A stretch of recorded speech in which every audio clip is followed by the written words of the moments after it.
Meet Russell Raymond, once a highborn aristocrat, now just the ghost of a shattered noble bloodline. Stripped of his family name and totally out of hope to revive their golden era, he now scrapes by as a gritty mercenary. He drifts through the slums taking on sketchy bounty jobs just to afford his next meal.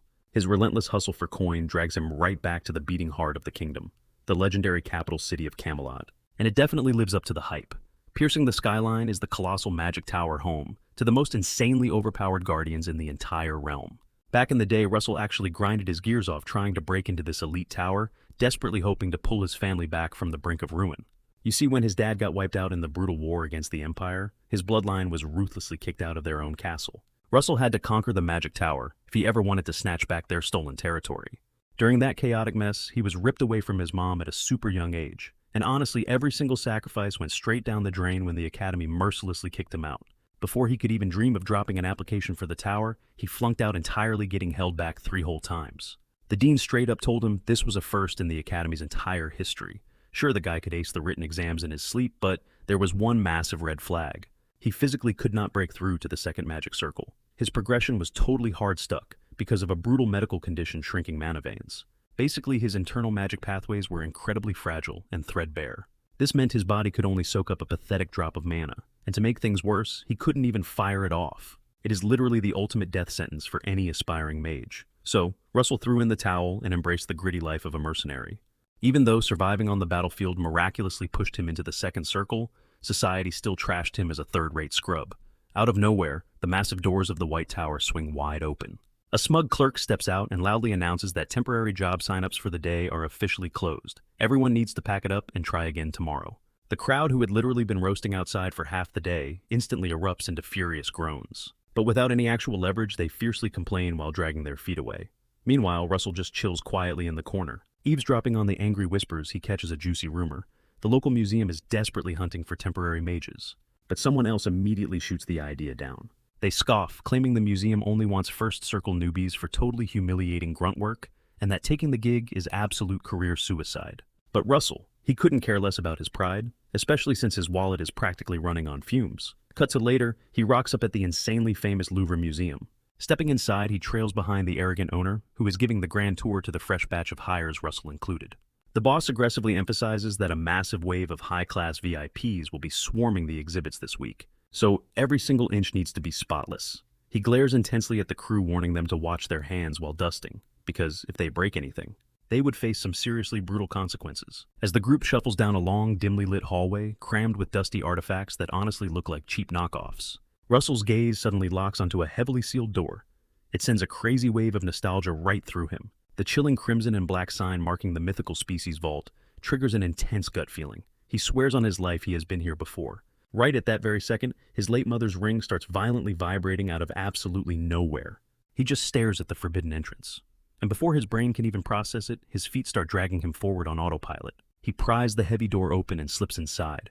The second he steps into the shadows, the ring buzzes even harder. Russell squeezes his eyes shut, desperately straining to listen. He frantically tries to decode whatever message his mom is trying to send from beyond. His consciousness suddenly flashes back to a faded childhood memory, back when they wandered these exact halls together. A hidden off-limits section of the museum clicks in his memory, a place he never actually got to explore. Taking a sharp breath, he immediately sprints toward that restricted zone, and sitting right in the center, an insanely rare ancient dragon's heart. It is locked away in its own glowing display, completely separated from the junk outside. Instantly, the ring on his finger goes absolutely crazy, vibrating like a live wire. Russell instantly pieces the puzzle together, his family ring carved perfectly into the shape of a dragon's eye, and the legendary heart sitting right in front of him. Without a second thought, he jams the ring onto his finger. And just like that, the wild shaking fades into dead silence. But a heartbeat later, the ancient metal starts violently crackling, sparking with a terrifying otherworldly energy. An earth-shattering voice booms directly inside his skull. The entity whispers that since the eye has finally reunited with its heart, a third eye has snapped wide open, a colossal, awe-inspiring dragon materializes in his mind's eye, declaring that Russell is destined to become the absolute foundation of a brand new legend. Because of this fateful reunion, the universe is handing Russell the ultimate reset button, a second chance to rewrite history for the sake of the myth itself. As the booming voice echoes away, a glowing system screen suddenly boots up. Reality itself wildly distorts around him, and in a single blinding flash, he is thrown all the way back in time. A muffled, furious voice pierced through the fog in his brain. His teacher was absolutely losing it. Whack! A heavy textbook slammed against his skull, violently jolting him awake. He blinked completely dazed as the professor totally ripped into him for snoozing in class. Russell was completely clueless. Why on earth was Professor Hubert flaming him right now? Because last time he checked, Hubert was literally 6 feet under. He rapidly scanned the room, eyeing the bewildered kids around him, then staring down at his own younger hand. The insane truth hit him like a freight train. He had literally respawned in the past. "Get out!" Hubert barked, booting him into the hallway. Standing there, Russell racked his brain. What kind of insane sorcery actually pulled this off? Wait, the dragon. It absolutely had to be that beast's doing. But then his eyes darted to his bare finger. His ring was totally gone, making him wonder if his mom secretly had a hand in this glitch. Before he could dive deeper down that rabbit hole, the classroom door aggressively swung open. My bad, Professor," Russell mumbled, but Hubert wasn't having it. The old man coldly ordered him to the faculty office for a private chewing out. Honestly, Russell was kind of vibing with the nostalgic feeling of just being a regular kid in trouble. But that peaceful moment shattered. Smack! Someone ruthlessly slapped the back of his head. He turned around to face the ultimate academy cliché, a pack of basic bullies. They were clearly itching for some drama. A blonde punk smirked and raised his hand to deliver another strike. But his buddy grabbed his arm, nodding toward the roaming teachers. Russell's memory instantly clicked. That blonde loser was Coma Frederick. Frederick shot him a toxic glare. "Bathroom now, unless you actually have a death wish." The squad swaggered off. Instead of shaking in his boots, Russell hid a massive smirk. Oh, he was going to absolutely love playing this level again. A glowing system screen suddenly popped up, practically begging him to humble these clowns. The reward. A literal magic stone. What kind of crazy hallucination is this, he wondered. But before he could process the floating text, Frederick violently barked at him from down the hall, taunting him to run away like a total coward, basically begging for a brutal beatdown. New plan. Taking out the trash just moved to the very top of Russell's to-do list. The dude had survived years as a hardcore mercenary. Frederick's little death glares were an absolute joke compared to the bloodthirsty monsters he had slaughtered. Honestly, these kids were built in like soft little plushies. As the heavy bathroom doors swung shut, Frederick sneered, dropping some incredibly weak sarcasm. "Shut it, you annoying little parasite!" Russell clapped back without missing a single beat. The trio froze. Where did this Zero get all that insane confidence? Their fragile egos simply couldn't handle it. The biggest meathead of the group lunged with a sloppy hook, but Russell was already a total blur. Bam, one clean brutal strike and the guy folded like a cheap lawn chair out cold. Absolute panic flashed in the second goon's eyes. He blindly charged in only to instantly eat dirt from another flawless counterattack. 2 down. But Frederick, the guy was totally delusional. He actually smirked. Tossing his fancy smoking pipe against the tiles, he cracked his knuckles fully, believing he was the main character. "No, magic, guess you had to learn some street brawler trash," Frederick spat, throwing a wildly desperate punch. Exactly what I would expect from a pathetic, washed-up bloodline. He then flashed, "Spells might be banned, but artifacts are fair game," he bragged, launching himself like an angry missile. Pathetic. Russell casually snatched the glowing fist right out of the air. A sharp twist of the wrist, a loud crack, and Frederick dropped to his knees, screaming in agony. The dead icy stare Russell gave him was purely terrifying. How dare this absolute nobody even breathe his family's name? Pow! One final savage right hook instantly ended the conversation. Lights out. With the trash completely successfully taken out, Russell smoothly strolled out of the bathroom. Sliding down against the cool hallway wall, he let out a breath. Did I crush them a little too hard? He wondered. Suddenly, the holographic system flickered back to life right in his face. A glittering low-tier magic stone instantly dropped into his lap, securing the bag exactly as promised. The glowing text rapidly updated, "Consume the item." Wait, literally, eat a glowing rock? Bro was seriously questioning the logistics, but hey, a massive buff is a massive buff. He popped the hard stone into his mouth and bit down. Surprisingly, it actually tasted kind of incredible. Whoosh! A violent tornado of crimson mana violently erupted from his core. The red aura completely swallowed him whole, sending his heart into a frantic panic. Mana absorption complete. The floating screen flashed, but a massive terrifying pressure was rapidly expanding inside his chest like a literal ticking bomb. Then it finally clicked. He tightly gripped his shirt, closing his eyes as he desperately braced for the impact. The wild, raw energy started flowing cleanly through his veins. He took a deep breath, totally surrendering to the incredible rush. The bright blue window chimed again. His mana circle was rapidly expanding. The power levels were absolutely skyrocketing, aggressively engraving themselves straight into the magic core wrapped around his pounding heart. A massive wave of relief washed over him as the chaotic energy finally locked into place. A sly smirk crept onto his face. He really just hit the absolute jackpot. With this broken new system, he could finally shatter the curse of his collapsing mana veins, a nightmare that had been suffocating him for years. Flashbacks of his family's brutal downfall and his humiliating kickout from the academy flashed through his mind. And to top off that trash fire, he'd been forced to scrape by as a literal dirt-tier mercenary. But now he held the power to rewrite that doomed future entirely. He strutted down the hallway, practically buzzing with fresh hype. Even the gloomy academy walls suddenly looked vibrant. A few beats later, Russell tapped on Professor Hubert's door. A gruff voice called him in, and he stepped into the office. The old man motioned for him to grab a seat. Russell dropped into the chair, slapping on his best, guilt-tripped, gloomy expression. Then came the heavy sigh. The professor dropped his name with that classic disappointed boomer tone you only hear when you are cooked. Hubert leaned in, noting how completely out of it Russell had been all day. He started probing for the deep trauma. He gently asked if Russell was going through some intense personal stuff. The old guy brought up some nasty rumors about the other students bullying him, wondering if that toxic drama was dragging him down. Memories from his past life flooded Russell's mind, nostalgic warm moments spent with this very professor. He remembered how this old man was the only one who never gave up on him. Dropping the fake gloom, a genuine soft smile broke across his face. Channeling the exact words he had desperately wanted to say in his past life, he assured the professor that absolutely nothing was wrong. The old guy blinked, caught completely off guard. And Russell hit him with a sincere thank you for checking in. Flustered, the professor let out an awkward cough, muttering that it was literally his job description, just keeping tabs on his kids. But then his tone shifted.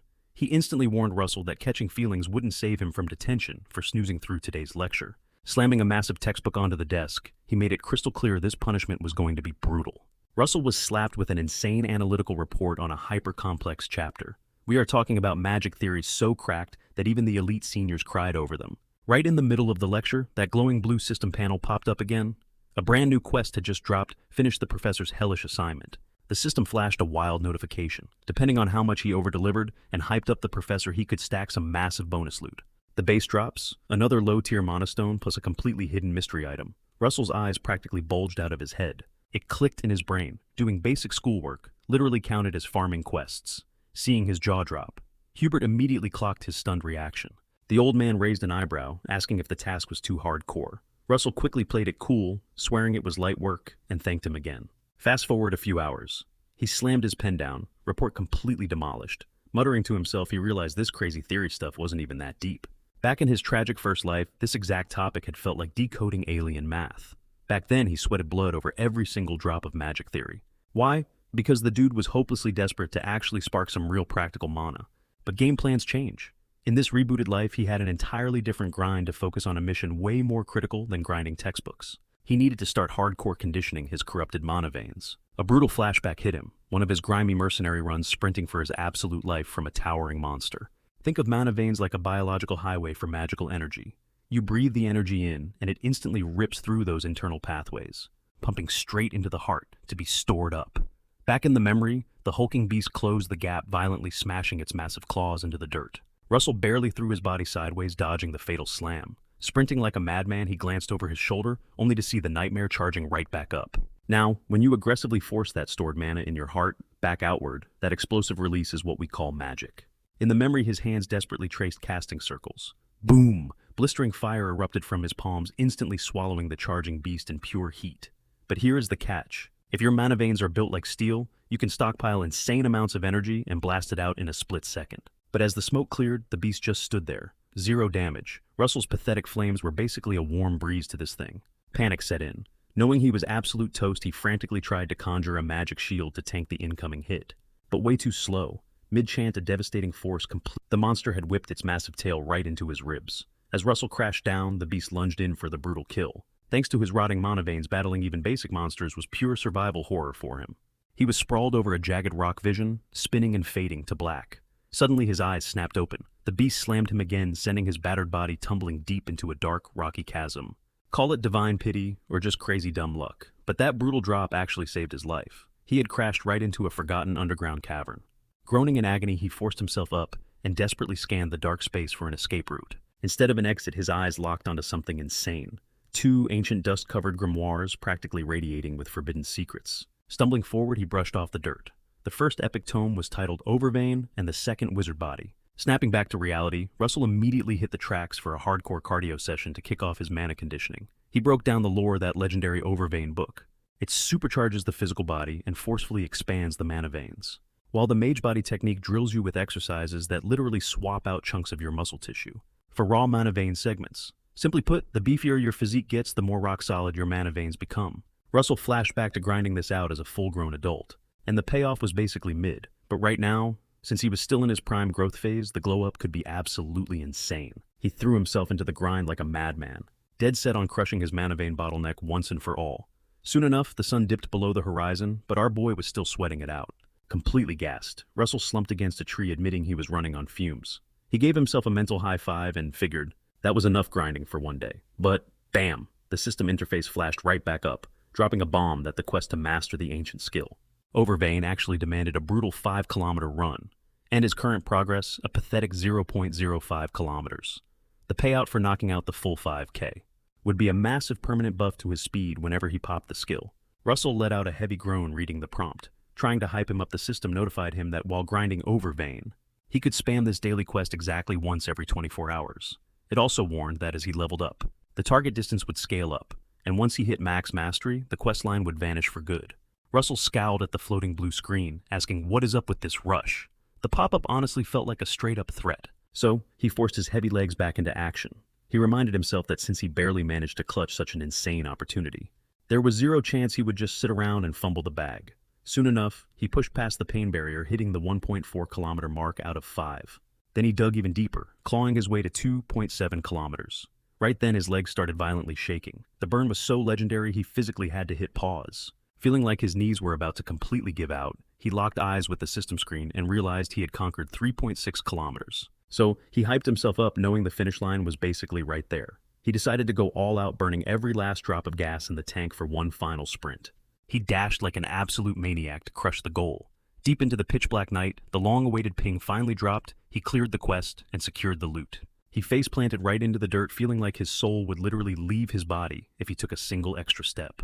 Despite being dead tired, that sweet rush of a major W forced a massive grin onto his face. Now he just had to figure out how the heck he was dragging his lifeless body back to the dorms. Bright and early the next morning, Professor Hubert was staring down at Russell's report, utterly mind-blown by what he was reading. The level of detail was just out of this world. He shot Russell an intense glare and asked if he seriously penned this masterpiece all on his own. Russell flashed a cocky smirk and smoothly confirmed that, yeah, it was all him. The professor instantly clocked the sheer unfiltered confidence blazing in the kid's eyes. Breaking the silence, Hubert cleared his throat and admitted he was beyond impressed with the submission. Out of nowhere, the glowing system panel sparked back to life, flashing a clear notification that the mission was a wrap and the drops were locked in. His prize, another shiny low-tier mana stone, alongside a bonus gem packing the exact same mass. On top of the loot, his brain was instantly injected with a cracked level of understanding for beast summoning magic. Thanks to this hardcore mental upgrade, his raw power spiked, his mana drain dropped sharply, and his casting speed became terrifyingly fast. It immediately clicked for Russell the deeper his mastery scaled up. The more insanely overpowered he would get, and he was totally down to abuse that mechanic. The professor kept hyping up his academic flex, eventually giving him the green light to bounce. But right before stepping out, Russell turned back, deciding to shoot his shot and ask for a massive favor. A few heavy seconds after dropping the question, the professor narrowed his eyes, demanding to know why a student was trying to raid the faculty-exclusive library. The older mage firmly pointed out that the regular undergrad archives should have way more than enough reading material for his current level. Unfazed, Russell casually dropped the bomb that he had already speed-read through every single tome sitting in the student section. The claim sounded like pure cap, so the professor leaned in, questioning if he had actually devoured the entire collection. Without missing a beat, Russell confidently nodded yes. The professor openly admitted the flex was wild, but quickly warned that even if he was speaking facts, tossing him a VIP pass to the faculty vault was a whole different ballgame.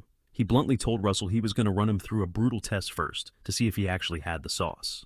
Russell's eyes completely lit up at the challenge, eagerly agreeing that making him earn it made total sense. Bam! Right on cue, a massive wave of quest windows flooded his vision, with each one demanding Russell execute a specific task assigned by the old man, all tied to some juicy rewards. Later on, while sweating it out on another run outdoors, he started mentally calculating the absurd amount of chores the professor had dumped on him. He honestly figured the dude was basically impossible to please.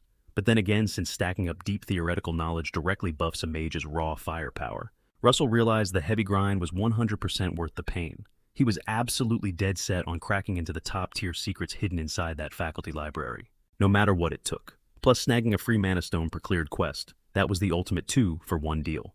Right as he's gulping down some water, a shadow falls over him. Someone drops his full government name. Enter Anton Frederick, Koma's older brother. Anton casually brings up how his little bro went through absolute hell all because of Russell.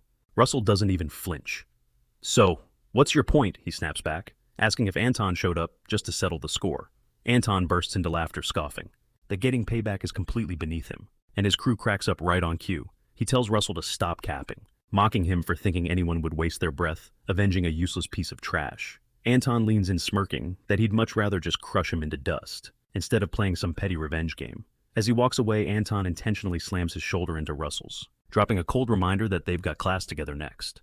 Russell's brain clicks. They do have class coming up, but why is this guy acting so insanely cocky? Then it hits him. The next period is practical combat magic, the exact class where students get graded on throwing down in actual sparring matches.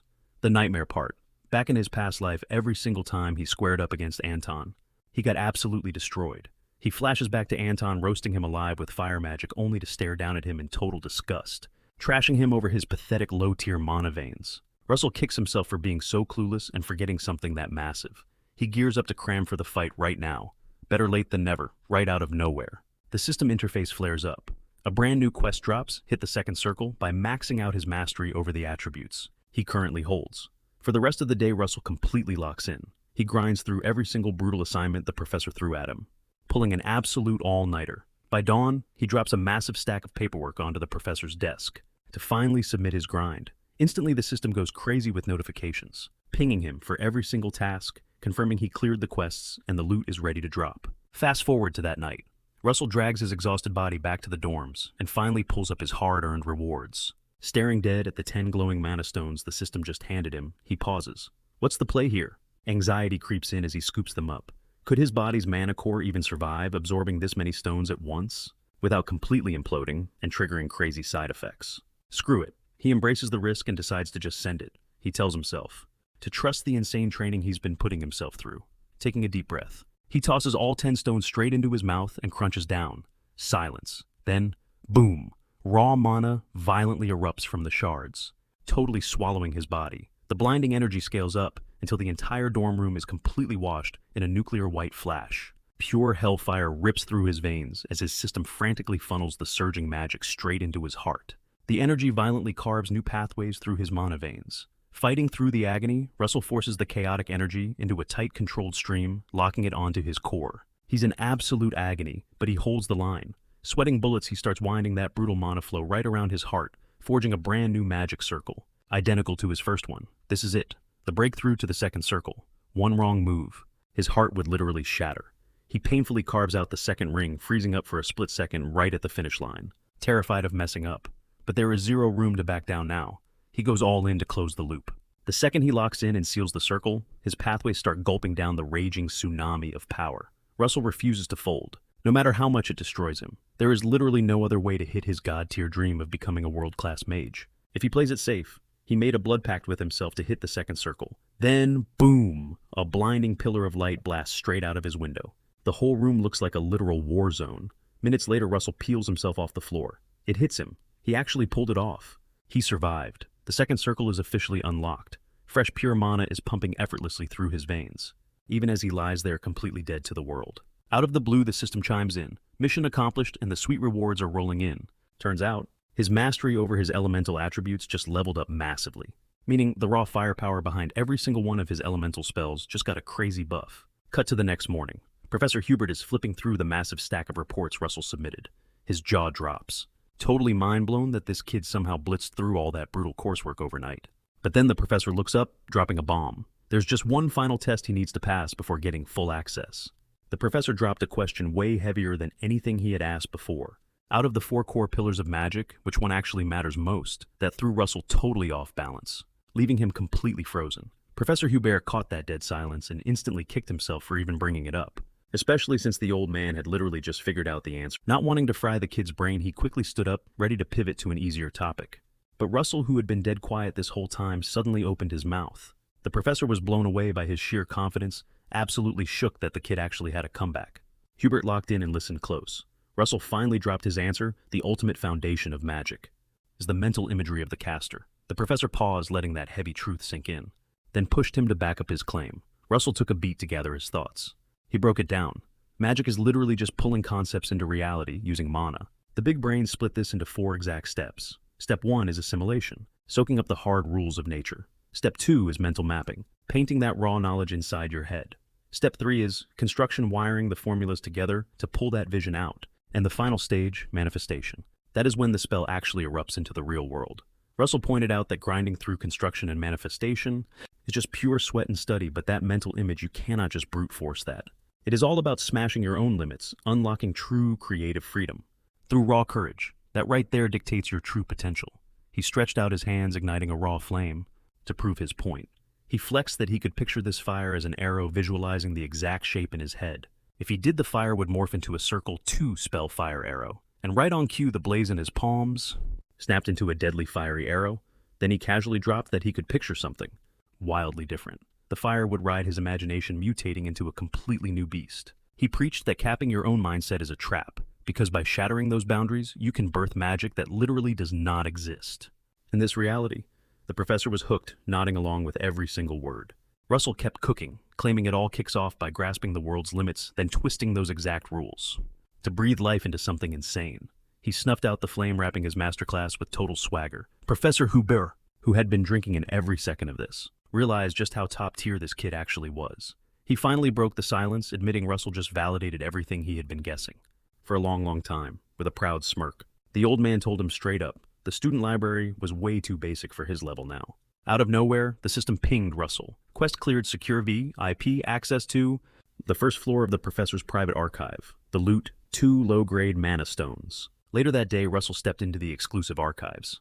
Just this single floor was massive. An absolute goldmine. Compared to the basic student library, this place hit totally different. He immediately hit the shelves, snagging a few elite tomes. To his trained eyes, these spells felt way more viable than the trash he had been forced to read before. Then a sudden shift. A woman slipped into the room, studying Russell from behind. She finally cut the silence to grab his focus, teasing him about his elite reading choices. Russell jolted at the voice, zero clue that anyone else was even in the room. He dropped the book and whipped around. But crazy enough, no one was there. Turns out, she had basically glitched right in front of him, waving for him to look forward, rocking a high-level sorceress fit. He clocked her identity in a heartbeat. The woman flashed a smile. It was Daria Snow White, the absolute boss of the Flame Tower. Russell scrambled to bow and introduce himself. The aura she gave off had him sweating immediately. This was not a normal mage she had broken through to Circle 8, a god-tier rank that barely a handful of humans had ever touched. And the craziest part, she was pushing 80 but still looked flawlessly young, flexing a frankly terrifying amount of raw mana. She was the undisputed apex predator of the Red Tower faction, famously feared as the Tower of Flame. Daria actually looked shocked that he clocked her identity. Whipping a massive lollipop out of literally nowhere, she instantly killed the heavy tension in the room, telling him to chill out and drop the stiff act. Loki mind-blown that a random student bagged VIP access to the professor's private archives. She spun around and interrogated him.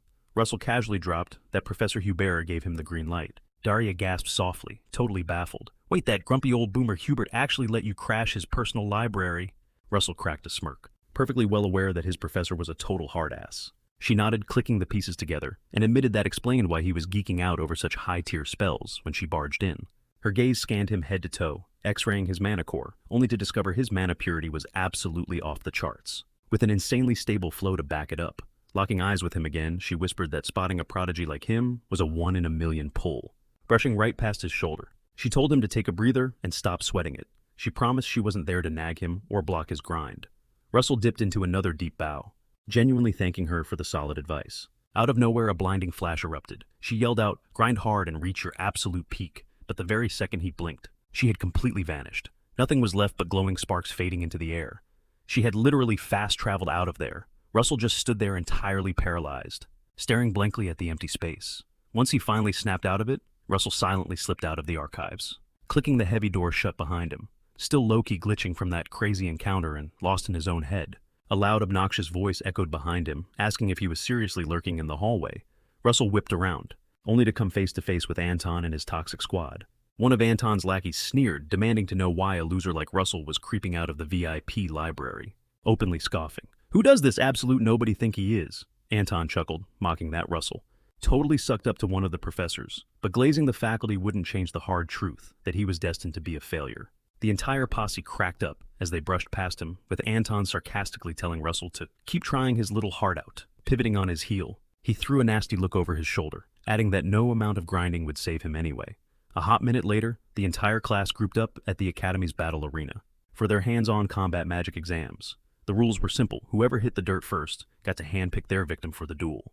The instructor always called out the bottom-tier student first, just so the weaklings could spar without getting totally destroyed. Instantly, every single eyeball in the yard locked onto Russell. The whole crowd was fully expecting him to get drafted. He flashed back to his previous timeline, where he was always the ultimate punching bag. A few guys nearby started giggling, betting Russell would get picked instantly because of his critically nerfed mana veins. One desperate dude immediately started begging Russell to draft him, looking for a free win to carry his trash grades for the semester. Another guy shoved him, yelling at Russell to ignore that clown and pick him for the easy carry. The professor finally caught on to the chaotic zoo and barked at the class to zip it. Stepping up, he prepared to drop the first name. Whispers immediately spread that it was 100% going to be Russell, and cruel laughter ripped through the crowd. But dropping a total nuke on their expectations, the name booming over the field was Anton Frederick. The whole class froze in shock, totally mind-blown over why a top tier like Anton was up first. Anton proudly strutted up to the instructor, flashing a smug grin and thanking him for the spotlight. But the professor just muttered that it was the least he could do for the massive bags of cash his academy got from the Frederick Trade Association. Russell narrowed his eyes, tracking the dirty corruption he knew was coming all along. Stepping dead center into the combat ring, Anton soaked up the tension before picking his prey. Locking dead onto Russell, he roared, "Get your weak self down here right now!"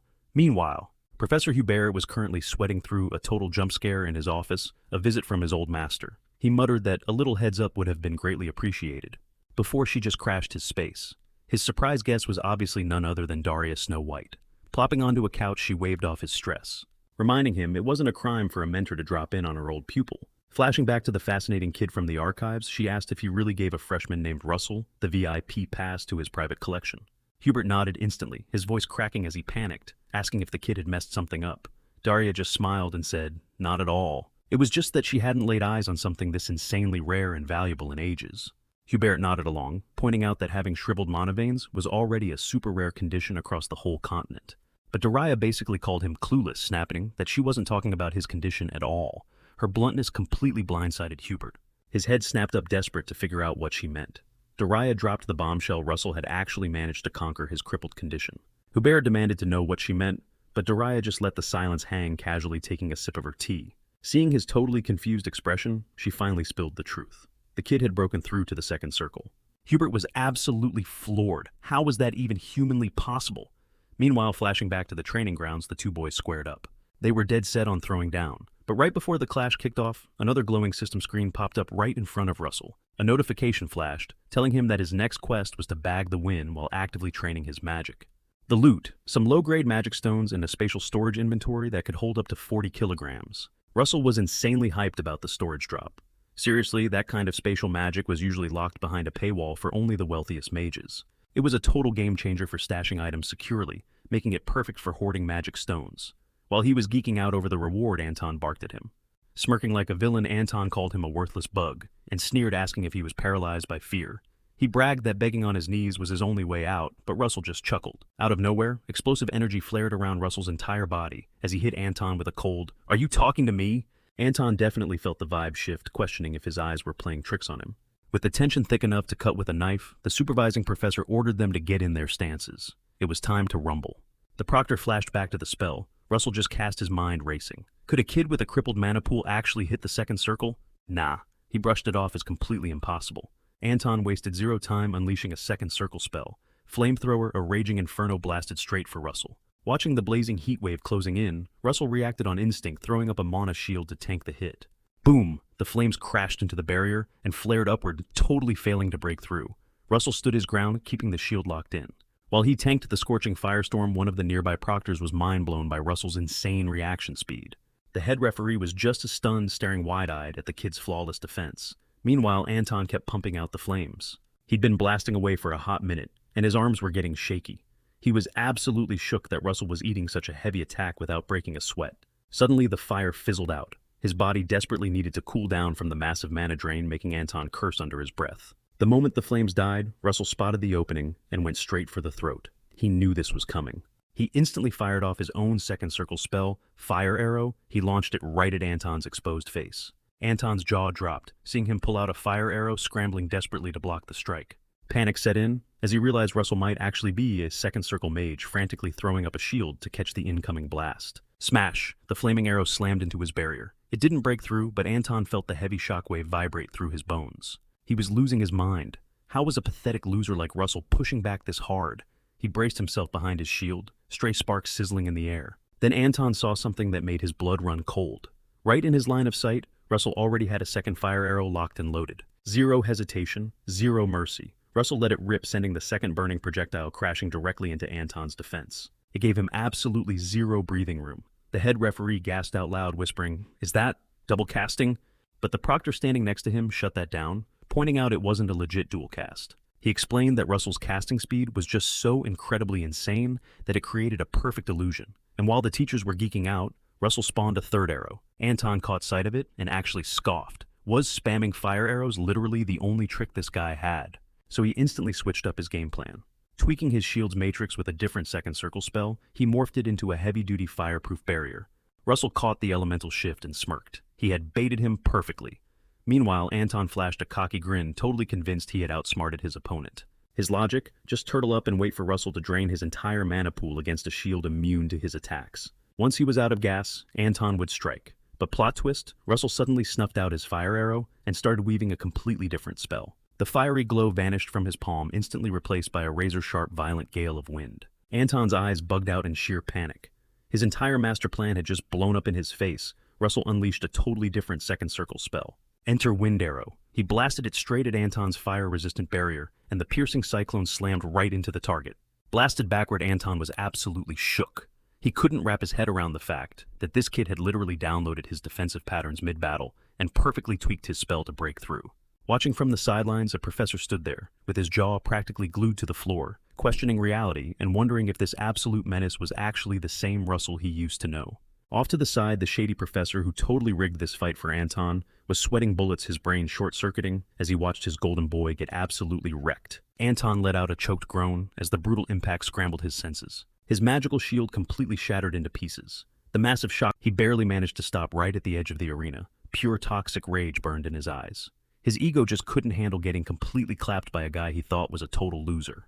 But Russell gave him zero time to breathe. Stepping right up, the boy started weaving another spell, and this time the air crackled with raw, violent lightning. A blinding arc of pure electricity exploded from his palm, slamming dead center into Anton's chest, and launching him airborne like a rag doll. Anton shrieked as his eyes rolled into the back of his head, his entire body thrashing wildly from the high-voltage surge.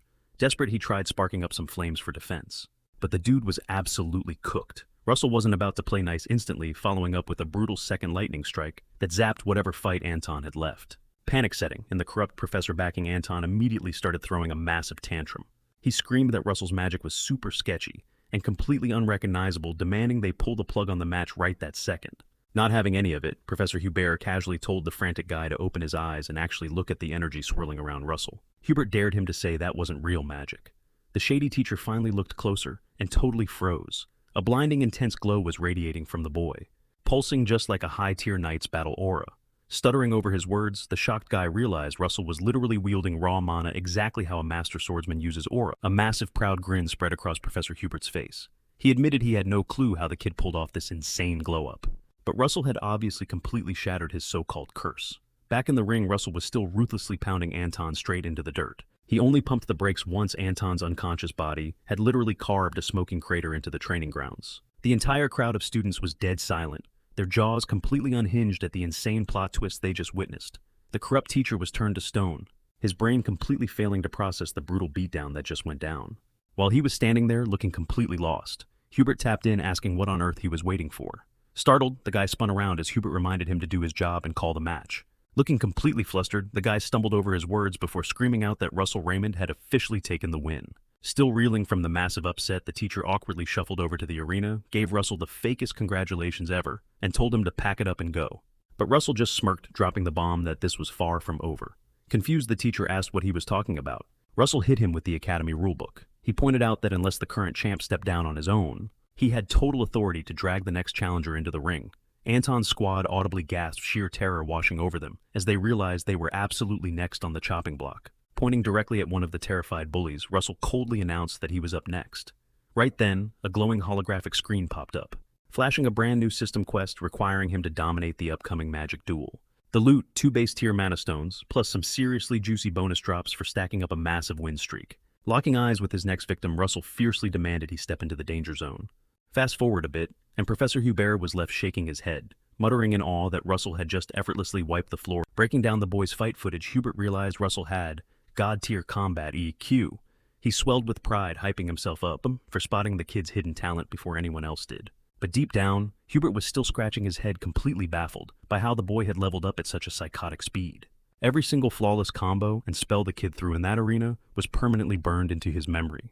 Back with our main guy, Russell caught another system ping. Quest complete, and he just unlocked his personal spatial inventory. The interface flashed a message letting him know that from here on out, all his sweet loot drops would auto-stash straight into his dimensional storage. On top of that, he scored a massive haul of mana stones to match his insane winning streak. But the real prize was something totally different. A completely unidentified mystery item the system tossed in as a secret bonus. Staring at the vague description, Russell was super hyped. He immediately opened up his virtual inventory to see what kind of crazy artifact he just rolled. Reaching into the void, he dug around until his hand bumped into something solid. He yanked it out, an ancient-looking map with a massive X marking a very specific location. Ping, another quest alert dropped. The objective was dead simple: haul himself to the X on the map and clear whatever insane trial was waiting for him. The system noted that once he got close enough, glowing markers would pop up to guide him straight to the drop zone. The payout for this one was wild 5 mid-tier mana stones, and yet another ultra-rare mystery item. But then he saw the red flag warning. The system strongly advised him not to even think about taking this on until he hit the third magic circle. Russell's eyes went wide. The third circle. In his past life, he had grinded until he bled, but he always hit a massive wall, completely failing to reach that god-tier rank. But now, a massive roadblock hit him. He had absolutely zero clue where this cryptic location actually was. The map was basically useless. He sprinted straight to the professor's personal library, praying to find some hidden lore that would point him the right way. He slammed a giant stack of dusty tomes onto the desk, frantically flipping through pages for a single breadcrumb. The first one read, "The Outer Territories of the Endymion Kingdom." He skimmed it with insane speed, but got nothing. He grabbed a second one totally blank, then a third and a fourth. After tearing through dozens of heavy books, he let out a massive frustrated groan. Literally none of these spots matched his map. Muttering curses under his breath, he stormed out of the library, realizing he just wasted way too much time. He figured his best bet was grinding to reach the third circle first. As he stomped down the academy hallway, random students instantly scattered out of his way, totally spooked, after witnessing his absolute carry in the arena. Russell thought to himself, at least the toxic bullying era was officially over. The only downside, he was still totally solo. Right while he was deep in his own head, a voice called out from behind.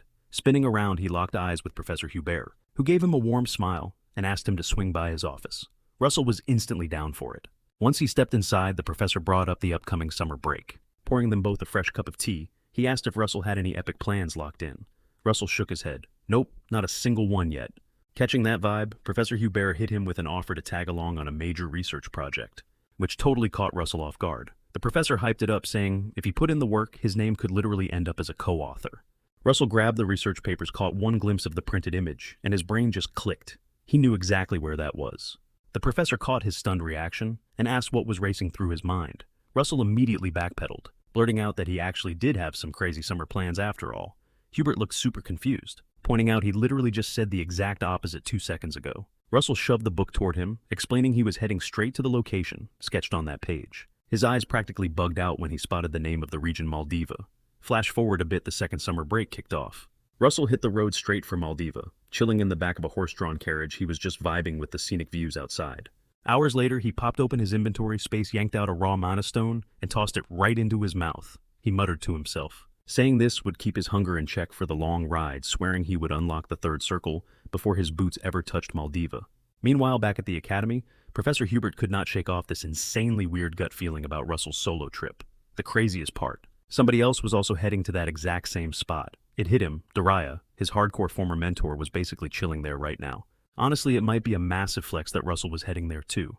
Cut to the Endymion Sea in Maldiva, where Dariah was literally soaking up the sun on a gorgeous beach. Fully living her best vacation life, she thought to herself, even though this was her home turf.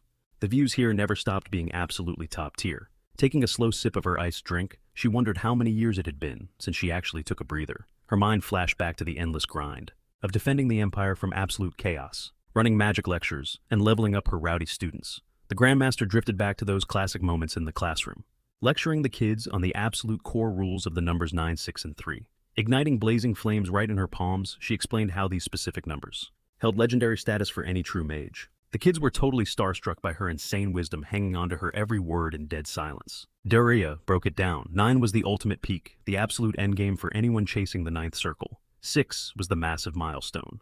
The brutal grind every magic user survives to become a certified grand mage. But the number 3 that hit entirely different. 3 marked the start of true crushing isolation for a spellcaster. She quietly zoned out, thinking about the lonely reality of being overpowered, when suddenly, her brain instantly jumped to her random run-in with Russell, wondering if the kid was actually surviving out there. She pictured the exact moment she caught him, nerding out over a super high-level magic text, and a soft, genuine smile crept onto her face. Meanwhile, Russell's dusty carriage finally rolled into Maldiva, and the driver shouted back that they had officially hit their drop-off point.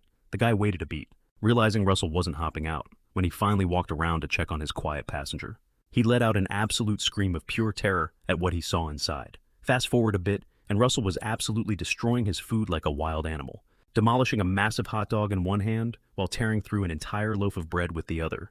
A literal mountain of food was just vanishing in front of him. He recalled the sheer willpower it took to tame that raging storm of mana while forging his 3rd circle. In a quick flashback, the carriage driver stumbled upon his passed-out body, completely freaking out and violently shaking him, totally convinced the guy was dead. Snapping back to reality, Russell downed his drink. A massive wave of relief washed over him. He had finally hit that 3rd circle. He slammed the empty mug onto the table, a confident smirk spreading across his face. Unlocking this tier of magic was an absolute flex, breaking past the exact bottleneck that had totally cursed his previous life. And doing it all just a few months after rewinding time, it honestly left him speechless. Tossing a few coins on the table to cover his tab, he headed for the exit. Stepping outside, he muttered under his breath. He needed to push way past the 3rd circle, way beyond. Suddenly, the system interface popped up, flashing the quest tied to that mysterious map. The prompt ordered him to track down the spot marked with an X, dropping a cryptic hint that the light would lead the way once he took a leap of faith. Russell stared intensely at the parchment. He desperately needed to pinpoint this location, but the terrain was a total mystery to him. While racking his brain for a travel plan, a loud voice broke his focus. A local tour guide was hyping up a group of guys, promising them the ultimate sightseeing trip around the Pompeo volcano, complete with a today-only special discount. Figuring it was his best shot, Russell casually blended into the crowd.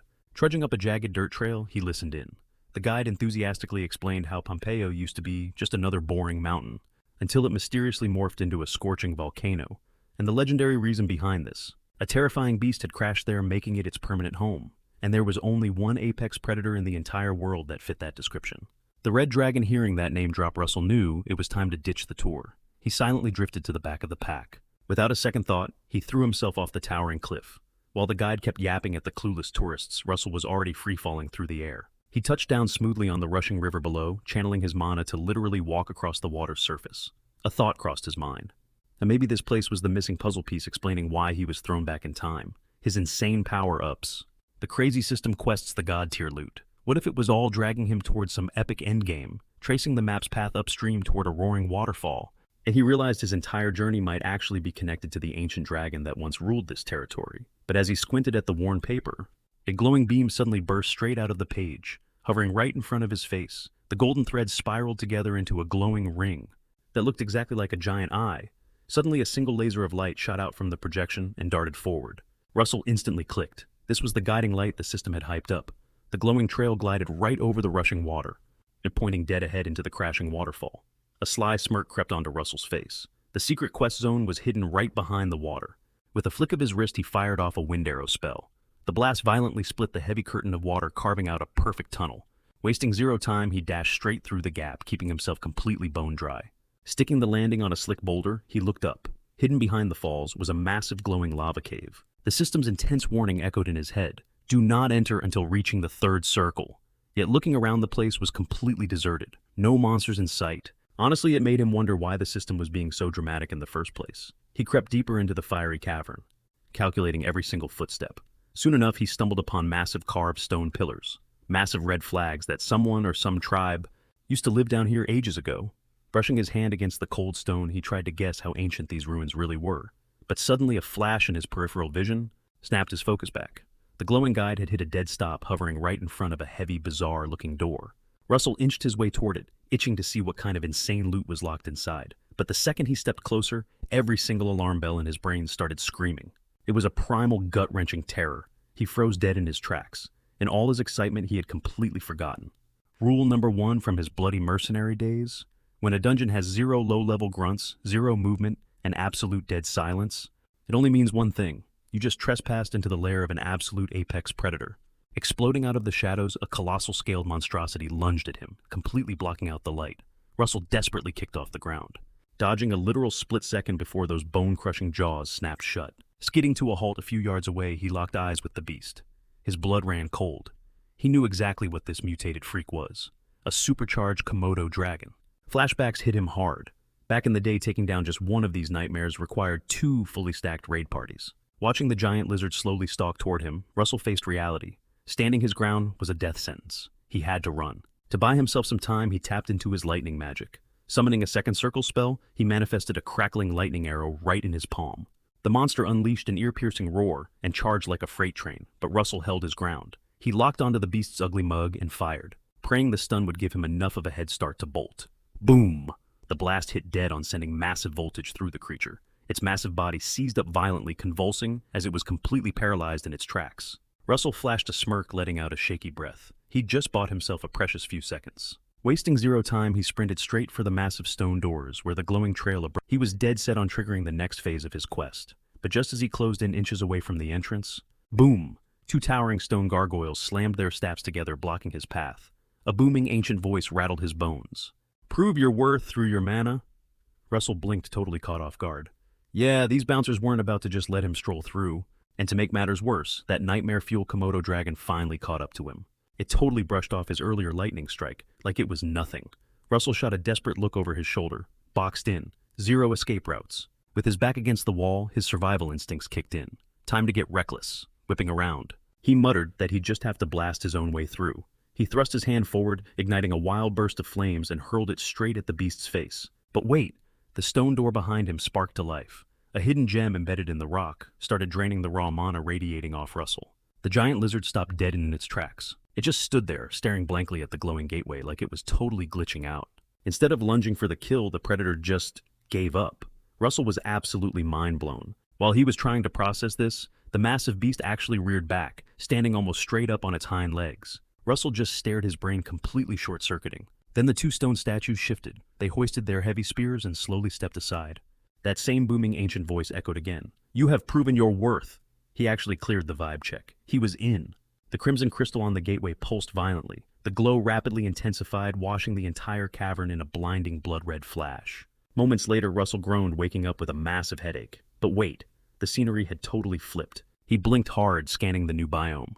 Pressing his palm against the floor, a freezing chill bit into his skin. Solid ice. How in the world was he freezing his tail off here, when literally 2 seconds ago, he was roasting in a lava pit? He was trapped in a massive glacial cavern, surrounded by creepy towering ice sculptures. Trying to make sense of the madness, he figured the doorway was basically a teleportation waypoint. While he was putting the pieces together, something shiny caught his eye. Resting at the peak of a frozen staircase was a bizarre glowing horn tightly bound by mystical runic chains. Just as he was checking it out, the system interface flashed in front of his face. A new pop-up dropped his second quest. Wipe out all ice golems in the zone and survive the trial of fire. Suddenly a harsh cracking sound made him whip around. Those frozen statues, yeah, they were moving. They weren't just decorations. They were massive golems waking up from their slumber. Dozens of hulking frost giants slowly boxed him in. He scoffed, wondering if the system seriously expected him to solo this entire mob. Well, no time to cry about it. Russell instantly sparked up intense fire magic, his palms blazing with heat. He cursed under his breath. This was going to be an absolute bloodbath, but he had literally 0 options. Charging up a blazing fireball, he aggressively launched it straight at the closest giant.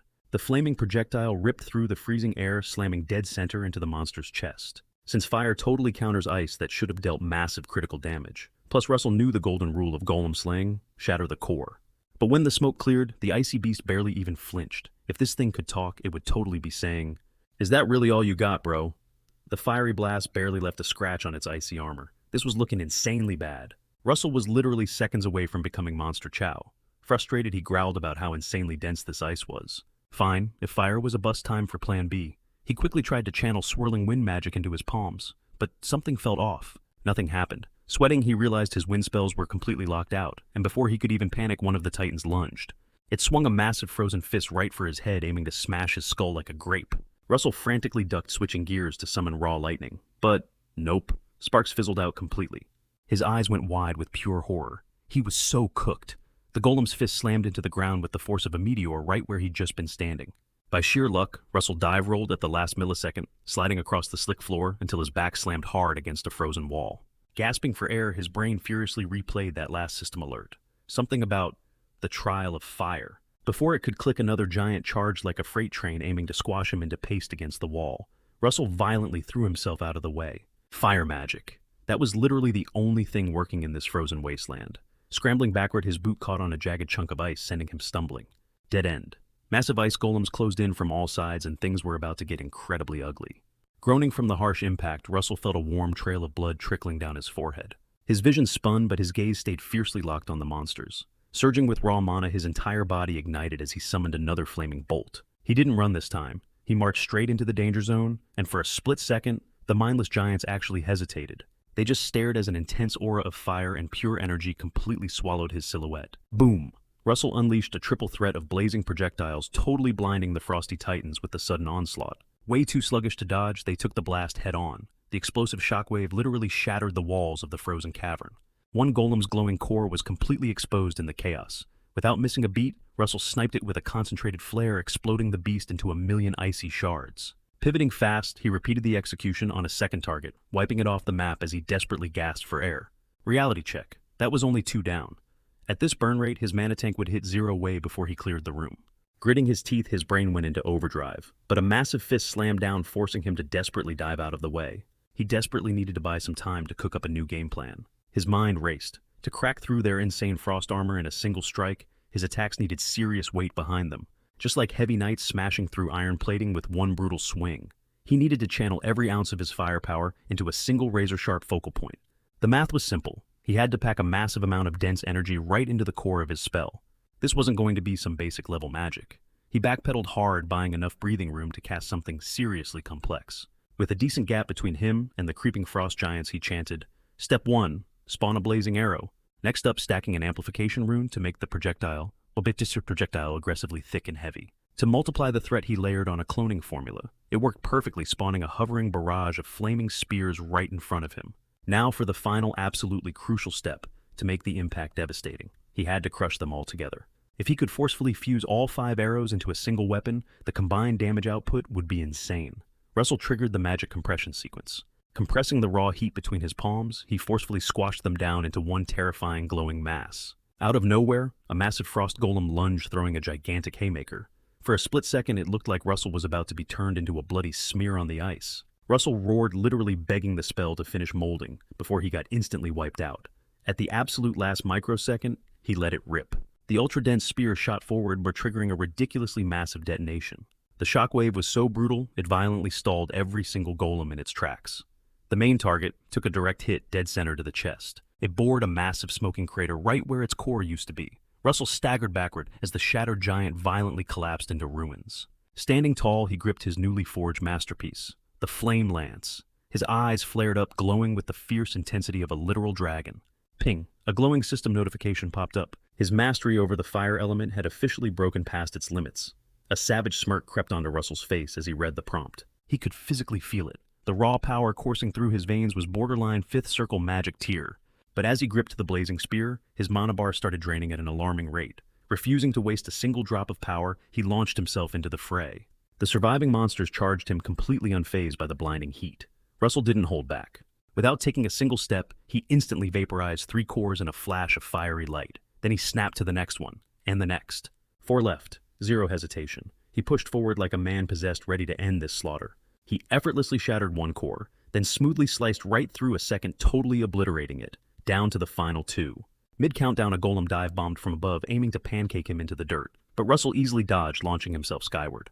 Catching some crazy air, he retaliated mid-flight, slicing the monster clean in half for trying him. Landing hard, Russell gasped for air, his mana pool dangerously close to 0. But there was no way he was quitting until the room was cleared. The final golem locked onto him, winding up to chuck massive deadly ice boulders his way. Russell violently swatted the debris away with his spear. A couple of sharp fragments sliced his skin, but a direct hit would have instantly one-shotted him if his guard wasn't up. He was officially running on fumes. The flame lance was literally glitching out, flickering away in his grip. Gritting his teeth, he planted his feet hard. If this was his absolute last drop of strength, he was betting it all on one final swing. Raising the dying weapon, he aimed to hurl the spear like a javelin. This was his ultimate critical strike, and if he missed, it was game over. Waiting until the beast is right on top of him, Russell launches the blazing spear with everything he has. The fiery weapon easily shreds the creature's frosty armor, hitting the bullseye and completely shattering its icy core. Russell doesn't even blink. He just watches the flaming lance rip right through the monster's chest, exploding out the back. Knowing the threat is finally wiped out, his legs give way and he completely crashes into the dirt, totally drained. A familiar blue screen pops up, flashing a fat mission cleared alert. The Loot 1 low-tier mana stone, 3 garbage-tier rocks, and 1 super mysterious unidentified item. This weird drop turns out to be the Forgotten King's horn. It is literally the exact same chained-up relic our guy spotted earlier, except now it is completely engulfed in raging flames. The system chimes in with a crazy lore drop, confirming this ancient horn is literally packed with the pure untamed fire essence. Suddenly, the relic sparks up like a flashbang, bathing the freezing cave in a blinding warm glow. The light sweeps across the ice, but Russell is totally out cold, having blacked out from pushing his body way past the absolute limit. Before fading out, the system drops one last prompt: to claim the ultimate prize he has to dive directly into the mind of the Forgotten King. Russell snaps awake only to realize he is trapped in some trippy alternate dimension. Worse yet, heavy glowing chains lock him completely in place, as he frantically tries to figure out what is going on. The system chimes back in, breaking down the situation. Since he bagged the legendary item, the Forgotten King's Hornfire essence, he is now literally stuck inside the ancient ruler's headspace. And this is where he claims his loot. But staring down at the massive shackles, Russell scoffs, muttering that this feels way more like a torture chamber than a reward screen. Right on cue, a booming ancient voice vibrates through his skull. The king has entered the chat.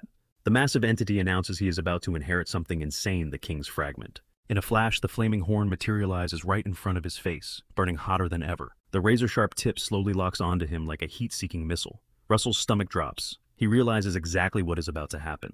And boom! The burning spike slams directly into his chest. A gut-wrenching scream rips from his throat. The sick reality hits him. Those chains were only there to keep him from running away. The fiery relic burrows deeper, blasting a tidal wave of pure raw energy straight into his veins. It is absolute sensory overload, making him feel like his body is packing literal dynamite.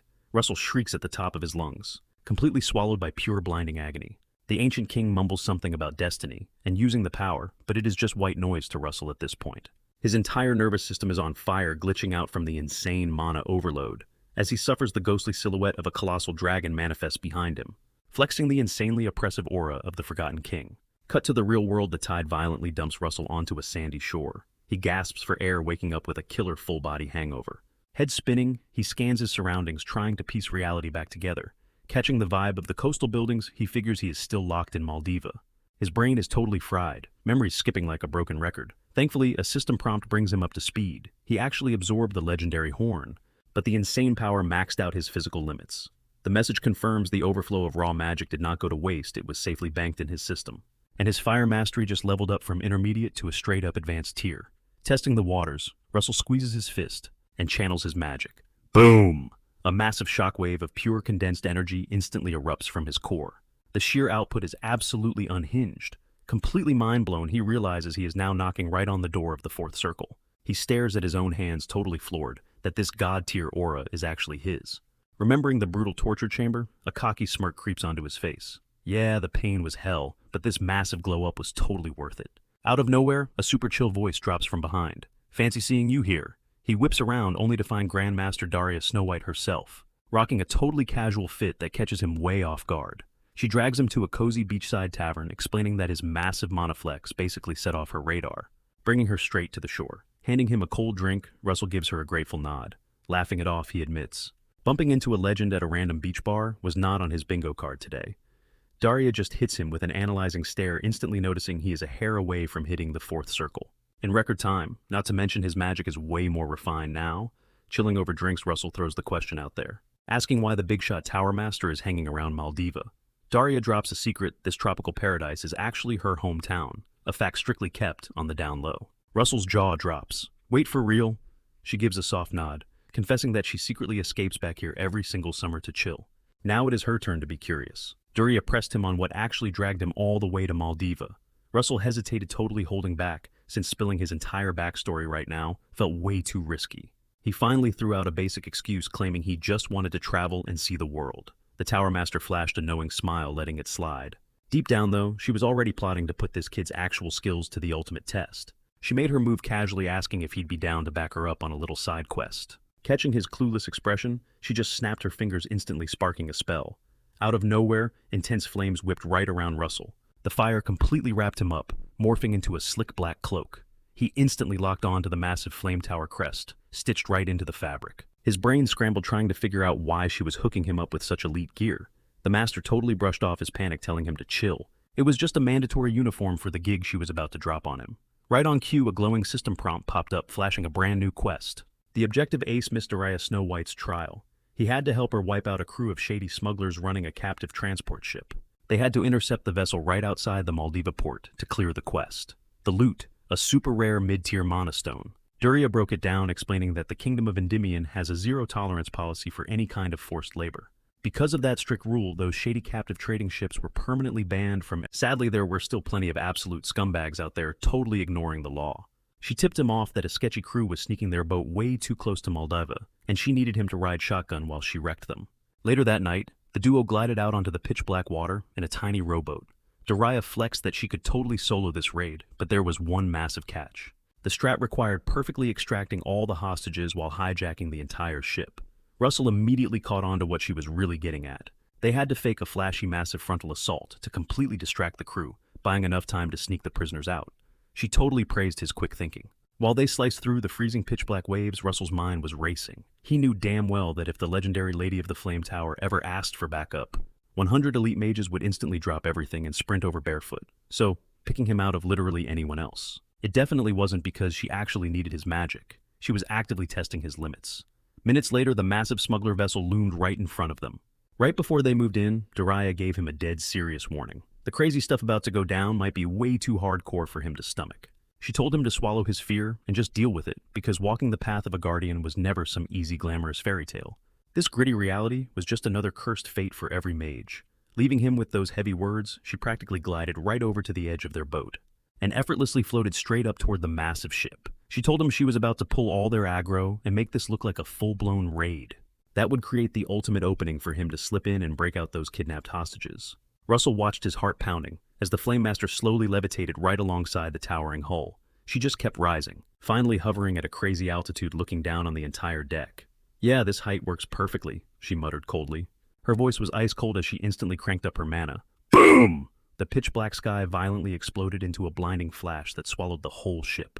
"Now go save those people," she commanded. Down below, the crew absolutely lost their minds over the insane blast of light. Totally convinced they were under siege, they frantically swarmed the main deck, aggressively shoving each other, just to prep their massive ballista.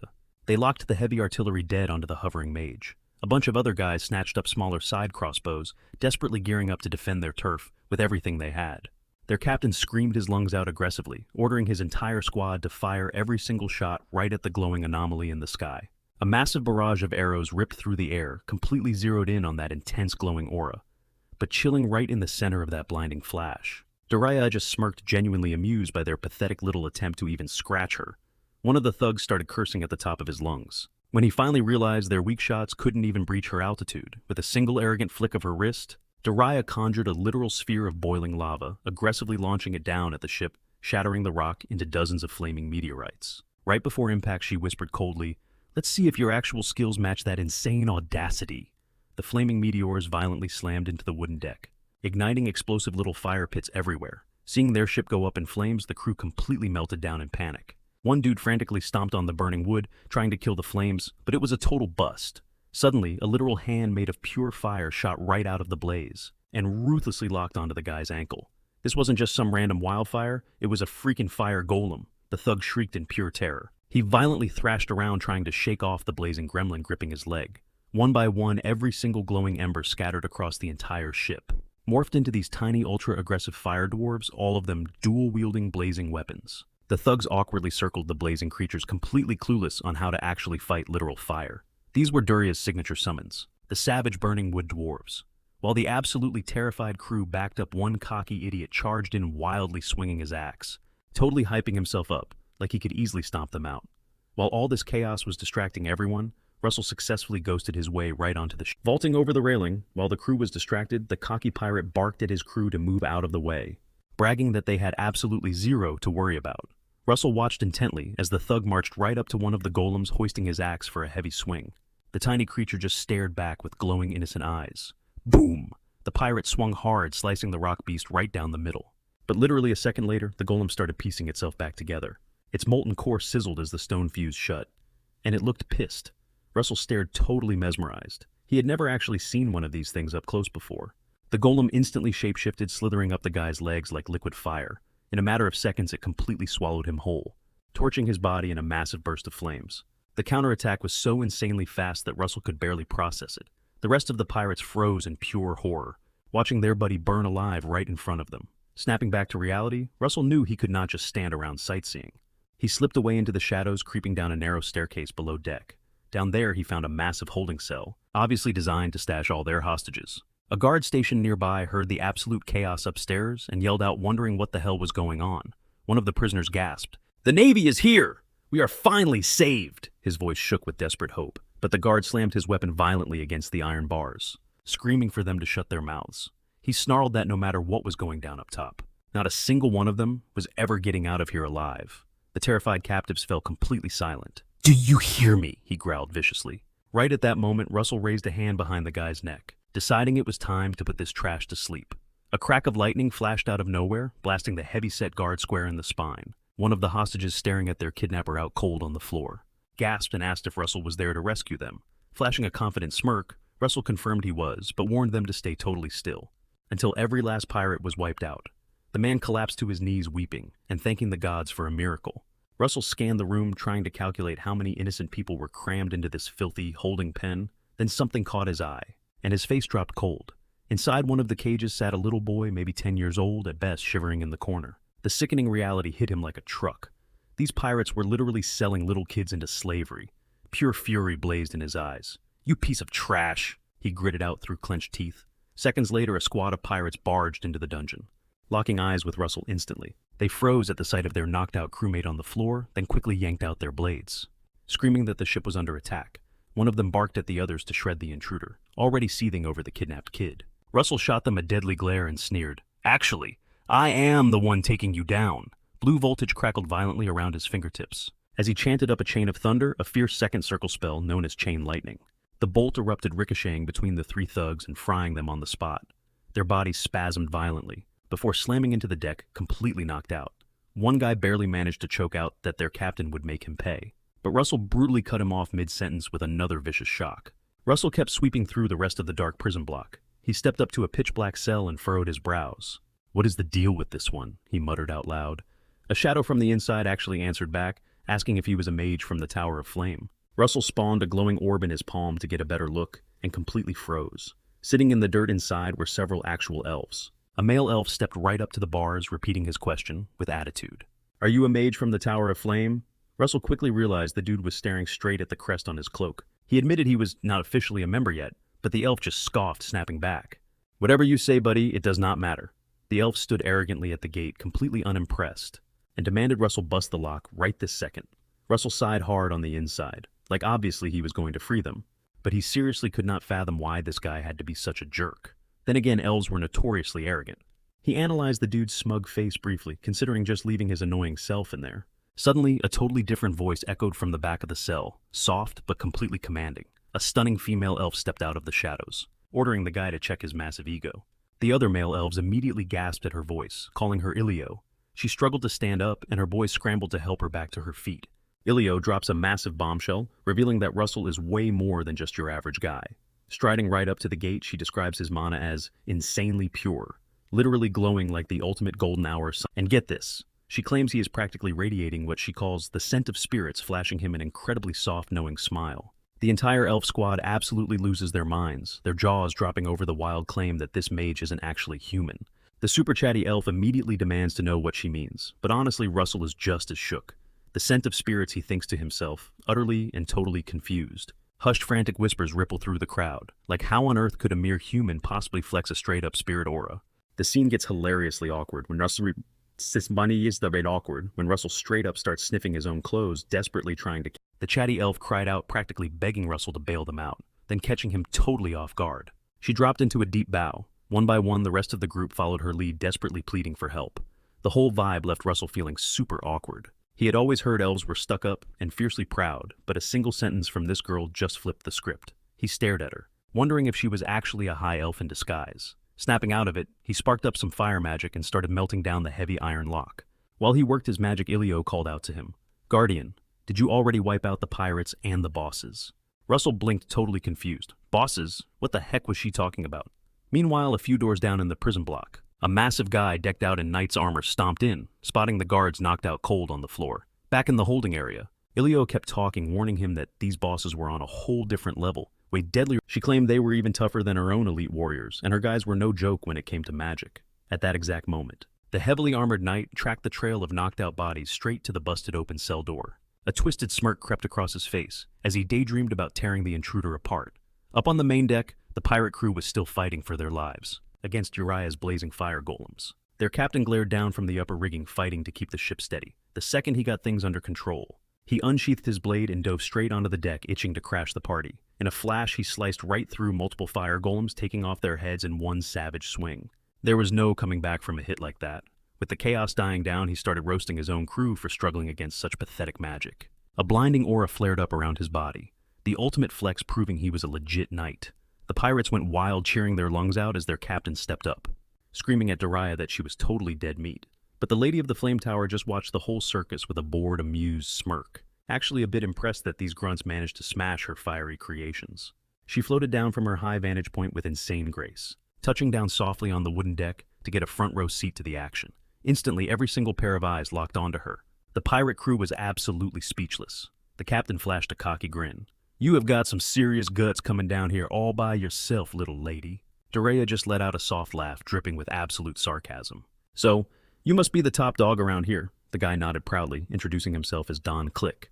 Dariah's sharp eyes scanned him from head to toe, sizing him up, taking in his massive build, his fighting stance, and that deadly blade. She spotted that intense shimmering aura pulsing around him. That meant only one thing.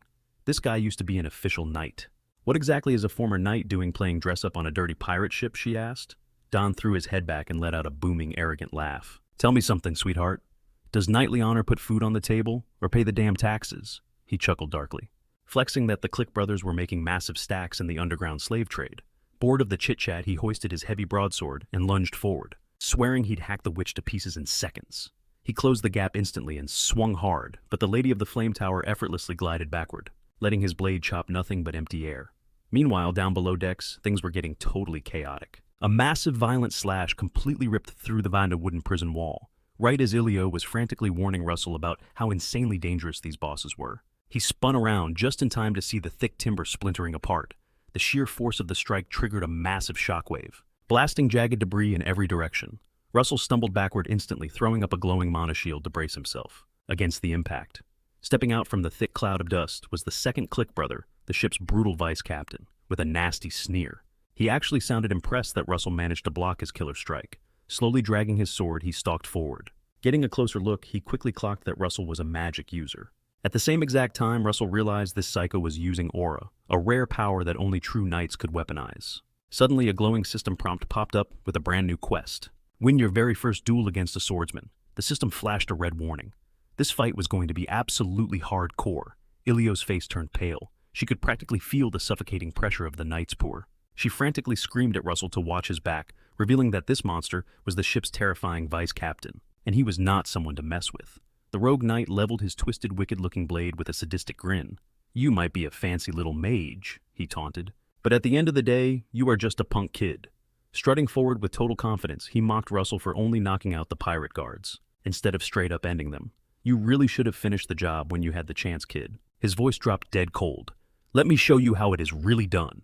Russell took a deep breath to steady his racing heart, instantly firing up his own surging mana aura.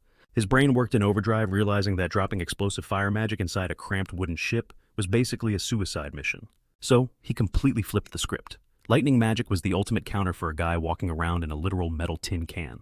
Channeling his mana, he blasted a massive thunderbolt, chaining it into a rapid-fire barrage of high-voltage strikes. But the vice captain didn't even flinch. He whipped his blade up in one buttery, smooth motion to parry the hit. Right before the sparks connected, he slashed the wooden floorboards, kicking up a massive cloud of shattered debris to tank the hit. Using the rubble to intercept the lethal voltage, the vice captain actually smirked, respecting that the kid knew a metal sword and armor were basically walking lightning rods. But then instead of dodging the crackling storm, the madman rushed dead straight into the crossfire. Flashing a cocky grin, he told Russell he was missing a huge detail. That's when Russell caught it, the stray sparks. Ricocheting off the knight were doing 0 damage to his gear. Russell spammed bolt after bolt, but dude just tanked it like an absolute boss. With a fresh wave of raw electricity rocketing toward him, the vice captain just kept pushing forward, was laughing off the attacks as complete trash. The moment the lightning kissed his blade, it just fizzled out into nothing. That freaky iron sword wasn't conducting the current, it was straight up absorbing it. Tucked safely behind his magic shield, Russell's jaw practically hit the floor. Since when does a chunk of metal ignore physics? But before he could process it, the vice captain closed the gap, laminating his heavy blade brutally against Russell's barrier. The impact echoed like an absolute bomb dropping, but the shield held up. Well, for a second anyway. As the knight slowly pulled his weapon back, Russell caught sight of something genuinely terrifying. A massive jagged crack spiderwebbing right across the impact zone. Yeah, that sword was definitely packing some wild hacks. The second Russell clocked the danger, the fractured barrier shattered into dust. Meanwhile, up on the deck, Don Click lunged at the flame tower lady, moving at breakneck speed, trying to literally slice her in half. His blade connected flawlessly, or at least he thought it did. But instead of blood, her body instantly combusted. He just got baited by a fiery decoy that went off like a massive flashbang. As the smoke cleared, Duria was just standing there, totally unfazed, rocking a literal crown of flames. Don sucked air through his teeth, annoyed but kind of impressed. "You're one crafty witch, aren't you?" he muttered. Duria just hit him with the silent treatment, her blazing aura flickering menacingly before she finally snapped back. "Tell me something. Was your brother a knight too?" Don flexed a proud smirk, totally owning it. "Yeah, he was," he bragged, "but nowhere near my level." While he was busy yapping, the fire swirling around Duria, shapeshifted, spawning another blazing dwarf minion. Don just chuckled. "Spamming the same move," he mocked, but Duria flashed a cold little smirk. "Nope," she clapped back. "This time we're tweaking the rules." Don's cocky grin vanished instantly, his brow furrowing as he demanded to know what that meant. Out of absolutely nowhere, more fiery dwarves erupted straight out of the floorboards. They marched right at him, gripping scorching weapons. Don's eyes darted frantically around the deck. "What the actual hell?" Duria finally, "The more you kill, the more they multiply." In literal seconds, Don was staring down a squad of nearly 12 burning berserkers. These weren't her basic trash mobs. These were straight-up elite-tier summons. Hellfire dwarves forged entirely from her own savage mana. She watched him struggle against the horde with this lethally smug look on her face. Don's ego was heavily cracking now, realizing he was insanely outnumbered. Even though his reflexes were still cracked, he fought like an absolute demon. Finished shredding through wave after wave, but the spawn rate was insane. Then catching a quick glimpse of her face, it finally clicked. He recognized that vicious vibe. She wasn't some random magic caster, she was the legendary witch of the Flame Tower herself. Meanwhile, way down below deck, things were getting incredibly bloody. The second his barrier got totally nuked, Russell was left gasping for air, fresh blood painting his chest. The vice captain blinked in pure confusion. Wait, the kid just vanished. Spinning around, he finally spotted Russell off to the side, legs shaking like crazy. How the hell did he dodge that point blank, he wondered. Russell managed to plant his feet, clutching his slashed ribs. The knight was dead set on the fact that his blade connected. That strike should have literally cut the kid in half. But zooming in on the damage, he noticed a crazy detail. A faint glowing aura was wrapping completely around Russell's body. The dude was actually buffing his own stats with magic, basically cloaking his raw flesh in high-density mana. Russell was keeping the buff active to hard carry his physical speed, and to auto-heal his heavy damage. The vice captain just smirked, figuring the kid was just delaying the inevitable game over. He was absolutely helpless, a cornered rat staring blankly through the steel bars. She balled her hands into tight fists, raw pity painted across her face. Russell's chest heaved as he gasped for air. Slapping a trembling hand against the stone wall to keep from collapsing, he muttered under his breath about the twisted nature of knights. A flash of his past life hit him, a memory of a cold-blooded swordsman who butchered an entire squad of hardened mercenaries without blinking. Their only crime accidentally bumping the psycho's shoulder. Russell barely made it out of that bloodbath alive. He was bleeding out seconds from death until a mysterious mage crashed the scene. The stranger snapped his fingers, throwing up a glowing barrier to block the psychopath. The shield tanked an absolute hurricane of sword strikes. The mage eventually clapped the knight, but he had to pull out a highly classified trick to do it. Channeling that exact memory, Russell forced his mana to spike, weaving a brand new shield just like his savior did back then.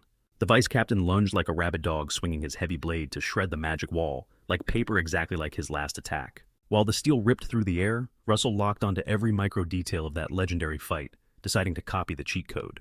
The heavy broadsword crashed down with bone-crushing force, shattering the first barrier into glowing dust. But the vibe was totally off. Right behind that shattered shell sat a second thicker wall. Russell had stacked his magic, flexing a double-layered defense mechanism. The outer shell tanked the hit, but the inner core held its ground. The smug vice captain stepped back, fully expecting to see the kid chopped in half. Instead, his jaw dropped as the rookie mage stood there without a single. He quick cast a circle 2 wind spells, summoning a razor-sharp gale arrow, and blasted it straight into the knight's armored chest, catching the arrogant fighter totally off guard. The shockwave hit with truck-like momentum, ragdolling the vice captain across the entire dungeon. His skull slammed into the solid stone with a sickening crack, followed by a pathetic groan as crimson spilled past his lips. Russell stumbled on his feet, his energy draining from the nasty gash on his own chest. Even though the flesh was stitching itself back together, the agonizing burn refused to fade. He started low-key stressing that he was bleeding out too fast to keep going. Snapping back to reality, he melted the red-hot iron padlock into slag, busting the elves out of their cage. The captives poured out practically crying tears of absolute gratitude. Russell aggressively waved them forward, yelling at them to haul ass off this cursed ship. But a demon-like roar shattered the moment. "You little punk!" the vice captain snarled violently, pushing himself up from the rubble. That heavy hit barely bought them a few seconds of peace. His face twisting into a psychotic glare, he spat, "You should have blown my head off when you had the chance, kid." Russell went dead still, absolutely stunned that the monster was still breathing. He executed that combo perfectly, exactly like his savior. Yet somehow this roach of a knight refused to stay dead. Whatever, no time to panic. He whipped his head toward Ilio, barking orders to grab the hostages and sprint for the main deck right freaking now, the only place they'd stand a chance. The vice captain let out a crazy villainous cackle. "Aw, look who's playing the little hero. How precious. You actually think you're walking out of here with my merchandise?" Before Russell could even clap back, the psycho dashed forward, a literal blur of steel. In a fraction of a second, he was right in his face. Pure survival instinct kicked in, and Russell slammed down a magical wall at the absolute last microsecond. The massive sword collided with a booming shockwave, completely obliterating the outer force field, but the inner core barely survived the crash. "I'm not letting you pull that trash again," the knight growled with dead eyes, unleashing a relentless barrage of heavy slashes. Every desperate shield Russell popped up got instantly pulverized. Within seconds, his only play was frantically spamming layer after layer of raw mana. Eating every single bone-shattering impact, he figured out the brutal truth. His only win condition was stalling this absolute tank. He had to buy enough time for the squad to bounce.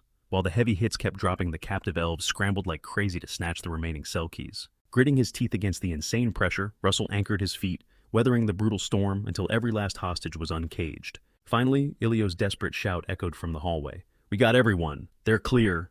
That was the green light. The knight, still swinging like a maniac, flashed a twisted grin. "So what? That doesn't mean squat. Every last one of you rats is dying down here." Suddenly the air around Russell shifted. His voice dropped, morphing into a deep, vibrating, dragon-like growl. "Nah," he rumbled with terrifying authority. "It changes absolutely everything." A massive, suffocating heat wave instantly vaporized the chill in the air. Hellish flames erupted from every corner, trapping both fighters in a blazing ring of fire. The smug look totally melted off the knight's face. While the entire dungeon turned into a blazing inferno, Russell's raw mana erupted like a volcano. His irises flared into a glowing toxic gold, his pupils narrowing into white. Stumbling backward, the vice captain frantically raised his sword, choking out a shaky, desperate laugh. What the hell is this trick decided to stop playing nice? Eek! Finally ready to kill someone? Russell gave absolutely zero response. Panicking, the knight charged first, screaming, "Fine, then I'm carving you and your stupid magic into pieces. One strike is all I need." But before his blade even dropped, an eye-melting flash of pure energy nuked the room, forcing the attacker to slam the brakes as his vision went completely white. His eyes locked onto the weapon in Russell's grip, his signature flame spear. Forged straight out of the ice cavern, this magic relic was no joke. The vice captain barreled forward his own blazing spear, dead set on a collision course. But then, he choked. The sheer aura radiating off Russell's weapon was completely unhinged. He could literally feel the air humming. The weapon practically throbbed with raw mana, totally blown. This wasn't some basic summoned gear. It was on a whole other level, but it was way too late to pump the brakes. He flew headfirst right into Russell's deadly trap. The second he closed the gap, Russell swung that blazing polearm with everything he had, and in a split second, the whole world just whited out. Up topside, Don Click was still desperately brawling against an absolute swarm of hellfire dwarves. He muttered a string of curses under his breath. These fiery little menaces just kept multiplying like crazy. Every time he smashed one, 3 more spawned. He couldn't afford to stop swinging, but let's be real, he was insanely outgunned. Gasping for air, he practically screamed in his head, wondering where his deadbeat brother vanished to, and why he wasn't out here carrying his weight. The dwarves swarmed him, giving him absolutely zero room to breathe. Don's only thought, just survive. Just tank the damage for a few more seconds to land one clean, crushing hit. Suddenly, a blinding radioactive glow erupted from the lower deck, bleeding through the cracks in the wooden floorboards. Don froze mid-slash. He stared down as the very floor beneath his boots started to ignite. The light cranked up to max capacity, pulsing so violently it literally shredded the wood right beneath his feet. A millisecond later, a massive nuke of pure energy detonated from below, practically ripping the entire ship in half. The shockwave totally ragdolled Don, launching him backward. He slammed onto the deck with a brutal crunch, his vision instantly fading to black. Hovering above the chaos, Daria watched the whole explosion go down. Her eyes went wide. She was trying to process what the heck just popped off. Whipping around toward the crater, she caught the heavy clanking of chains. The kidnapped victims were crawling out from the lower decks, finally out of the danger zone. Down in the wreckage, Russell was completely knocked out, his body totally limp in a graveyard of shattered beams. The system screen flashed to life right above him. Quote, "Mission cleared. Reward. Intermediate grade mana stones," unquote. Once the surviving pirates realized their boss was toast, they panicked and scrambled to deploy their backup ships. They were sweating buckets, desperate to salvage the raid. But Daria, she just smirked and hoisted her staff into the air. With one slick motion, she recalled every single one of her fire dwarves. They drifted upward, morphing into these blindingly hot orbs before absolutely raining hellfire down on the enemy fleet. The hellfire meteors crashed into the escape boats, instantly wiping out every single pirate caught in the blast radius. Meanwhile, deep in the ship's guts, a warm glow wrapped around Russell. Someone was kneeling right beside him. It was Ilio, pumping her magic into his system to heal him up. Seconds later, Russell finally fluttered his eyes open. Groggy and totally disoriented, he mumbled, asking what went down as he tried to push himself up. "Whoa, don't move," Ilio whispered gently, her hands still radiating with golden healing mana. "My energy tank is practically empty, so this healing process is going to take a minute." When Daria spotted Russell awake, she hyped him up, saying it was seriously insane how he soloed 2 heavy nights by himself. Russell just blinked, completely lost. He had literally zero clue what she was babbling about. Just a few feet away, Don and his bro were securely zip-tied to a pillar, fully locked down for their crimes. Out of nowhere, Ilio chimed in. She looked Russell dead in the eye, admitting she owed him big time, even if she couldn't pay him back right this second. She swore she would find a way to make it right, dropping her real title. Ilio, Lady of the White Ash Tribe. She put it on her ancestors' honor. She was going to clear this massive debt no matter what. Russell, being the humble guy he is, properly introduced himself back. He played it cool, saying he was just doing his basic job as a guardian. Nothing crazy. Not too far off, 2 elf dudes jogged up to the Lady of the Flame Tower, reporting that they had fully... Daria gave them props for hustling, and even complimented Ilio for training such top-tier, respectful underlings. Russell watched the whole exchange, honestly shook. Pivoting back to Ilio, he finally brought up the burning question, asking what she meant back in that stuffy cabin. She paused, her brain clearly buffering for a second. Then she asked if he meant her weird comment about the scent of a spirit. That little exchange instantly grabbed Daria's attention. Russell just nodded. Yep, that was exactly the mystery he wanted solved. Ilio fired back with a blunt question of her own. Did he have dragon blood running through his veins? Her dead-on accuracy left him completely shook. She then revealed that she carried traces of a green dragon's bloodline herself, even if it was barely a drop in the bucket. It was nothing major, she added, but even the faintest whiff of dragon blood was enough to draw spirits in like a magnet. Gripping Russell's hands, she whispered that she could smell the heavy, overwhelming aura of spirits radiating off of him. That was exactly why she asked. Hearing that, Daria's face instantly shifted into deep thought. Her gears started turning, wondering if that hidden dragon blood was the secret cheat code behind Russell's insane growth rate. Deep down, she realized this kid might actually grow up to rock not just the Endymion kingdom, but the entire freaking world. A little while later, a squad of elite knights showed up to escort the rescued hostages off the ship. Right as they were heading out, Daria glanced back at Ilio, guessing the elf would probably lay low until her mana reserves were fully recharged. Ilio gave a proud nod that was totally her game plan. The Lady of the Flame Tower then chimed in, mentioning her own estate was just around the corner. She invited the whole crew to crash at her place for a bit, adding that Ilio would be an absolute game changer for Russell's upcoming training. Russell just blinked, totally clueless, mentally panicking over what kind of hellish training she was plotting. But for Ilio, this was the perfect shot to pay back her life debt. A soft blush dusted her cheeks as she jumped at the offer. She beamed, saying she'd be absolutely thrilled to tag along. Daria shot Russell a playful smirk, teasing him about his deer-in-the-headlights expression. "What's wrong?" she joked. "Don't tell me you're scared to let her coach you." Russell frantically waved his hands, desperate to clear the air. No, that's not it at all. I'd love that." Daria chuckled and gestured for the duo to follow her lead. "Our rides will be here any second," she announced. The two expressed their gratitude as they headed toward the fancy waiting carriages. While walking, Russell nervously asked the Lady of the Flame Tower if she was really okay with taking him under her wing. Since the new semester at the academy was literally right around the corner, Daria coolly brushed off his worries, promising that Professor Hubert had everything handled. A short ride later, their carriage pulled up to a jaw-dropping estate. Daria stepped out first, flashing a welcoming smile. "We made it," she declared. Looming right in front of them was a massive palace-level mansion, literally glowing in the sunlight. Catching their intimidated vibes, she offered a warm smile. Don't stress over the fancy setup, guys. Strolling through the lush gardens, the group couldn't stop geeking out over how insanely gorgeous the whole property was. Ilio openly gushed over the scenery, calling the vibe absolutely enchanting. She then bowed gracefully, thanking the flame mage for her sweet words and her top-tier hospitality toward the elven people. Once inside, as they were navigating the grand hallways, Russell suddenly froze in his track. Something about this whole setup was giving him major déjà vu. While everyone else was busy admiring the insane architecture, he scoured the area, fighting to piece the fragmented memory together. And then bam, it hit him like a truck. He had totally been here before, back when he was just a little kid with his parents. He hurried over to Daria, asking if he could shoot her a quick question. She turned around, her eyes full of curiosity. "Has this mansion always belonged to you?" he blurted out. For a split second, a flash of awkwardness crossed Daria's face. "Watch your mouth," she shot back with a sly, playful smirk. "If anyone overheard you, they'd swear I robbed the place." Flustered Russell instantly started backpedaling and apologized, but she just let out a soft laugh, totally confirming his wild suspicion. It was true, she had bought this massive estate years ago from a local merchant guild. The heavy truth sank in. This exact mansion used to belong to his own family, back before his dad passed away and their entire legacy crashed and burned. He clearly remembered the tragic rumors of what went down after their noble house collapsed. The whole property had been liquidated for pennies on the dollar. How insanely weird, he thought, that fate actually dragged me back home like this. Fast forward 1 week. Ilio strutted into the main hall, her mana core 100% revitalized. The Lady of the Flame Tower gave her a super warm welcome, hyping up how good it was to see the elf looking so healthy and glowing again. Ilio fired back with genuine gratitude, crediting her speedy recovery entirely to Daria's insanely generous care. Shifting gears, Daria checked. Flashing a brilliant smile, Ilio proudly declared she was born ready. But mid-flex, she completely froze, looking around. "Hold up. Where exactly is Russell?" Daria just burst out laughing. "Oh, don't even sweat it." She smirked, radiating pure chaos. "I just sent him on a cute little errand." Cut to that exact moment, Russell was literally screaming his lungs out, free-falling straight off a massive cliff. Thank God there was a raging river at the bottom.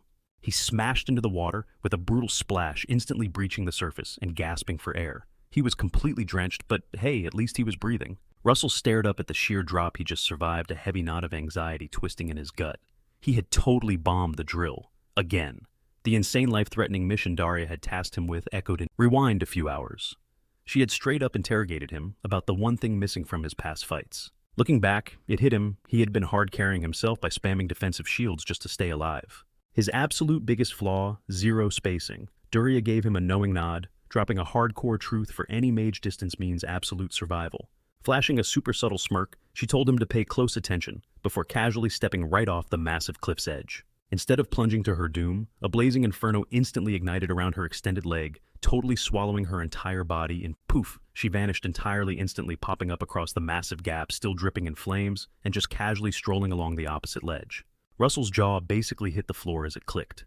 She had just warped reality using top-tier spatial distortion magic, an insane technique called Blink. Once safely across Daria, hit him with the ultimate challenge. From now on, crossing that death drop was totally on him, and he had to do it using Blink. It was a completely non-negotiable survival skill for what lay ahead. Right on cue, the glowing system interface flashed before his eyes, locking in a brand new quest. Objective: master the Blink technique, the insane bounty.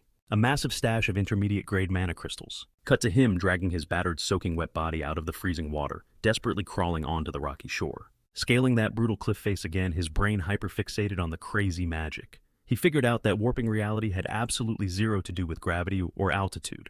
It was all about cracking the spell's core logic. Hauling himself over the summit, it dawned on him this was not some basic combo you could just mindlessly grind. It required deep, raw comprehension.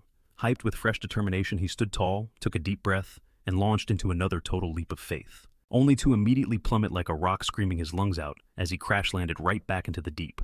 Fast forward a few agonizing hours and he was scaling the wall again. Completely drenched and running on fumes, he seriously started questioning if this so-called magic training was actually just a totally twisted torture test, instead of an actual tutorial. But the second his boots hit the peak, he locked in, pushing his focus into absolute overdrive. This time he threw his foot into the empty void. Boom! A scorching magic circle ignited right under his soul. Gearing up to launch, wild flames started wrapping tightly around his trailing leg too. Out of nowhere, a voice barked from behind, "Do it now!" Getting completely jump-scared, Russell totally lost his footing and nosedived. Mid-freefall, he glanced up just in time to catch Daria flashing this insanely sadistic smirk, totally enjoying the show while he shrieked the entire way down. Later that night, Daria pulled Russell and Ilio into a super moody, dimly lit stone vault, right next to a crackling hearth. She dropped the next bombshell tonight was all about mastering ancient spirit contracts, with Ilio stepping up as his personal guide. Flashing a super soft smile, Ilio stood up, calling it a total honor to back him up. Russell threw her first instruction: shut his eyes completely and hypervisualize anything radiating pure fiery energy. The literal millisecond he did blinding infernos erupted, swallowing his physical body from head to toe. Warning him, she was diving straight into his subconscious. Ilio bridged their minds. Suddenly, her glowing avatar materialized right beside him in his mental headspace. Grabbing his hand, she pulled him through the apocalyptic burning wasteland, casually dropping a massive secret that most of the world had totally missed. The gateway to the spirit realm is not exclusive. It literally exists inside everyone, whether you are human elf or literally any other species. Race did not mean a thing. Every single living soul she revealed was originally forged by Mother Nature herself. But as she spoke, horrific flash-forwards of brutal massacres and apocalyptic wars hijacked her vision. Simultaneously, the raging fire around Russell's physical body went absolutely berserk. His elemental output was spiking so insanely high that even the ever-stoic Duria looked visibly shook back in the real world. Deep inside Russell's psyche, Ilio pushed the limits, desperately trying to decode the massive storm tearing through his soul. Suddenly, she caught a glitching memory, someone getting brutally murdered. It was a nightmare so intensely graphic, it almost shattered her mental link. Still, she clutched up, diving even deeper into the darkest corners of his mind. Charging straight toward his spirit gateway, but completely blocking the entrance was a violently crashing tsunami of dark, heavy water. It totally walled them off from crossing over. She could not even begin to decode what this massive flood actually symbolized. Meanwhile, Russell was standing right behind her, just absolutely breaking down into tears. Scanning deeper into his emotional core, she initially felt a suffocating overwhelm, or at least that was the vibe she got at first glance. But peeking beneath the surface, a totally different emotional cocktail hit her. It was a crushing mix of grief, soul-eating guilt, and desperate longing, all twisted up in raw agony. Out in the real world, Russell was violently shaking, completely trapped in the trauma of his worst memories. The combined magical pressure radiating from him and Ilio skyrocketed out of control, flooding the entire chamber with an intensely blinding radioactive level glow. That monstrous spike in mana instantly tripped Lady Duria's alarms. The core energy was so blindingly chaotic, it looked like they were literally seconds away from detonating. Going into zero hesitation mode, she slammed down a massive containment barrier just to keep them from getting vaporized. Fast forward several hours. Russell's eyes fluttered open instantly, locking onto the Lady of the Flame Tower, keeping watch right beside his bed. Startled, he struggled to sit up as a massive headache pounded against his skull. He frantically asked what went down, explaining that it felt like his mana had completely gone rogue and hijacked his body. Right on cue, Ilya stepped into the room. Russell immediately spotted the heavy bandages wrapped around her arms and panicked, asking what happened to her. She flashed a weak smile, brushing it off and saying she was totally fine. But the terrifying realization hit Russell like a truck, his eyes going wide. Did I do that to you?" he choked out in pure horror. Ilya softly tried to comfort him, but he just dropped his head, completely crushed by the guilt of hurting her. Later that dead of night, Russell stepped outside to clear his racing thoughts, just staring up at the night sky in total silence. Up in her study, Daria watched him from the window, raw concern flashing in her eyes. She pivoted toward Ilya, finally deciding it was time to spill the truth. "What exactly went wrong during that training session?" Daria pressed. Ilya hesitated for a split second, then explained how she remembered unlocking the pathway to the spirit gate before something violently blocked their progress. An absolute tidal wave of crushing emotions hit them, a storm so intense it totally paralyzed them in their tracks.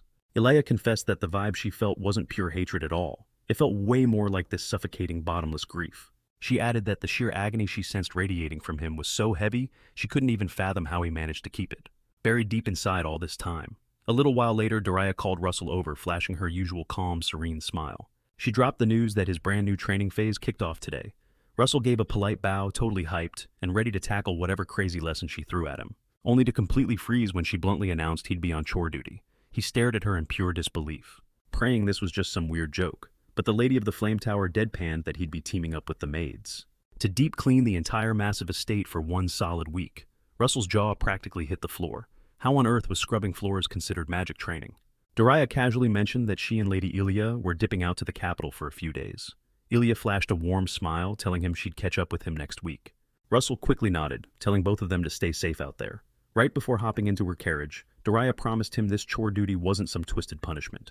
Russell swallowed his pride and agreed, though deep down he was already scheming to speed run the cleaning and secretly grind his blink spell the second nobody was watching. But right as she stepped into her ride, Daria threw one final curveball over her shoulder. He was strictly banned from using a single drop of magic for the entire 7 days. Russell was completely shook. Even after she vanished down the road, he just stood there frozen, before finally letting out a massive sigh and accepting his brutal fate. Fast forward. Armed with nothing but a ragged mop, he braced himself to scrub down the gigantic main hall. Since magic was totally off the table, he cooked up a backup plan. If he couldn't level up his mana, he'd turn this into an extreme physical workout instead, sprinting down the massive corridor like a maniac with the mop. He kept hyping himself up, treating this as hardcore stamina conditioning, but his foot totally wiped out on a slick puddle of water. He launched backward his flailing arms, accidentally sending a fancy vase flying straight into the air. It shattered into a million pieces, the exact second his spine slammed against the hard floor. Out of nowhere, the terrifying headmaid materialized right behind him like a ghost. "Why are you speed-running through your chores like a maniac?" she barked sharply.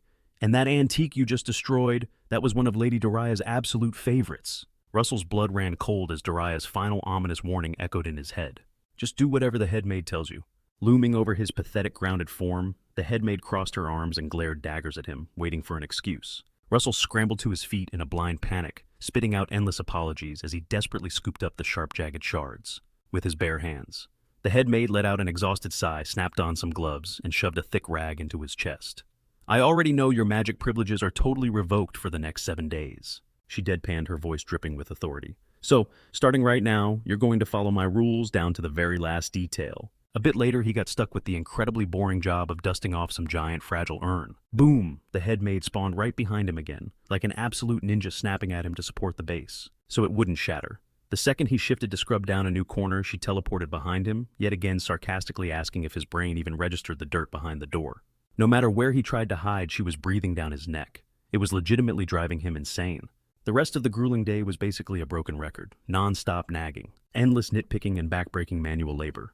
Once his shift finally ended, Russell face-planted onto the floor, letting out the heaviest sigh of his life. "Why?" he groaned under his breath. "Does it feel like I just got drafted as a literal butler for my own survival training?" he wondered, in absolute misery. He replayed how the maid constantly spawned. At the absolute worst times, Loki convinced Lady Daria, orchestrated this whole thing just to test his mental limits. Right as he zoned out, the head housekeeper randomly popped out of nowhere to announce lunch break. She ordered him to hit the kitchen, but Russell, absolutely desperate for a breather, claimed he would eat later. Her eyes instantly narrowed into slits. Dropping her voice to an absolute zero, she repeated, "Follow me." Russell instantly knew that tone meant zero room for argument, so he folded, walking into the kitchen.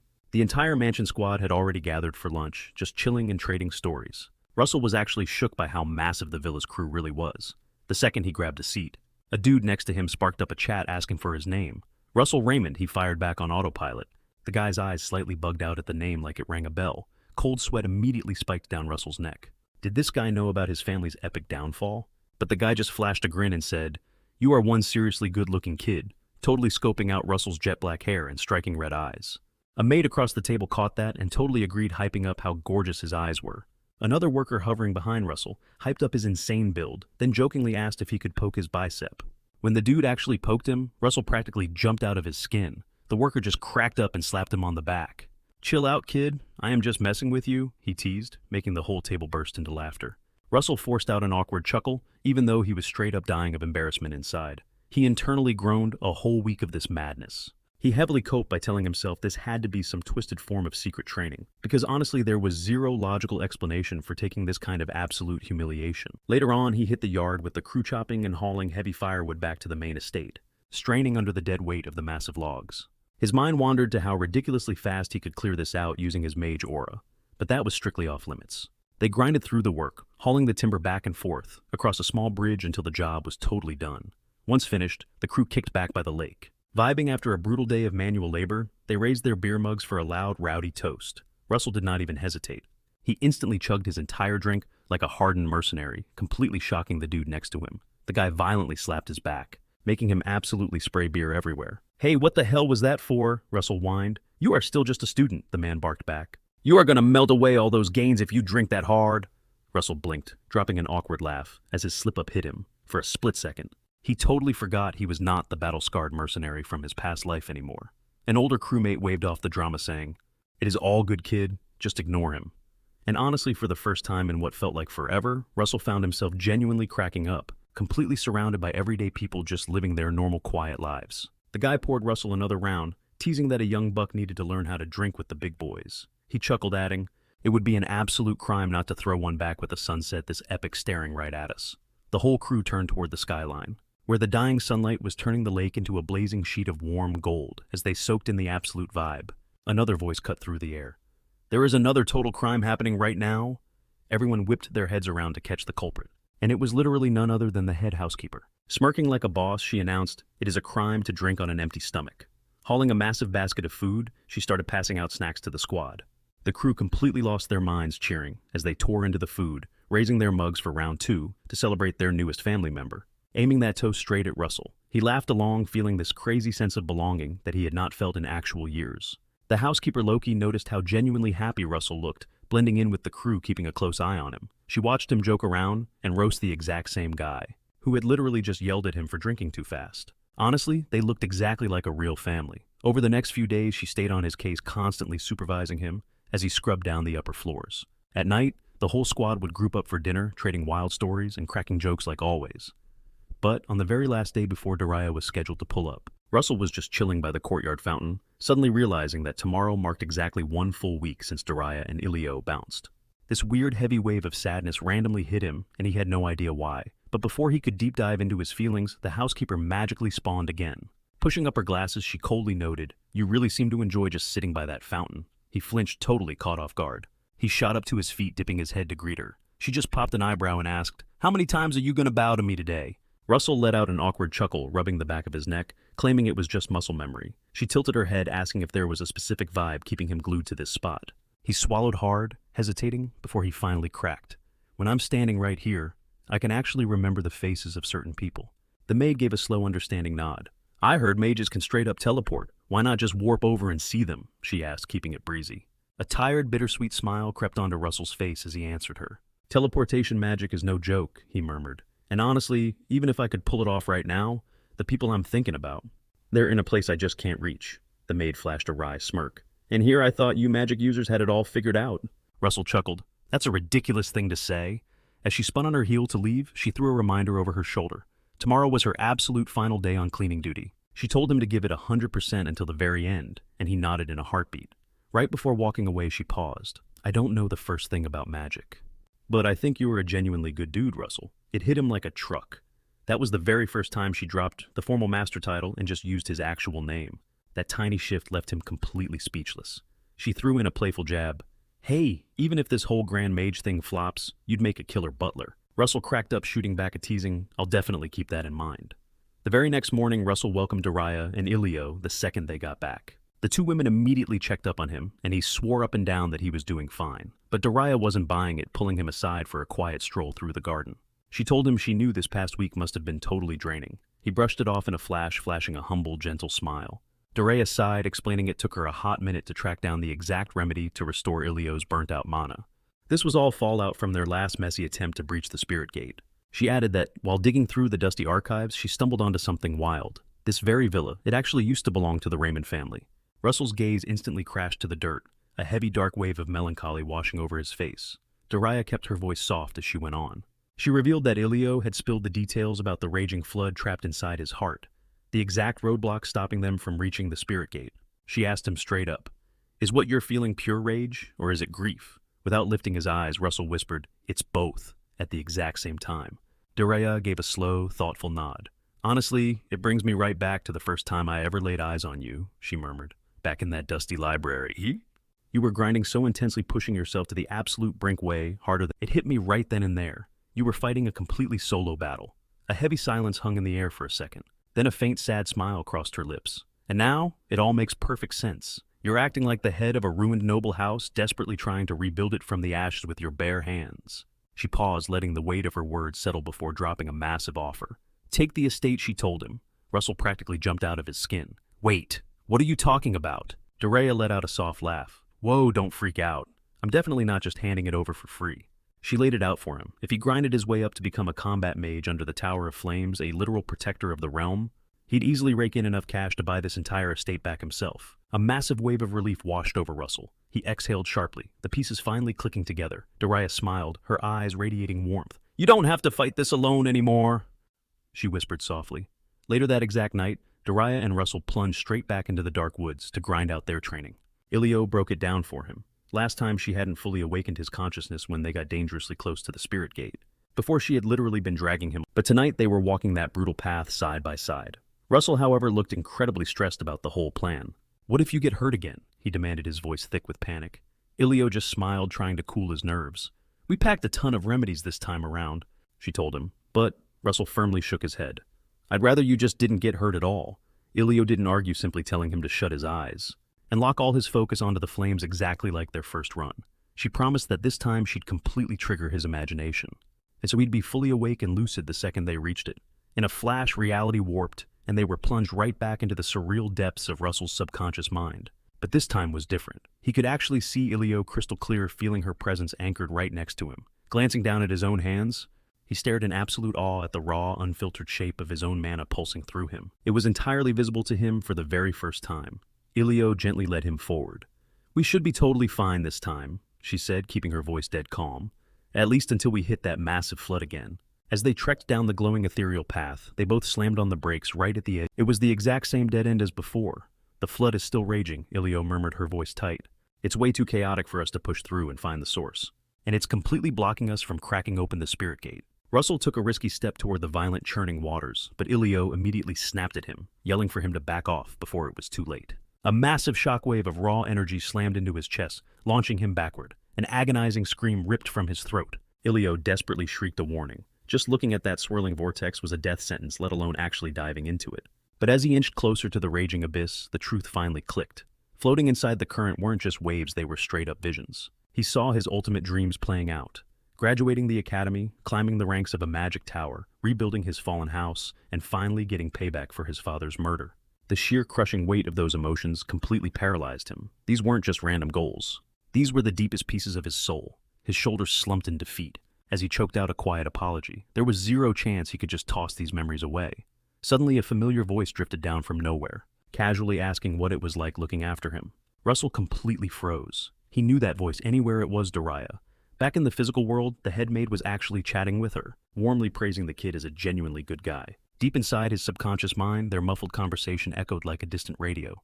It hit him Daria and the head maid had to be standing right next to his unconscious body. Daria double-checked if the maid had stuck by his side exactly as ordered, and the maid softly confirmed it. Soaking in those words, the real point behind his grueling one-week hell training finally dawned on him. Flashes of Professor Hubert flooded his mind, the guy who genuinely cared about pushing him forward. He remembered cracking up with the villa staff that one night, clinking their glasses as they officially welcomed him into their messy family. Then the head maid's warm parting words echoed again. You have a good heart. And finally, Daria's own promise rang clear. You don't have to shoulder this alone. The realization hit him like a lightning bolt. This whole thing was a massive hidden test. Hot tears pricked his eyes as the pieces fell together. He couldn't just magically wipe away his massive tsunami of trauma and grief. But maybe, just maybe, he could rise above it all. Knowing he could never physically destroy the vortex, he squared his shoulders, whispering that he could totally vault right over it. Daria's brutal cliff training flashed back the core secret of teleportation as he marched straight toward the deadly edge. Ilio desperately screamed at him to stop. Stepping closer was pure suicide. Every inch forward roasted his skin with agonizing phantom pain. But a soft, fearless smile broke across his face. If I fall, whatever, he whispered gently. It's fine, because I'm not doing this alone anymore. He blindly stepped right off the cliff into the gaping void. Boom, blazing flames instantly ignited beneath his boot, lighting up the darkness. Ilio watched in absolute horror as his entire body literally vanished in midair. He had triggered the teleportation. A split second later, her eyes darted to the far side of the massive chasm. Her heart hammered against her ribs, and she let out a sharp gasp. There he was, standing tall across the gap, completely wrapped in a glowing ring of fire. You freaking did it! She shrieked. He threw a tired but triumphant smirk back at her, even though the roar blocked out her voice. Right behind him, the brutal vortex kept raging on, totally undefeated. The ultimate takeaway, you don't always have to smash through your trauma head on. Sometimes, you just gotta leap right over it. Ding, a glowing system panel popped up right in his face.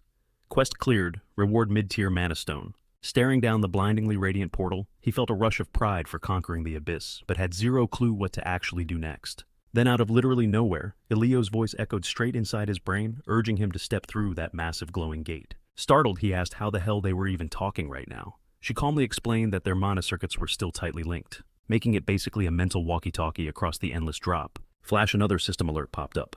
New quest forge a spirit contract. It instructed him to follow Ilio's guide and pull a spirit from the ether, sealing the ultimate pact. Just press your palm against the door, Ilio instructed softly.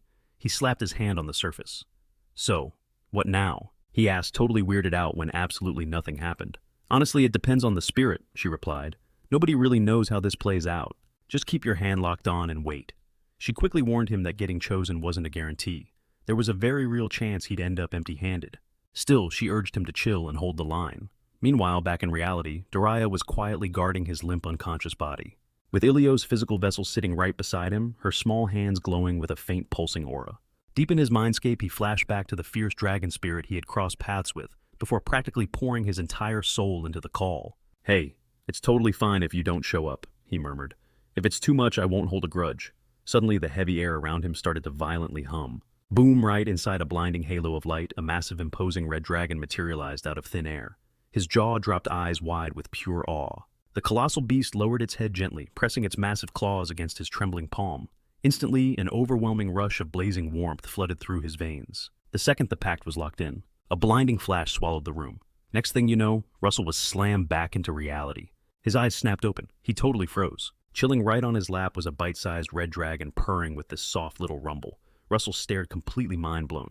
Wait, so this is the spirit form, he whispered.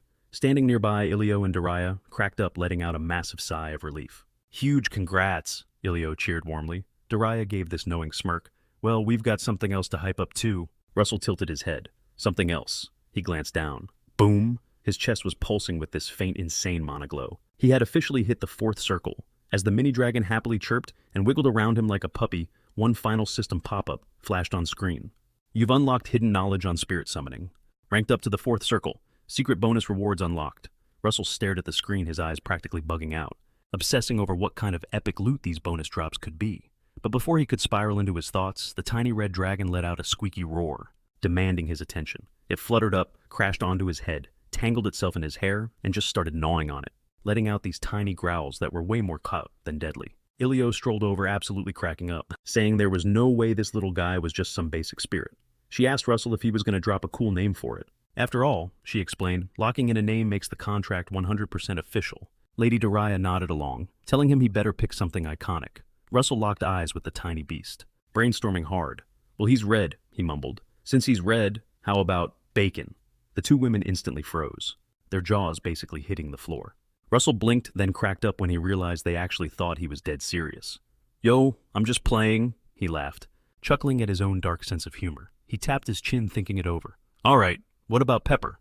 The little dragon let out this super happy trill, totally vibing with the new name. Ilio clapped her hands, gushing over how adorable Pepper was. Lady Daraya smirked, giving it her stamp of approval. Loki. Russell was totally thinking of pepperoni, but he smartly kept that part to himself. Daraya then called for a massive celebration tonight, warning him that the hardcore training arc kicks off tomorrow. Russell grinned, messing around with Pepper, while the little guy kept testing out its voice with these squeaky little barks. Awesome to meet you, Pepper, he said softly. Fast forward 1 whole month later, back at the academy. The entire staff was lined up at the front gates, totally hyping up the arrival of the Royal Tower judges, the VIPs who'd be scouting students for those elite official apprenticeships. One professor whispered, wondering how many seniors would actually get drafted this year. Another chimed in, saying the roster was practically rigged from the start. Suddenly, the loudspeaker boomed. The judge from the White Tower had touched down. He stepped out, flexing his hand-picked student. The professor started gossiping, spilling the tea on how every single tower had secretly been grooming their top picks all semester long. A minute later, the Yellow Tower judge rolled up, with his own prodigy in tow, followed right behind by the Lance Tower judge, showing off some insanely gifted rookie. The teachers kept murmuring, saying they really needed to roll out the red carpet for these VIP students. But they instantly shut their mouths when Professor Hubert shot them this absolute death glare. Maybe we should hook up all the students, one of them stuttered out. Hubert's eyes went ice cold. How do you even call yourselves teachers if you're only kissing up to the top tier? He snapped. Right on cue, another massive announcement shook the courtyard, the arrival of the Flame Tower judge. The students watching from the yard instantly froze in panic. The Flame Tower was literally god tier, and just being in the same zip code as their judge was enough to make you sweat. But hold up, plot twist. It wasn't Lady Daraya stepping out. Instead, this hardcore, intimidating dude named Vermilion Olsen hopped out of the Flame Tower carriage. Professor Hubert scowled, totally lost. Why the heck was Olsen here instead of Daraya? The guy stood there like a brick wall, his sharp eyes scanning the crowd like a hawk. He's not here yet, Olsen muttered under his breath. Hubert's face totally dropped. Wait, was Lady Daraya actually going to ghost Russell? I mean, seriously, why else would she send a heavy hitter like Olsen to do her dirty work? Out of nowhere, a massive fireball ripped through the sky, leaving a blazing trail straight through the clouds. Heads snapped up as a glowing figure descended like a meteor. Yup, it was Russell, literally using flame magic to teleport his way to the ceremony in pure style. Olsen narrowed his eyes, tracking the fiery silhouette until Russell stuck the landing perfectly just a few feet away. Letting out a massive breath, Russell mumbled, "Damn, almost late." A small smirk crossed his face. Cut it incredibly close. Right then, Russell and Olsen locked eyes. The tension was instant. Russell blinked, totally thrown off by seeing him here. Olsen just stared back blankly, not even recognizing him at first glance. Then a sinister smirk crept onto Olsen's face. Turning toward the academy doors, his expression went dead cold. "Oh, this is gonna be fun. Breaking him will be absolutely thrilling," he muttered under his breath. Cut back to Maldiva right before Russell packed up for the academy. He deeply thanked Lady Doria Ilio and the head maid for holding it down for him. He even wished Ilio a super safe trip back home. Flashing a warm smile, she thanked him for being so sweet. Right before heading out, Russell slipped the head maid a handwritten note. "One day, I'll return as the absolute boss of this estate." It read, "Keep the place shining until I get back." The maid just chuckled, saying she was totally manifesting that glow-up for him. After dropping one last thank you for the VIP treatment during his brief stay, Doria slid him a tightly sealed envelope. Just one tiny favor, she told him. "Make sure Professor Hubert gets this." Russell snagged the envelope without second-guessing it. He swore to guard it with his life, but couldn't help noticing her vibe felt seriously off. "Hey, you good?" he asked, but she only offered a tight-lipped smile in return. Now he was dying to know what was inside that letter. Why did she look so incredibly stressed out? Fast forward to the present. Inside Professor Hubert's office, Russell handed over the mystery envelope. Hubert voiced his thanks, pointing out how insanely lucky it was that Russell showed up right on schedule. But the second he scanned the page, Hubert let out a heavy sigh. "Well, this sucks. It looks like I won't be able to back you up during the selection," he admitted, quickly hiding the letter and keeping things super vague. An emergency popped up. "I've got to handle this solo." Russell just gave a laid-back smile. No worries at all. As Russell was about to head out, Hubert dropped some serious advice. "Do not sleep on Olsen. The guy isn't just powerful, he is lethal," Hubert warned. "Trying your best isn't enough here. You need to absolutely dominate." Giving Russell a firm pat on the shoulder, Hubert locked eyes with him. Russell gave a confident nod. "Appreciate it, Professor. I won't drop the ball." The moment he stepped into the hallway, a glowing blue system prompt flashed in his vision: new mission tower selection. Objective: prove an overwhelming power gap and secure the total respect of all 10 savage judges. Minutes later, round 1 of the legendary tower selection kicked off. The entire student body sat dead silent in front of the proctors. It was time for the absolute nightmare that was the written prelims. But for Russell, total piece of cake. He remembered with crystal clarity how he had completely bombed this exact test in his past life. So, crushing it now felt incredibly satisfying. Still, a massive shadow loomed in the back of his mind. The one thing driving him crazy. That freaking letter Hubert had just opened. In his previous timeline, that single piece of paper derailed absolutely everything. He recalled how right after getting it, Hubert started disappearing on sketchy trips all the time. It got so bad that he completely ghosted his teaching gig at the academy, and barely a year after stepping down, Hubert ended up dead. Stepping out into the fresh air after finishing his paper, Russell's brain was running a million miles an hour. He didn't have all the details on Hubert's previous downfall, but he knew one thing for sure. The professor definitely bit the dust on a wildly dangerous suicide mission. Most likely some top-tier classified hit ordered straight from the elite mages of the Flame Tower.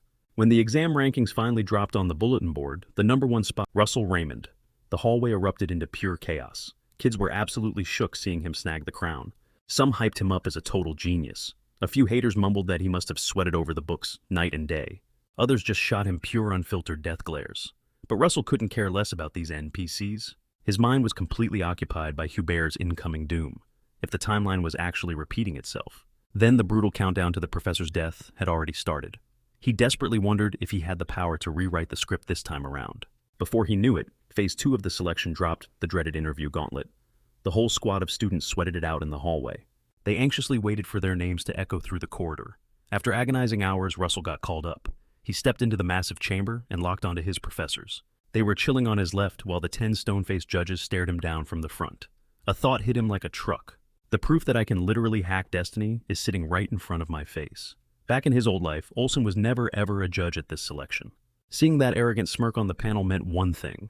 Russell had actually broken the timeline. This meant he finally had a legit shot at joining the Flame Tower, and more importantly, stopping the professors from getting wiped out.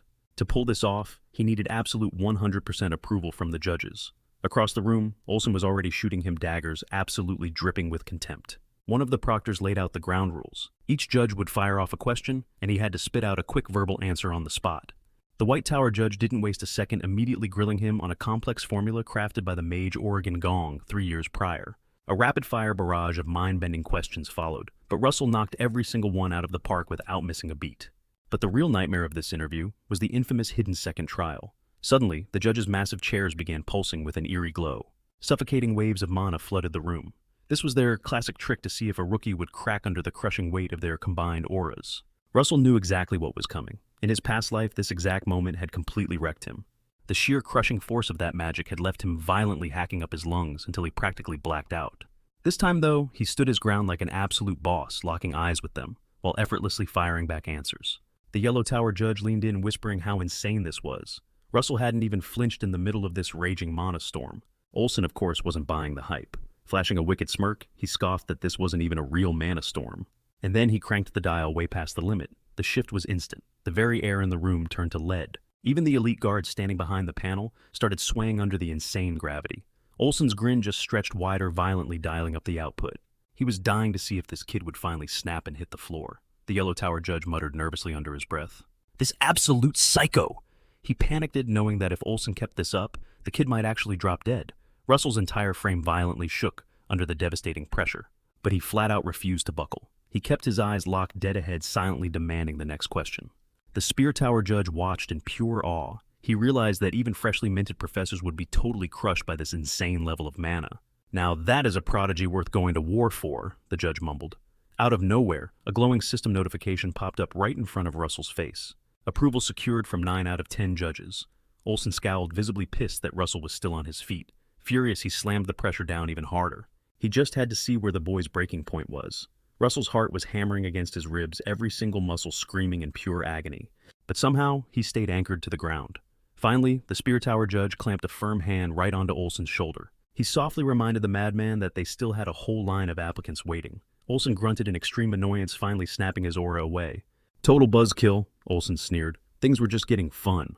As the air in the room settled back to normal, Russell stood dead silent, totally unfazed on the surface. But hidden behind his back, his hands were shaking like crazy. All around him, even the veteran staff members were absolutely drenched in cold sweat. They let out massive sighs of relief, just thankful the nightmare was over. One of the judges gave him an approving nod. Incredible work, kid. You're dismissed. As they called the next victim and Russell finally walked out of that pressure cooker. The second he hit the bench outside, his entire body just gave out. Holy crap. I seriously thought I was going to black out in there, the kid muttered, letting out a heavy, shaky breath. Then that glowing blue text flashed right in his face again. System alert recognition secured from 9 out of 10 panel judges.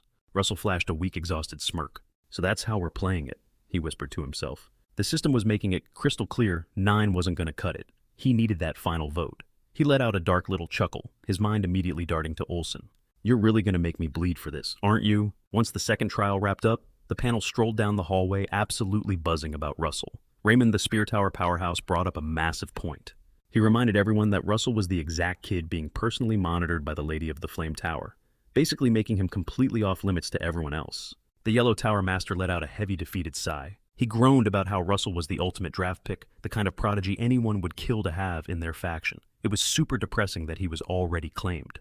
Meanwhile, Olsen kept his mouth shut, aggressively storming ahead of the group in dead silence. The White Tower judge decided to poke the bear, teasingly asking when he planned on training Russell as the Flame Tower's youngest prodigy apprentice. Olsen's eyes practically sparked with lethal irritation. He whipped around, his voice dripping with venom. And who exactly said that little brat was going to be my disciple? Realizing she had just stepped on a massive landmine, the White Tower judge instantly backed off to kill the tension. The rest of the crew just traded highly anxious glances. As Olsen violently stomped away, muttering curses under his breath, one of the judges whispered to the group, "Seriously, what is his major problem?" As he watched the kid walk away, Olsen's mind drifted back to he had escorted a fresh batch of rookies from the Flame Tower straight into a blood-soaked war zone. These were bright-eyed prodigies who had just unlocked their first circle. But during a sudden ambush, the squad's barrier mage completely choked. Enemy forces shattered their defenses like glass, leaving the rookies totally exposed. The rival knights butchered them, showing absolutely zero mercy. Later that night, Olsen's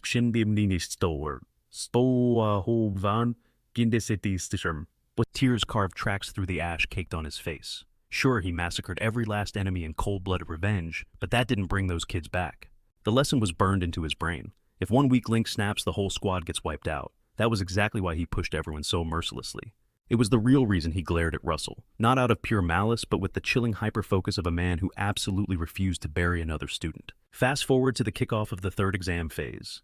Every single candidate packed into the academy courtyard, while the officials dropped the details for their next trial. This phase the proctor boomed is a massive treasure hunt. They were instructed to dive deep into the overgrown Walker Hill forest and scavenge for hidden green monastones.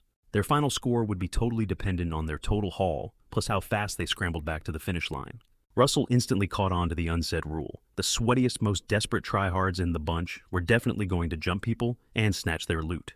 He needed to watch his six. The massive crowd lined up vibrating with tension as they waited for the green light. Right as he took his starting stance, a glowing system prompt flashed directly across his vision. Main quest, objective, earn Olsen's respect. He stared blankly at the floating text, completely dumbfounded. That hard-ass actually acknowledging me? Yeah, right, he thought bitterly. Considering the absolute disrespect he'd caught from the guy so far, it felt like a total pipe dream. Spacing out over the impossible task, he almost missed the deafening siren that triggered the scramble. Sucking in a massive breath, Russell joined the stampede of students charging headfirst into the dense tree line. The second the shadows swallowed him, the reality clicked. Speed was literally the only thing that mattered here. He desperately needed a cheat code, an edge no one else packed. Then a light bulb went off. Sparking a tiny flickering flame right in his palm, he whispered into the glow, "Time to shine, Pepper." Seconds later, a hyperactive little red dragon spirit materialized right into his arms. The little guy chirped, vibrating with pure joy. "It's been a minute, buddy," Russell chuckled. "My bad for keeping you benched for so long." They get super strict about flexing magic on campus.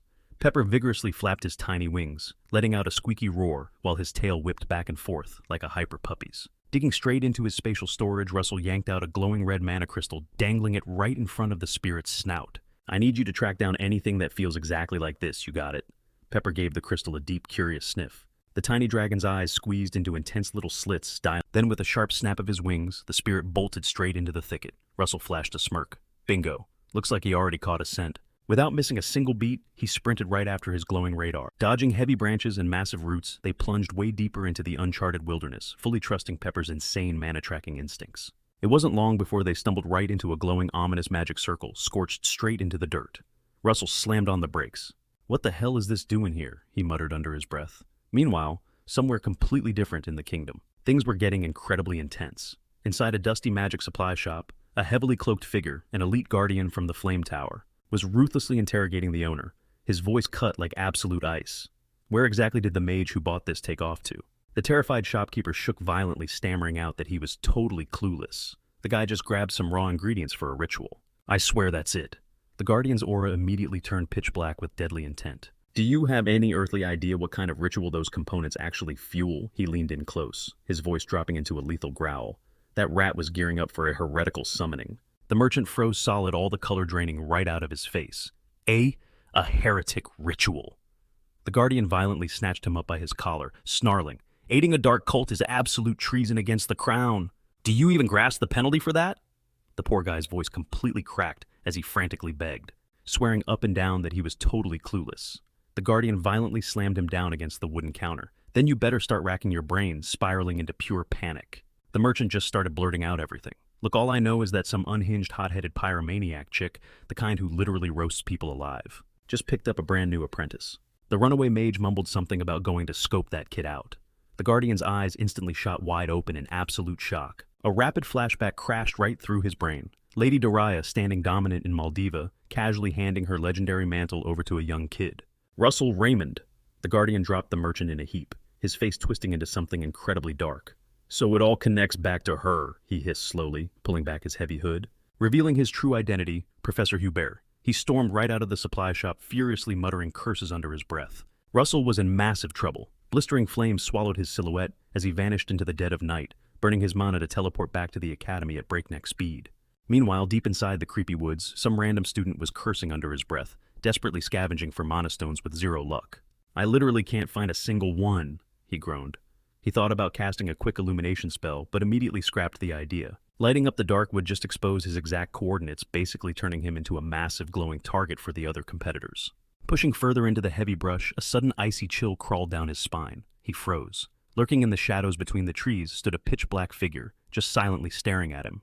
His blood ran cold the second that shadowy form twitched, ripping a startled gasp straight out of his lungs. Acting on pure survival instinct, he whipped a razor-sharp wind arrow right at its head, but absolutely nothing happened. The gale-force projectile phased straight through the creep's chest without leaving a scratch, like he was attacking a literal ghost. Squinting into the pitch-black darkness, the guy realized it was just the shape of a man. "Dude, you scared the absolute crap out of me," he muttered, his voice trembling a little. He kept his eyes locked on the paralyzed shadow. Was it just another competitor pulling a prank? When the dude didn't even flinch, he scowled and pivoted away, figuring he had just stumbled across a dead body. For a split second, he debated looting the corpse, but instantly brushed the thought aside. This was a ruthless survival exam, and at the end of the day, it was every man for himself. But as he walked away, a super greedy thought hijacked his brain. He peeked back over his shoulder at the lifeless husk. Hold up. What if this dead guy is totally stacked with mana stones? He thought. Smirking, he spun back around only to find dead empty space. The mysterious figure had vanished into thin air. A fresh wave of absolute terror violently washed over him. Where the heck did he go? He practically choked out. Suddenly, dry leaves crunched directly behind him. He whipped his head around, his pupils dilating in pure, unadulterated horror. A gut-wrenching, blood-curdling shriek instantly shattered the dead silence of the forest. Another unfortunate candidate had just bitten the dust. Meanwhile, our boy Russell was still tracking Pepper through the dense thicket, hunting down those sweet, sweet mana stones. After hiking for what felt like forever, he finally clicked that they had marched straight into the dead center of the woods. Right smack in the middle of a tiny clearing sat a huge sack, practically bursting at the seams, with glowing green mana crystals. Russell crept forward fully on guard. "Okay, this is super sus," he whispered. "Why the heck are all the objectives hoarded in one spot? The exam was literally supposed to be a massive scavenger hunt, not a free loot drop." He gave Pepper a quick head pat. "Awesome tracking, buddy, but something feels incredibly off." Dropping to one knee to inspect the stash, his eyes locked on to something seriously weird buried deep inside the bag, a deactivated golem core. He scooped it up, his brow furrowing hard. The crystal was totally shattered. "This thing is completely busted," he murmured. "Looks like someone absolutely wrecked it." And that was before the monster even got summoned. Suddenly, a vicious growl ripped from Pepper's throat, his tiny reptilian body instantly locking into battle mode. Russell whipped around just as the solid ground violently exploded. A lethal barrage of earthen spikes shot upward to skewer him alive, aggressively ripping apart the terrain, and tracking right to where he was ducking. "What the actual hell?" Russell roared, launching himself backward in a desperate dodge as a dozen more jagged spikes blew out of the dirt. The rock pillars just kept coming, violently erupting higher and higher, relentlessly chasing his heels as he wildly sprinted and weaved across the open. Then a completely different flash blinded his vision. Light magic. Blinding hyper-lethal beams blasted out from a cluster of floating magical orbs, raining down a catastrophic barrage of energy right on top of his head. Russell slithered through the lethal laser grid, his raw mage aura, pushing his physical agility past human limits.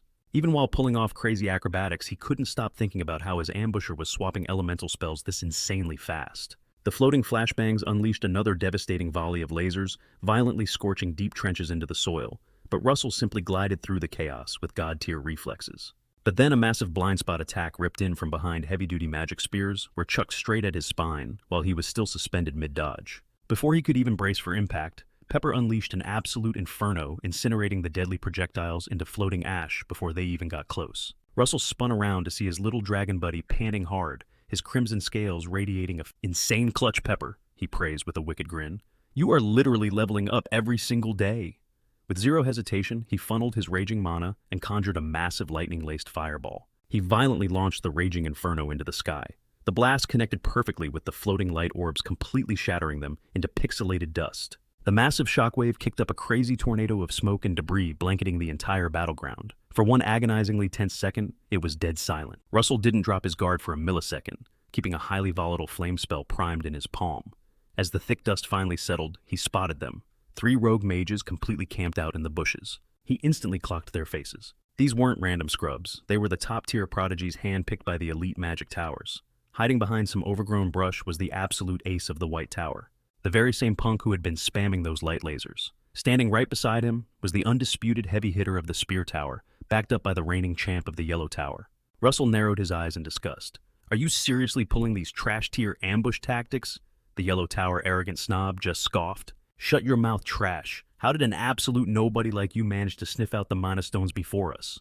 The other 2 elites stayed totally silent, but their twisted expressions practically screamed the exact same disbelief. They were 100% convinced that the Yellow Mage's gaze shifted, locking dead onto Pepper floating right behind Russell. "Oh, a spirit," he breathed out.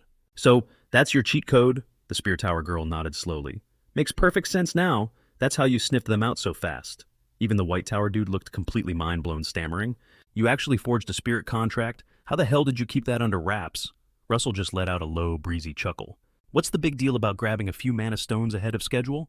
You guys are acting like I committed a felony, just by flexing on you. He let out a theatrical sigh, tapping his chin. Actually, this whole setup feels super familiar. Let me guess. You struck a shady little backdoor deal with some of the professors, didn't you? They hoarded all the mana stones in one specific drop spot, and only you guys had the VIP coordinates. The Yellow Tower guy's face instantly hardened. He kept his mouth shut, but his glaring eyes screamed guilty. This kid is way too sharp, he seethed internally. Russell waved him off completely unbothered. Chill out. I couldn't care less about your little secret pact. I just need you to step aside. That was the absolute last straw.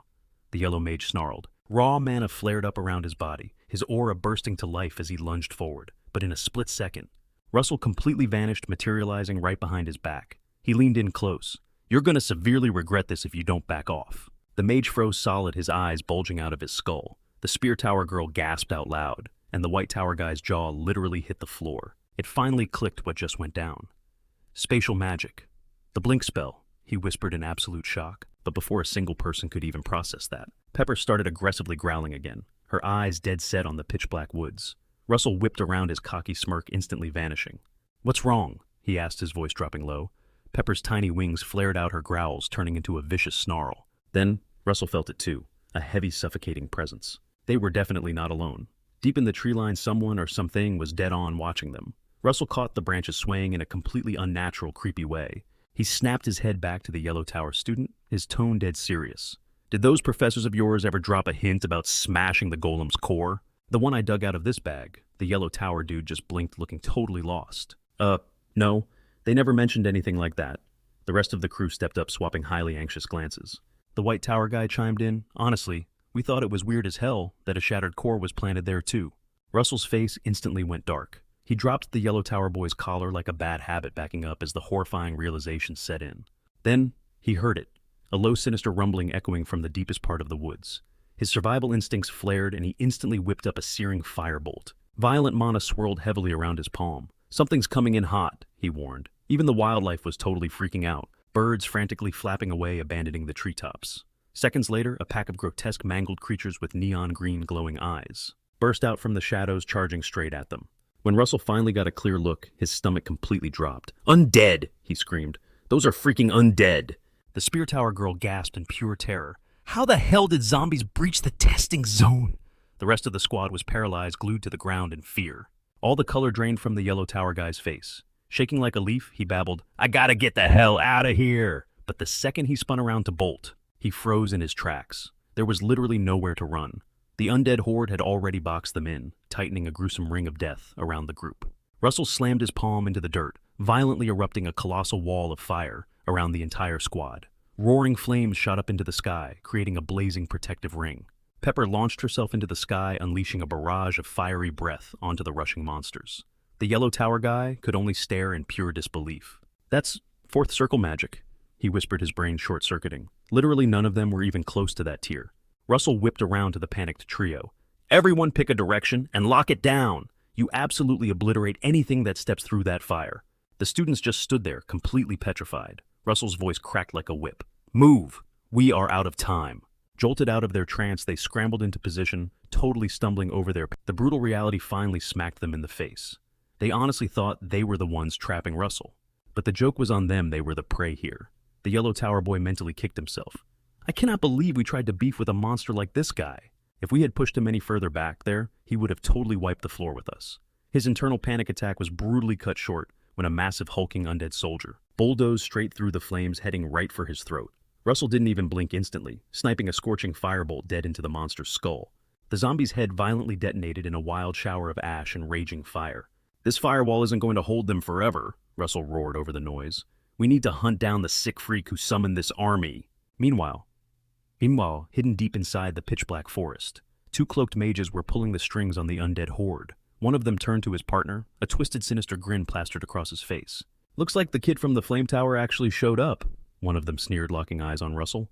Yeah, let's see how long he actually survives in this hellscape, the other scoffed. Meanwhile, back inside the ring of fire, the undead horde started tearing through the blazing barricade. A hulking, rotted brute bulldozed its way in its charred, melting flesh, literally smoking from the intense heat. The monster lunged ready to rip him apart, but before it could even swing, Russell snapped his hand up, blasting a scorching bolt of fire straight at its face. Boom! The blast punched a clean smoking hole right through its skull. Stepping right over the dropping corpse, Russell's eyes darted across the chaotic battlefield. These freaks. They're definitely not your average zombie. It hit him instantly. Someone was pulling the strings with dark, forbidden necromancy. A chilling memory suddenly flashed through his mind.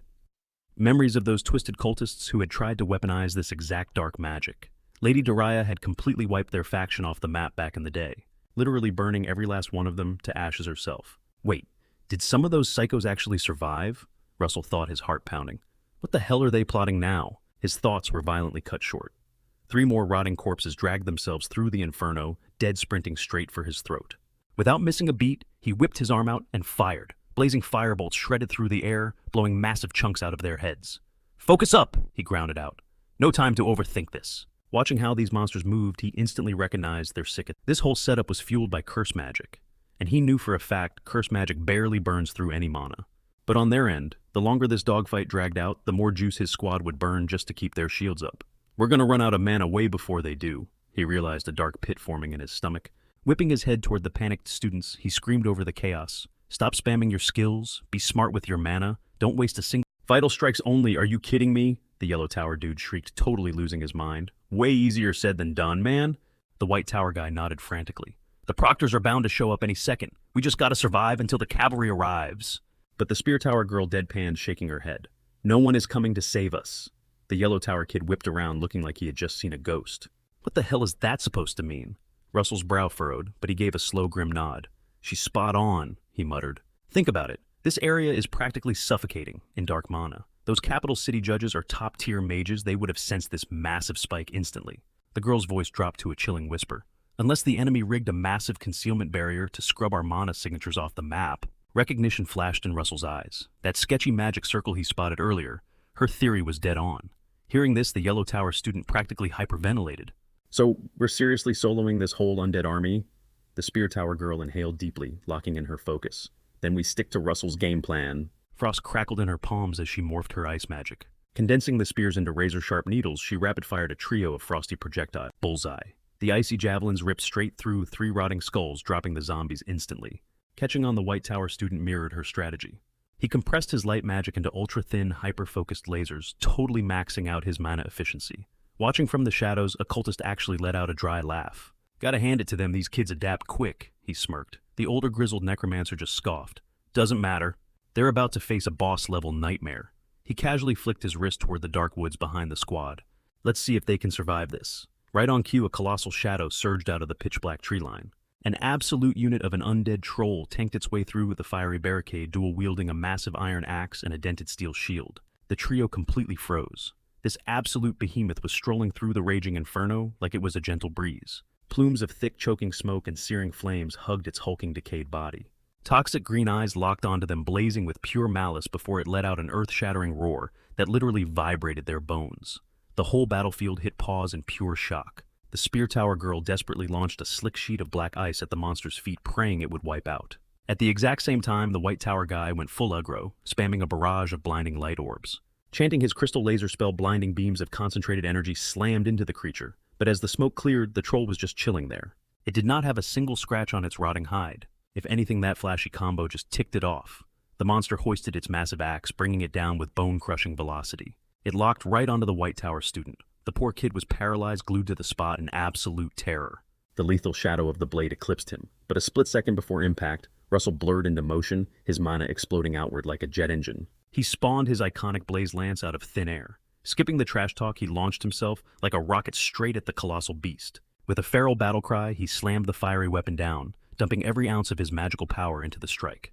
The white-hot spear chunked right through the troll's chest cavity. Boom! The beast erupted into a blinding thermonuclear fireball. It was literally roasting from the inside out. The massive troll was instantly vaporized into a pile of charred ash. Russell nailed a perfect superhero landing, immediately sweeping his gaze across the war zone. Miles away in the dark woods, the lead necromancer violently flinched as his psychic control core snapped. He actually killed it!" the rookie cultist choked out. "He just one-shotted a literal troll. The veteran necromancer's face twisted into an ugly snarl, chaotic black mana sparking around him. Back on the battlefield, the Spear Tower girl was completely starstruck by Russell's weapon. Searing flames still licked off the lance in his grip. That magic, it's just built different, she gasped, practically suffocating under its raw pressure. The pure, unadulterated energy rolling off it was basically scraping Fifth Circle tier. Her brain scrambled to process it. Was this absolute menace really just a fellow student? Russell, however, completely ignored her awe. His radar was locked on the sky where he spotted Pepper, his red dragon spirit pulling tight circles over a specific patch of trees. The tiny dragon shrieked like a siren, pinging their exact location. Deep in the woods, the cultists finally noticed the flaming familiar hovering above them. "The brat found us," the older one spat. A wicked grin sliced across Russell's face. "Peekaboo," he whispered, fully triggering his mage's body technique. Liquid fire snaked up his arms and legs as he dropped into a predator's stance, throttling the blaze lance. His eyes flared with a lethal blinding heat. "Your turn to burn," he murmured. With a terrifying sonic boom that literally shattered the air behind him, he launched the fiery javelin. The spear tore across the sky like a flaming meteor, zeroing in on the tree line. The younger necromancer completely lost it. "Bail, bail, bail, we are dead." But the veterans stubbornly refused. Screw that, we're tanking it. Thrusting their hands out, they burned through their dark mana. They forcefully hijacked the remaining zombie horde, stacking the undead into a grotesque, writhing meat shield to soak the blast. They piled up, morphing into this twisted, fleshy barricade. The flame lance slammed into them. A massive shockwave ripped through the front line of zombies, vaporizing them on the spot. The head necromancer's eyes bugged out as the blazing weapon shredded right through his absolute defense. Frantically, he threw up a magical shield, but it was way too late. The lance detonated on impact, engulfing the entire forest in a blinding inferno. The blast wave hit so hard that Russell and his crew could actually feel the heat from where they were standing. Russell shielded his eyes from the blinding flash. "Did I wipe them out?" he muttered. The universe answered him a few seconds later. The zombie horde just froze in their tracks, their master's control totally severed. Deep inside the burning woods, the head necromancer let out a venomous curse. "So Duria really bred an absolute monster," he spat out. He whipped around, grabbing the young mage to use as a human meat shield against the blazing heat.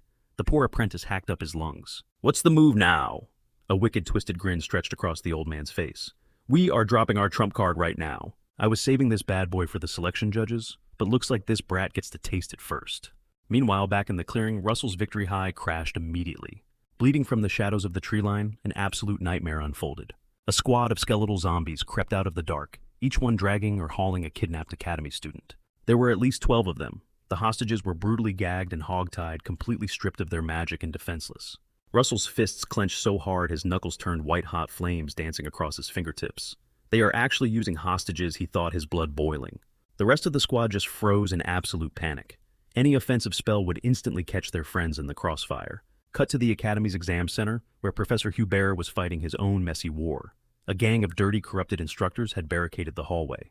They gave these stiff fake bows while stubbornly standing their ground. Only the VIP selection judges get clearance to enter. Sir Hubert violently shoved them aside with a lethal death glare. "Screw your protocol," he barked. He busted down the doors to the main hall, catching Olsen buried in a mountain of paperwork. "Olsen," Hubert roared. Olsen casually glanced up. "You are back already. Did you wrap up your mission?"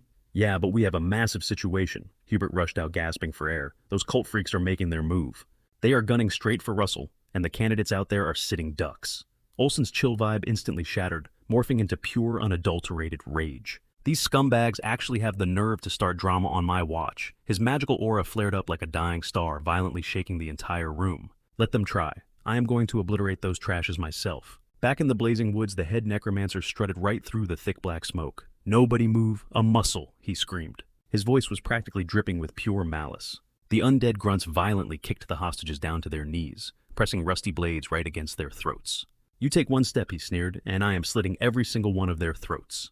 Then I will just resurrect them as my personal puppets." Russell clenched his fists tight enough to draw blood, but he stayed rooted to the spot. His eyes darted around like a hawk, scanning every tiny detail, checking the ropes. The tight gags blocking their mouths, the perfect tactical spacing of the zombies. This creep had literally muted everyone, so they could not mutter a single defensive spell. Pepper was hovering up in the sky, growling menacingly. You could cut the toxic tension with a knife. Russell let out a slow, heavy breath, his eyes turning stone cold. "So this is how low you trashes actually sink," he scoffed under his breath. "Exploiting both the dead and the living." Russell quickly ran the math on casting a blink spell to teleport right behind the necromancer and impaling him on a flaming spike. But he trashed that idea instantly. The guy could just mentally command his undead squad to slaughter the hostages in a split second. The exact second he got attacked, it would be an absolute bloodbath. That wasn't a tactical move. It was a complete suicide mission. The necromancer let out a sick chuckle, mocking them to surrender, while barking orders for his squad to push forward. His freaky glowing eyes locked dead onto Russell. "You the punk from the flame tower? Step the hell up." That was all the confirmation Russell needed. This entire raid was a targeted operation to abduct him.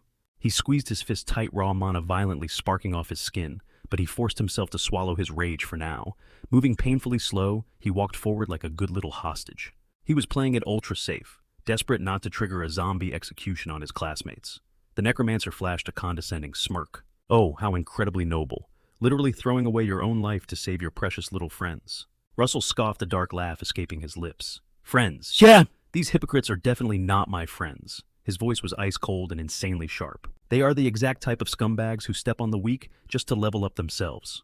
The Yellow Tower students instantly flinched. They knew exactly who he was roasting. And then Russell continued without missing a beat. "You have the parasites who just leech off the strong for a free ride." The girl from the Lance Tower guiltily snapped her eyes to the dirt. Shame flared in his eyes as he dragged himself another step forward. "All I have ever caught from them is pure disrespect. Hate and jealousy," he spit out. "They are just bitter losers who cannot stomach seeing someone else level up faster than them." The necromancer stood completely still, letting the heavy words sink in. Russell completely shattered the silence. "But I am not expecting a guy like you to get it. As a guardian, it is my absolute duty to shield people no matter who they are." That totally stunned the rest of the crew, who fully expected him to snap or hold a grudge. Even the necromancer flinched for a split second, his brow twitching. "Duty justice," he scoffed with a nasty smirk. "Those fake ideals are literally for idiots. In this world, the strong absolutely feast on the weak." Russell cracked a faint grin and said, "That is hilarious." Coming from a dude who literally hides behind dead bodies all day because he is too terrified to throw hands himself. That struck a major nerve. The necromancer's face completely contorted with blinding rage, totally shattering his cool facade. "Fine," he hissed, ice dripping from his voice. "Since you are so desperate to get packed up, I will happily grant your death wish." He whipped his hand forward. Immediately, a skeletal soldier snatched Russell's arm from behind, binding him tight. Another undead creep forcefully gagged him, so he could not chant a single spell. "I am going to end you myself, Flame Tower brat!" The necromancer hissed, a violently dark aura erupting around his body. He unsheathed the sickly green blade and stalked closer, totally gloating. "It is a real shame you will not even get to scream before I wipe you out, but whatever you are still going to rot either way." Russell's eyes narrowed into slits. A forgotten memory flashed in his mind, a specific type of magic that completely bypassed spoken chants. Spells you could literally trigger straight from your brain. His thoughts instantly snapped back to the exact moment he locked in his spirit contract with Pepper. Back then, the system had dropped a bonus reward on him for hitting a massive breakthrough in the spirit summoning. At the time, he was super clueless about what the loot actually was. In that flashback, the system handed him a seriously weird ring. Snapping back to reality, it all clicked: artifact magic. The ultimate hack to cast spells without saying a single word. The item was called the Cloud Ring. On standby, it looked like a totally basic metal band, but the second it got triggered, it morphed into a raging thunderstorm. High above the canopy, thunder started to violently rumble. The necromancer was completely clueless at first way, too hyped up on his own villain speech. "Your death," he bragged, totally full of himself, "is just the opening act for our massive payback." A sudden deafening lightning strike cut him off mid-sentence. He completely froze, his eyes darting up to the sky. A massive freaky storm cloud had literally spawned right out of thin air. It aggressively swirled, flashing with a savage neon blue light. Tied up and brutally gagged, Russell just calmly shut his eyes. Raw electricity started dancing across his entire body, while the ring throbbed with insane power. Deep in his mind, he sent a whisper straight into the storm. "Wipe them out," and the lightning totally listened. The blast was earth-shattering, a hurricane of pure, unfiltered destruction crashing straight into the clearing. The top-tier students threw their arms up, completely blinded by the crazy flash of the blast. The necromancer's screaming got totally swallowed by the roaring thunder, as lightning chained again and again, literally vaporizing the undead into dust. By the time the storm finally faded, thick smoke and the heavy smell of ozone choked the air. The necromancer was barely standing, violently shaking. His eyes were totally hollow, and the control cord just slipped out of his grip, violently shattering on the dirt. His entire body twitched as leftover electricity fried his nervous system. The massive shock locked his muscles into this horrifyingly twisted pose. A second later, he just dropped dead. His entire zombie army crumbled right along with him, leaving Russell as the absolute last man standing. Faint static still dangerously cracked around his body. Just as he was struggling to snap the ropes around his wrists, a sudden shadow moved behind his back. It was the girl from the spear tower. She rushed in to rip the ropes off him, shaking her head in total shock. "I seriously cannot believe you flexed artifact magic in a nightmare situation like that," she said, sounding heavily impressed. "You are actually insane for that." Russell just shot her an exhausted smirk and said, "Thanks. Blushing a little, she awkwardly rubbed the back of her neck. No, we are the ones who owe you big time. You literally just saved everyone. She quickly spun around, yelling out to the rest of the survivors. We need to alert the judges right now. Everyone is heavily banged up. Nearby the yellow tower, student was hauling another guy out of his bindings. And he mumbled, make sure you tell them exactly how he just hard carried us. Russell looked at the spear tower girl to calm her down. Hey, chill out. The judges are going to pull up any second now. She frowned hard and said, wait, how? We are literally ghosted off their radar because of the mana jammer. Russell just smirked and replied, my buddy is dropping them a pin right now. Right on cue, Pepper aggressively dive-bombed out of the sky. He zeroed in on the exact trap jamming their mana signals. With a massive blast of hellfire, the tiny dragon turned it to pure ash. The explosion sparked a towering pillar of fire that anyone could spot from miles outside the tree line. It was basically a giant glowing distress beacon. When Russell dropped the details of his master plan, the spear tower girl was completely stunned. Wait, you were literally predicting everything that far ahead? She asked, shaking her head as she jogged off to check on the wounded squad. Russell just stared down at his palm. The cloud ring was still viciously sparking. Wild arcs of raw electricity danced across the metal band. He winced a bit. This thing was draining his mana pool way faster than he thought. But just as the girl steps past the knocked-out cultists, the necromancer's mangled corpse violently twitches. With half his face burnt to an absolute crisp, he tilts his head back and starts whispering this creepy chant. Russell and the girl whip around as his voice echoes through the air. I surrender my soul to the spirit of vengeance, my life, my years, even my own agonizing death. I sacrifice it all to you. The two heroes freeze in their tracks.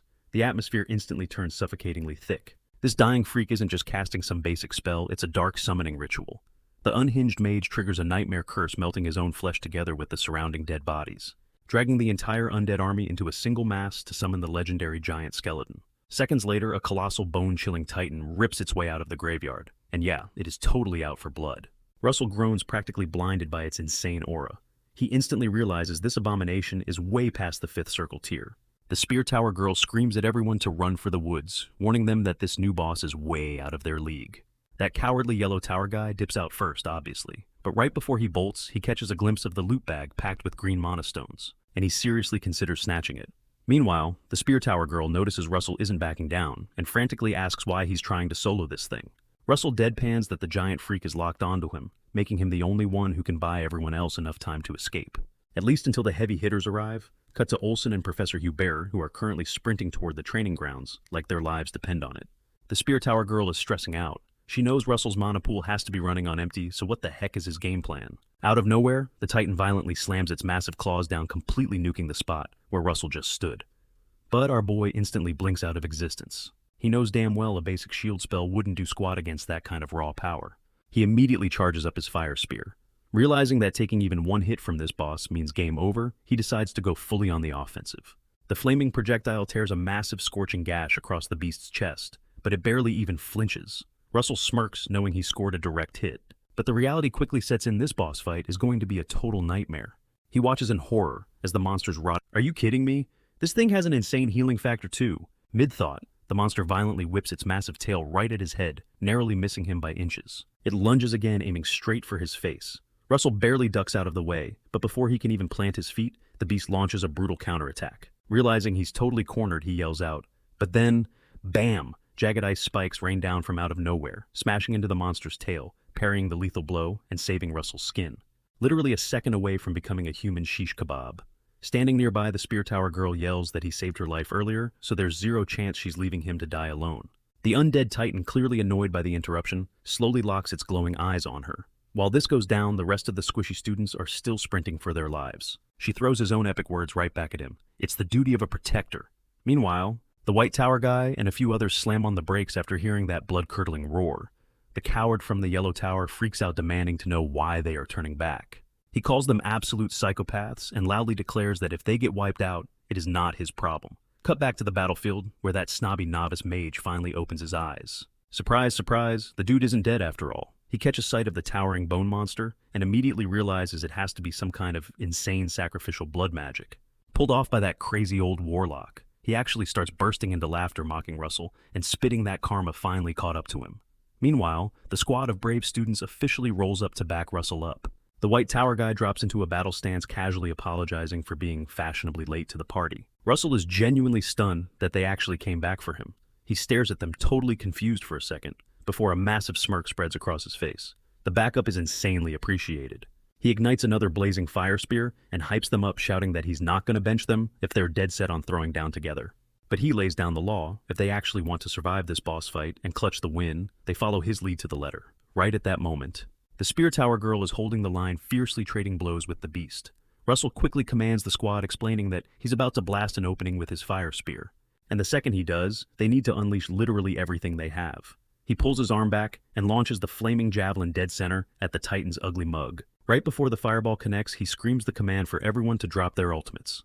The combined magic barrage triggers an absolutely devastating explosion. Half of the monster's skull gets blown clean off, but somehow this absolute tank is still standing. Russell roars at them to keep the pressure up. Even though his hands are violently shaking from mana exhaustion, he forces himself to spawn another fire spear. Meanwhile, the elite professors finally stumble onto the trail that Pepper left behind. Back at the fight, Russell looks at his brave squad. They all came back because they believe in the duty of a protector. He hypes himself up, swearing internally that he will not let a single one of them die. Pushing past his limits, he manifests one last fire spear, overloading it with maximum energy. Suddenly, his pupils narrow into lethal glowing dragon slits. Oh yeah, our boy just unlocked his dragon form. He hurls the devastating spear with every ounce of strength he has left, as the rest of the squad spams their strongest attacks. The blinding pillar of fire absolutely shreds through the air, violently slamming straight into the monster's shattered skull. Just moments later, Olsen finally touches down at the boss arena. He stands there utterly speechless, watching a bunch of rookies throw down against a towering colossal skeleton. Why are these weaklings even bothering to team up? In his mind, they should have just tucked tail and ran for their lives. To Olsen, being frail is the ultimate sin. He firmly believes that if one weak link snaps, the whole... Meanwhile, Russell is pouring every ounce of his soul into a massive flame spear. He locks onto the beast, totally unaware of Olsen watching from the sidelines. The blazing spear obliterates the creature's defenses. Watching the impact, it finally hits Olsen. If even one of these so-called weaklings refuses to stay down, they all rise up together. Their combined sheer willpower triggers a massive blinding explosion, completely ripping the monster's head clean off its shoulders. But wait! The dust clears, revealing a creepy old mage hidden inside the wreckage. He's the puppet master, and he screams out that this nightmare is far from over. The skeletal nightmare actually starts knitting itself back together. Having seen enough, Olsen finally steps up and charges straight at the abomination. He triggers a devastating spell called Overload, gathering an insanely dense shockwave of raw energy right into the old warlock. Freezes in pure terror as Olsen blitzes toward him. Olsen just glares at him, calling the guy absolute twisted scum. The sheer intensity of the blast is off the charts. The monster literally evaporates into thin air from the panting Russell flashes Olsen a tired smirk. He jokingly calls him out, saying if he was going to crash the party, he could have at least shown up a bit earlier. But the banter is cut short as Russell suddenly collapses, his mana completely running dry. Professor Hubert catches him just in time, praising his insane effort, while Olsen actually cracks a genuine impressed smile. The system screen pops up, confirming the judges gave Russell the ultimate green light, officially securing him a mid-tier stone. Sometime later, Russell slowly blinks awake in an infirmary bed. He groggily sits up, only to find Professor Hubert watching over him. Without missing a beat, his very first question is whether the other students made it out alive. The professor gives him a warm smile, reassuring him that everyone is perfectly safe, all thanks to him. Russell lets out a massive sigh of relief. Hubert gets real for a second, admitting that without Russell, it would have been an absolute massacre. Russell just lets out a soft chuckle, humbly noting that he had some backup. Changing the subject, Hubert leans in, asking if he's dying to know how the final test results shook out. That instantly jogs Russell's memory. He practically begs the professor to spill the details on the final scores. Hubert explains that the judging panel was in a total panic, especially after that unhinged ambush. Honestly, that chaotic assault completely threw the third exam's rules out the window. Staying alive and working together suddenly became way more vital than fighting each other for points. Case in point, that cowardly student from the Yellow Tower, he completely chickened out, hoarding all the green mana stones and fleeing the scene instead of throwing hands. So, looking at the big picture, the judges made a massive call. They officially declared that in this grueling selection test, the absolute MVP who scored the highest was none other than Russell himself. Russell is totally floored. He can barely process the fact that he actually took the #1 spot. He gratefully thanks his mentor, overwhelmed with the realization that he's finally getting out of this academy and graduating. Hubert then drops a serious update. A massive investigation is already underway to hunt down the mastermind behind the heretic attack. He promises Russell they won't rest until they crack this case wide open. But Russell drops a bombshell of his own. There was actually a second heretic lurking on the battlefield. Hubert is totally stunned, revealing they only ever recovered one body. It turns out that badly wounded mage managed to slip right through their fingers during all the chaos. And as he dragged himself away, he swore an absolute blood oath to make Russell pay for embarrassing him. Right at that moment, Olsen, who had been silently chilling by, he bluntly states that it looks like that rat managed to scurry away. The fiery elder then steps out of the shadows, demanding a one-on-one chat with Russell. Hubert instantly gets defensive, trying to play interference because his student seriously needs to rest. Sensing the heavy tension in the room, Russell quickly plays peacemaker, assuring his professor that he's good to go. Cut to a bit later, the two mages are taking a stroll outside. Olsen bluntly points out that Russell must have been absolutely pulling his hair out during that fight. Being forced to babysit a bunch of deadweight rookies against literal heretic assassins, Olsen isn't backing down from his hardcore mindset. Being weak is nothing but a total liability. He hasn't budged an inch on his brutal philosophy. Russell surprisingly agrees, but then drops some hard wisdom of his own. The weak only exist so the strong have a reason to step up, grow, and fiercely protect them. Seeing someone put their life on the line lights a fire under the weak, pushing them to grind harder. At the end of the day, no one gets left in the dust. They all level up together as a unit. Olsen just takes it all in, staring at the kid in absolute silence. But then out of nowhere, a genuine grin spreads across the old man's face. "Not a bad answer," he chuckles, tossing a sleek white bundle right at Russell, telling him to open it. Russell catches it, totally clueless about what he's holding, but the second he unwraps it, he instantly recognizes that premium fabric. It's the official prestigious robe of the Flame Tower. Olsen gives him a cocky smirk, instantly warning the kid not to let this flex go to his head just yet. He lays down the law: if Russell actually wants to rock those colors and officially join the Flame Tower, there's still one final brutal test to pass. Russell is visibly confused, pointing out that the selection exams are literally over, but Olsen just waves it off, explaining it's a hardcore old-school tradition that every single recruit has to survive. Without missing a beat, Olsen taps his foot, instantly carving a blazing magic circle into the dirt around him. The rules are dead simple. Russell just has to force this powerhouse out of the circle, using absolutely any spell in his arsenal. But if Russell fails to make him budge even an inch, oh, there's gonna be hell to pay. Smirking right back, Russell powers up loudly, warning the elder not to regret giving him a free shot. He snatches a mana stone from his pouch and downs it like a shot. Olsen flashes a cocky smirk, taunting him to bust out any spell he wants. Russell just grins right back. Oh, he's already got a master plan cooking. A split second later, Professor Hubert's jaw drops. Olsen braces himself for impact. Bam! One of Russell's lightning strikes slams into him violently, shoving one of his legs straight out of the ring. He cracks a smile. He's literally shielded by a fifth circle barrier, yet this kid's insane attack actually forced him back. Professor Hubert rushes over, demanding to know what the hell Olsen thinks he's doing. He snaps that he's cornering the kid before he's even had a second to recover, but Olsen, he doesn't even flinch. He brushes it off, claiming it's just a time-honored hazing tradition of the Flame Tower. Hubert fires back that this kind of toxic behavior is something he'd expect from a clueless rookie, not a pro. Olsen flares up instantly. The heck is that supposed to mean? He demands. He argues the tradition is meant to beat some discipline into Russell before he officially... Hubert claps back deadpan, saying the Academy's pillars would literally crumble if they tried to discipline this kid any further. Turning to Russell, Hubert drops a heavy apology on Olsen's behalf. But Russell just laughs it off. No sweat, man. Olsen completely ignores Hubert's shade, dropping a massive truth bomb. Russell is the only one to ever clear this brutal trial since it was created. Turns out Russell unleashed a totally custom spell he crafted from scratch. He fused the raw power of his magic ring with a blazing fire lance all at once. And wait, that's not even the craziest part. He actually summoned a spirit to supercharge the strike. Olsen's mind is blown. He openly admits he is genuinely impressed. Hubert is totally shell-shocked. A spirit? Russell casually summons Pepper and introduces the little guy. Both grown men stare at the spirit, totally melting over how cute it is. Fast forward to graduation day, and Russell is up on stage delivering the valedictorian speech. He wishes his classmates massive success in whatever crazy adventures come next. The second he wraps up, the crowd erupts into roaring applause. Later on, Professor Hubert totally hypes up his speech, and Russell smiles, thanking him. But Hubert stops him, reminding him he isn't a student anymore. So from now on, it's older brother. Russell grins, officially calling him older brother Hubert. Hubert beams, then asks if Russell has a place to crash in the capital. Russell mentions he's thinking of renting some cramped room on the outskirts of the city. Hubert immediately shoots that idea down. He tells Russell to just crash at his place since he can't go back there anyway. Why? Because his grinding contract with the Academy is far from over. Russell's eyes light up, hyping up. Wait, seriously? You sure? Absolutely. Hubert explains he bought the crib from their master, but weirdly enough, he hasn't stepped foot in it once. A little while later, Russell is all moved into his sick new pad. Suddenly, the system chimes in, congratulating his graduation by dropping a mystery reward. And boom! For the very first time, he scores a high-grade mana stone. He checks out the mystery loot only to uncover that exact same map from before. The system flashes a hardcore prompt: track down the marked location and clear the quest. Russell smirks. He knows exactly where this is. The Forbidden Kulal Island. It's a total dead zone for humans crawling with vicious magical beasts. The place is so brutally dangerous, you literally need the strength of the sixth circle just to step foot on it. Russell's mind is racing, incredibly hyped to see what this wild opportunity is going to demand of him. He remembers the crazy power of the king's horn surging through his veins. He wonders, is all of this just a setup to push his power to the absolute limit? Or is there some massive world-altering mission waiting for him that actually needs this insane strength? Slumping down to chill, he admits he has zero clue. But honestly, whatever it is, he knows he's got to keep leveling up, because he still has way too much on the line to protect. Cut to a bit later, rolling through the city.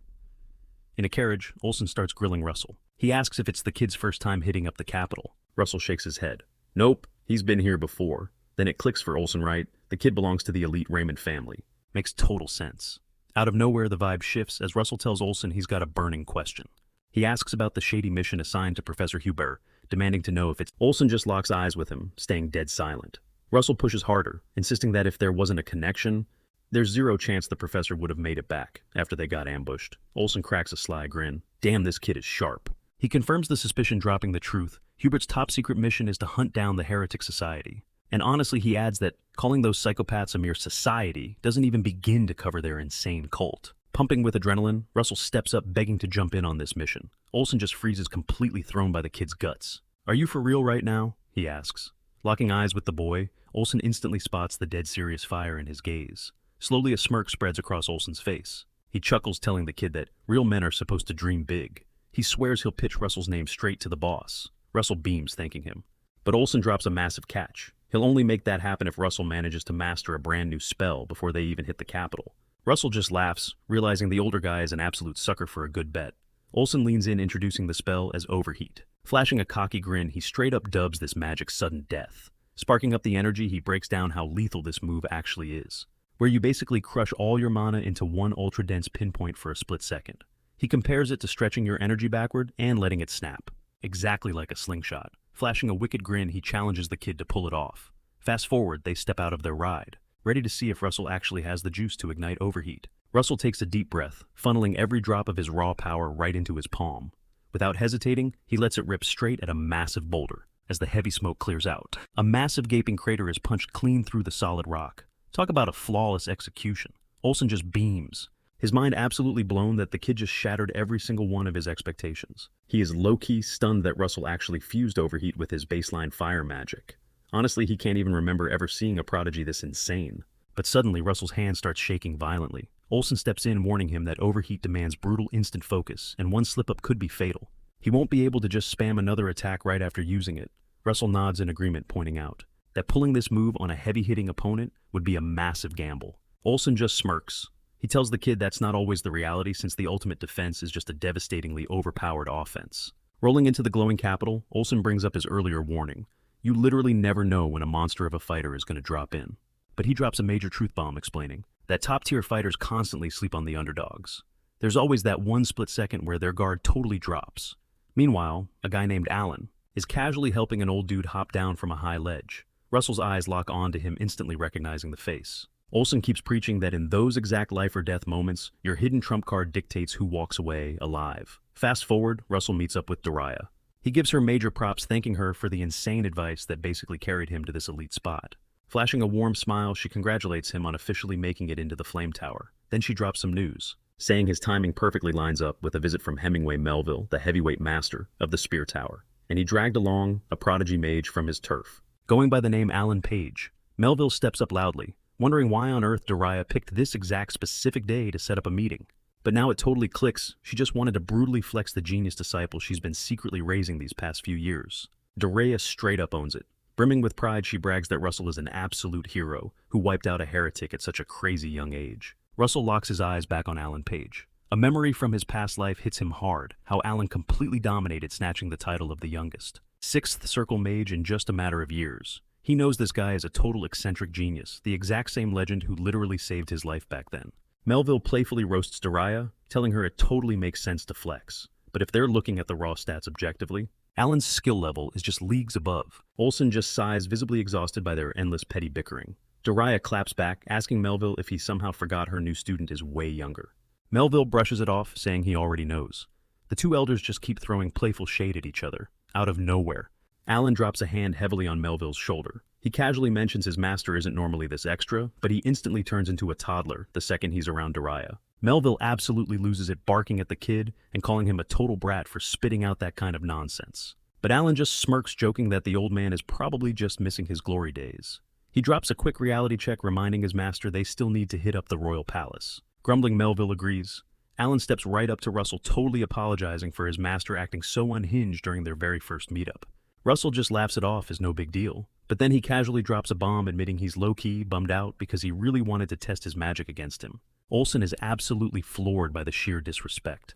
Melville bursts out laughing, calling the kid bold, way too cocky. Wondering where this insane ego is even coming from, Melville suddenly floods the entire room with a suffocating heavyweight aura. Russell totally freezes in shock, literally feeling like he's drowning at the absolute bottom of a pitch-black ocean. Melville chuckles at the kid's terrified reaction. He openly admits he didn't think anything could actually shock an old veteran like him anymore, pushing himself up to leave. He suddenly challenges Daria to a high-stakes bet, completely catching her off guard. Looking dead in her eyes, he declares that in exactly 5 years, if her apprentice manages to catch up to his own star pupil Alan, he'll fork over one of his mythical relics. Daria's eyes light up, totally thrilled by the high stakes. Russell eavesdrops on this wild bet, recalling that these mythical relics aren't just old junk, they're ancient artifacts. Straight out of the Age of Legends, ancient treasures bursting with god-tier power. Even the weakest one packs enough mana to rival a 7th circle mage. Smirking, Daria dares him to cut the timeline down to just 3 years. Melville is absolutely stunned. She doubles down: if her student fails to bridge the gap in 3 years, she'll surrender her own relic. Melville bursts into laughter, warning her that there is no backing out now. She just smirks, telling him to go ahead and get his relic ready to hand over. Melville finally turns to leave, barking at Alan to follow. The young mage bows respectfully, bidding farewell to the Flame Tower master. Daria letting her know they are heading out. Melville's booming laugh echoes down the halls as they walk away. Once they step outside, Alan hesitates, asking if gambling a literal mythical relic on a petty bet is actually a smart move. Melville bluntly replies, "Hell no," leaving Alan completely shook. The old master pivots to face his student, his eyes deadly serious, and orders him to go all out and grind like never before. Alan furrows his brow, muttering under his breath that he feels like the only adult in this dynamic. Meanwhile, Olsen teases Russell, pointing out that the guy just can't seem to chill, not even on day one.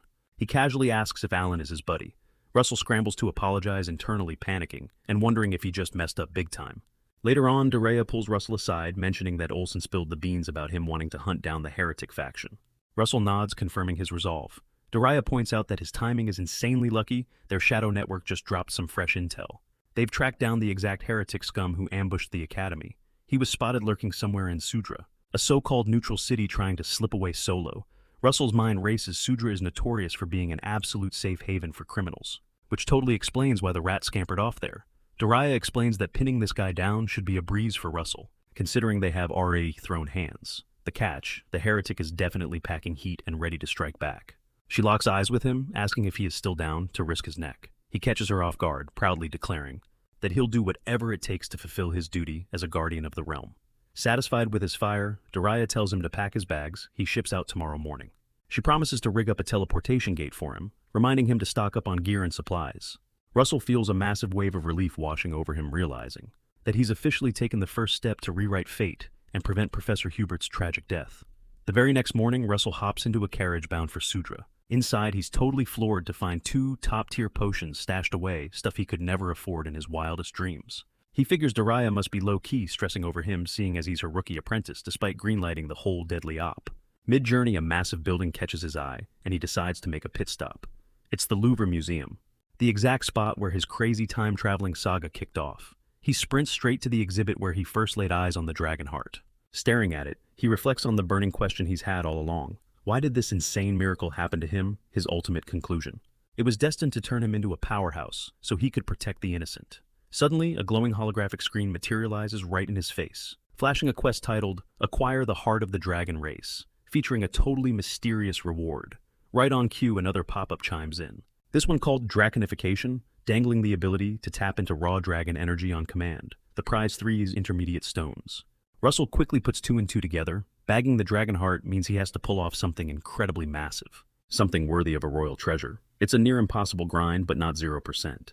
He glares at the second quest and mutters, "What the heck even is this draconification nonsense?" Sensing his total confusion, the system decides to show, not tell. It unleashes a bizarre, intense surge of mana, and in a flash, Russell's pupils narrow into terrifying, glowing dragon eyes. A chill runs down his spine as he remembers this exact vibe, those desperate life-or-death moments when his power just randomly spiked. He stares at his monstrous reflection in a mirror, honestly questioning if the fierce predator staring back is even him anymore. Later that day, he pieces it together, realizing that this broken ability must have awakened during his trial by fire, acting as the ultimate clutch that kept him alive. If only he could trigger this god-tier buff on command. He starts theorizing that stacking his overheat skill with draconification could massively multiply his damage output, potentially crafting a one-shot ultimate attack that rivals 6th circle magic.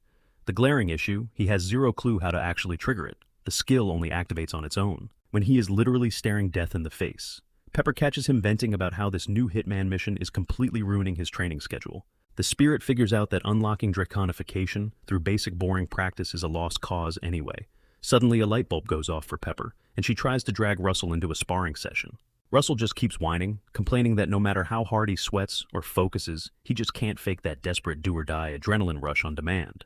Pepper catches him slacking and instantly gets ticked off. Out of nowhere, a scorching blast of fire grazes right past his face. He flinches hard, completely caught off guard, only to spot Pepper furiously growling in pure dragon tongue. Russell chuckles, asking if the little guy actually plans on backing him up. Pepper flashes a smug grin and lets out a sharp growl to seal the deal. Later on, Russell drops into a deep cross-legged meditation, with Pepper chilling right on top of his head. He zeroes in, trying to cross over into the mana realm, exactly how Lady Elo had drilled into him back in the day. Moments later, his spirit materializes in the zone. The nostalgia hits him. It is the exact same dimension he once explored with Elo.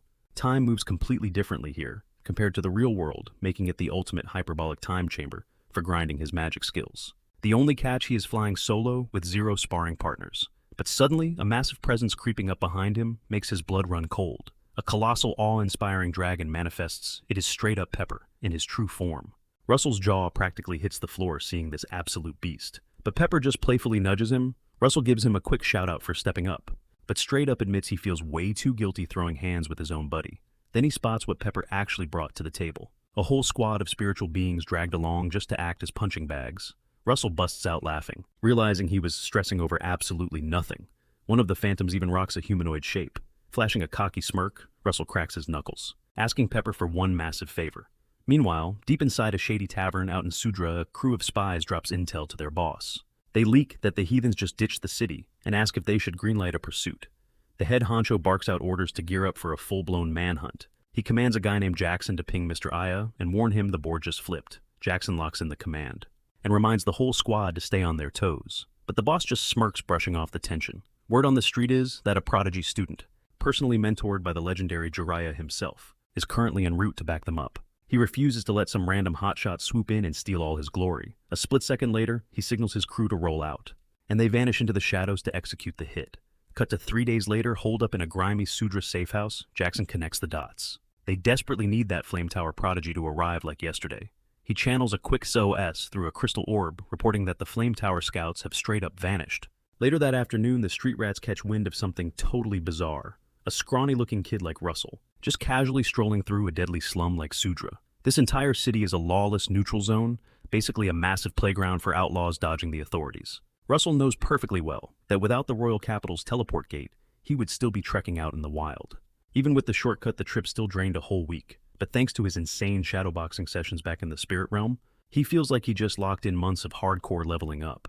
Flashbacks of his brutal brawls in that dimension rush back, especially the moment he finally unlocked full-on draconification. Right on cue.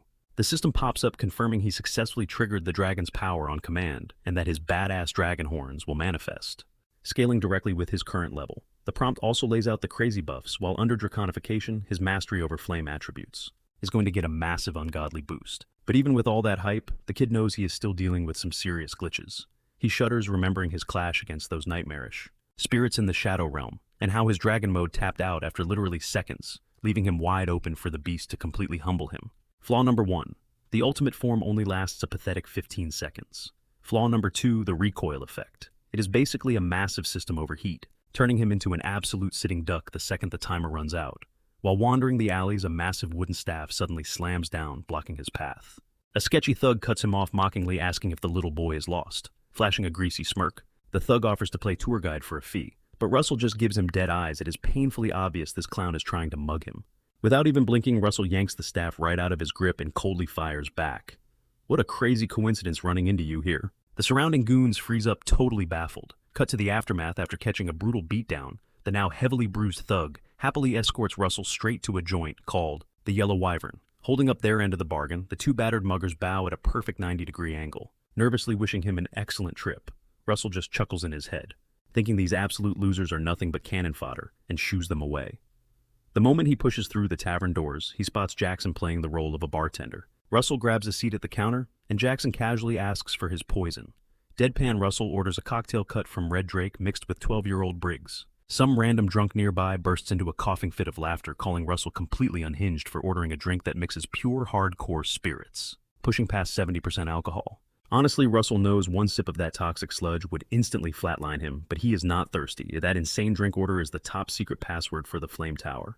Jackson catches the vibe, silently blown away. He seriously can't wrap his head around the fact that a kid this young is actually enrolled at the Tower of Flames. Pouring the drink, he questions if Russell isn't way too young for this heavy stuff. Out of nowhere, a glowing magical barrier snaps into place right around Russell.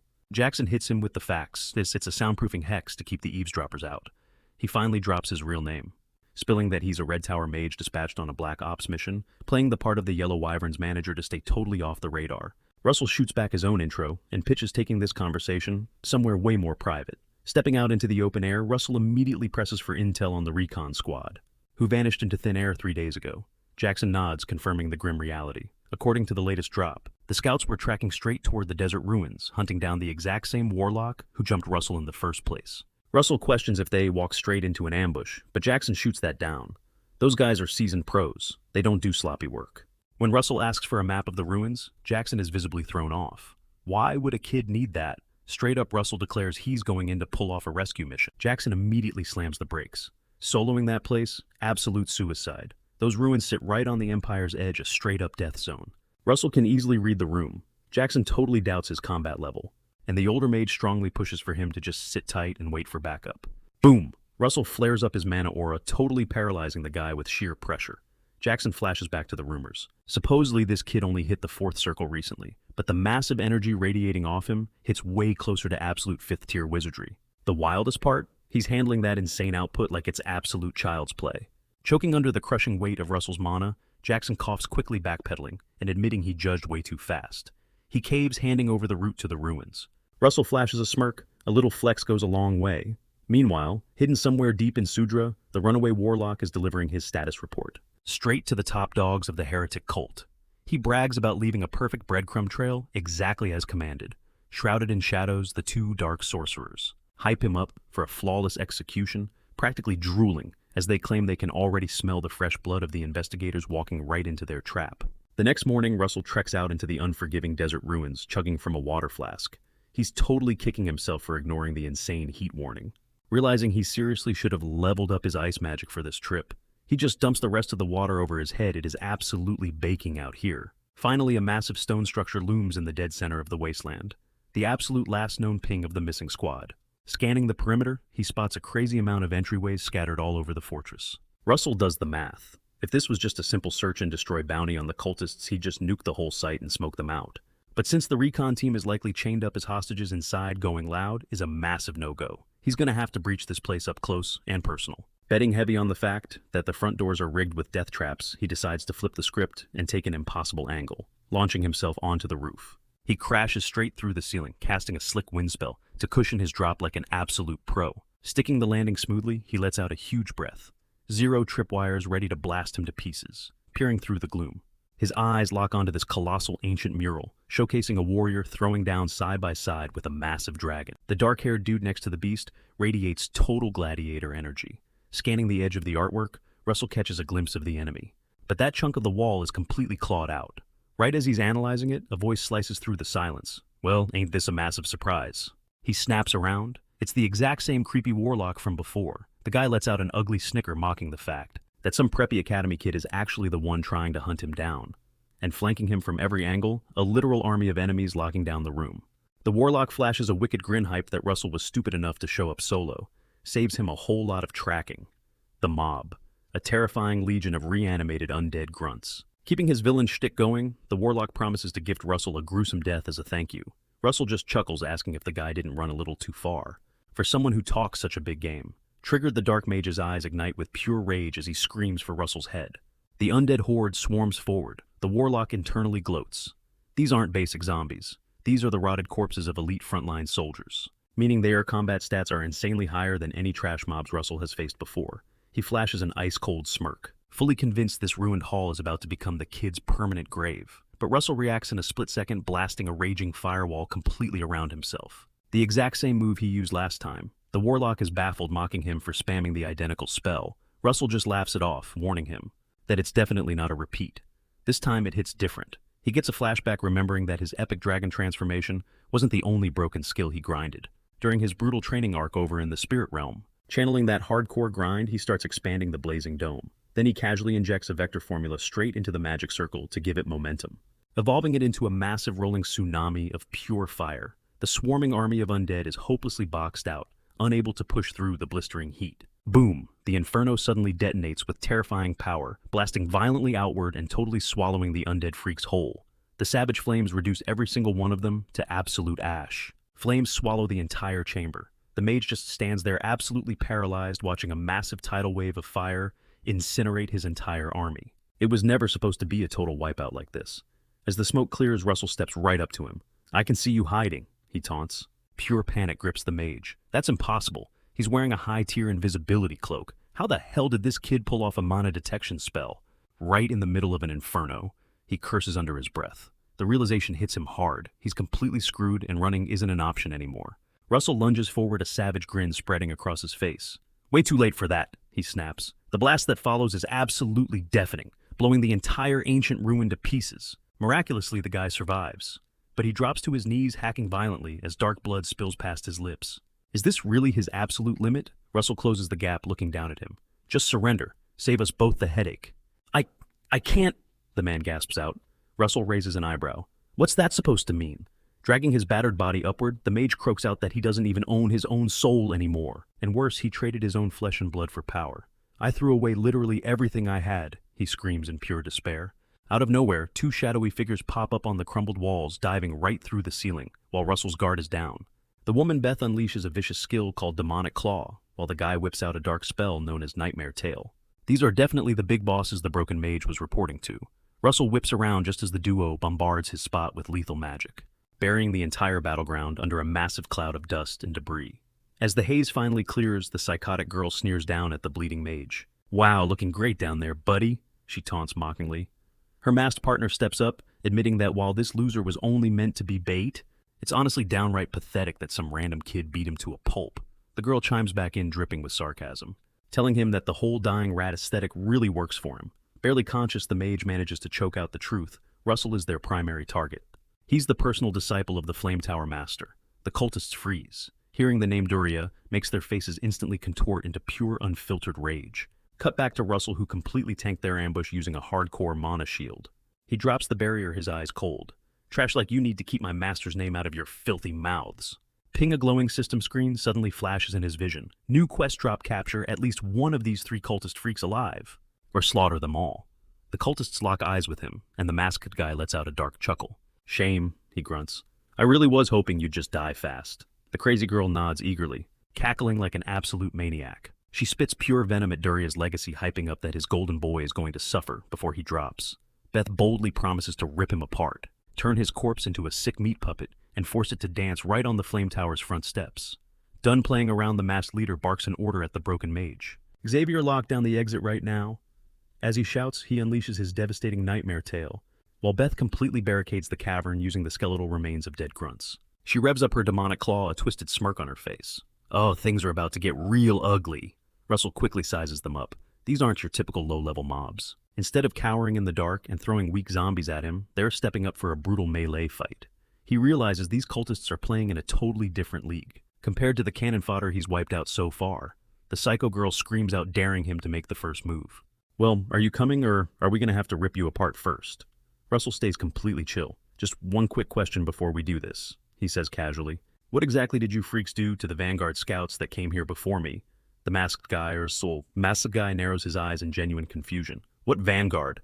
Beth instantly snaps. "Stop stalling with your pathetic little mind games," she shrieks, firing a deadly barrage of stingers straight from her demonic claw.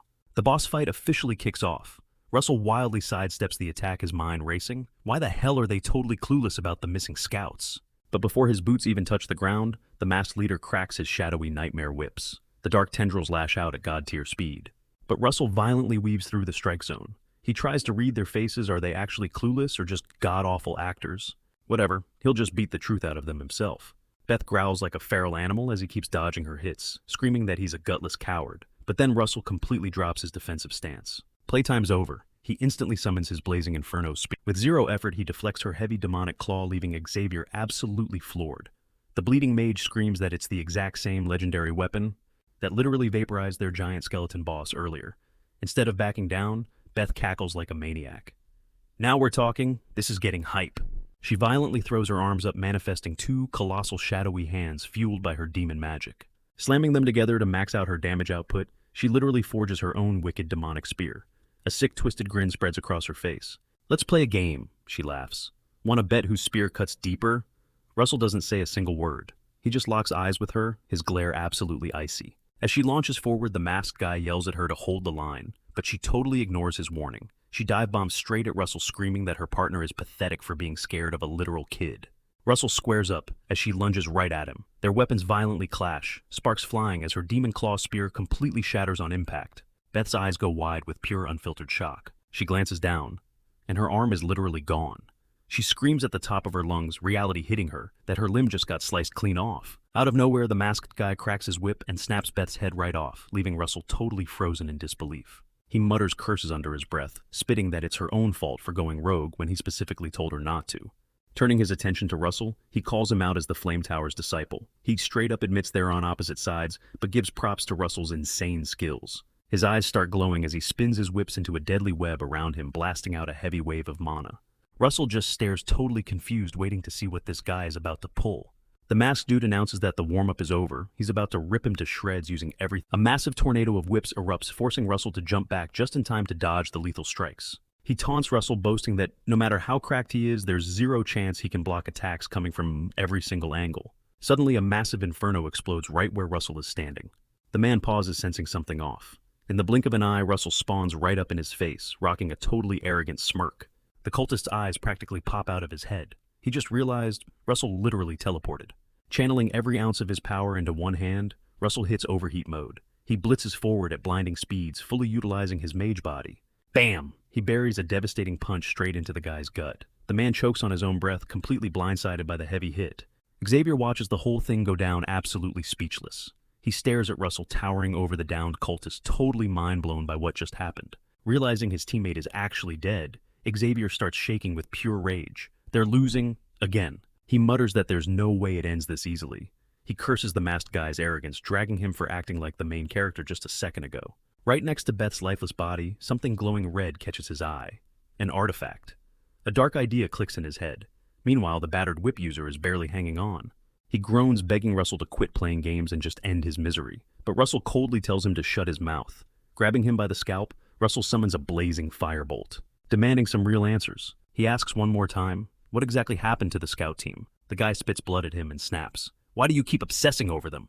What the hell are you even talking about? He growls. Russell is taken aback. Honestly, it genuinely looks like the guy is totally clueless. Spotting a tiny opening, the cultist thinks Russell dropped his guard. He lunges for his dagger, trying to pull a fast one. But before he can even twitch, snap, a long whip slices across the room and violently wraps around his throat. Russell freezes and whips his head around. He spots Xavier pulling off another twisted sacrifice spell with that red artifact, mutating himself into an absolute nightmare of a monster. Russell is seriously horrified. Great, another unhinged sacrifice transformation he has to deal with. The masked guy stares at sick Xavier and dread washes over him. He realizes what Xavier is holding, the Hell Giant's heart. He gets violently yanked across the room by Xavier's whip.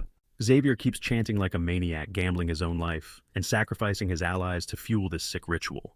As the masked guy is dragged helplessly toward the forming Hell Giant abomination, his mind races in pure panic. There is no way he's getting fused with this freak, but time's up.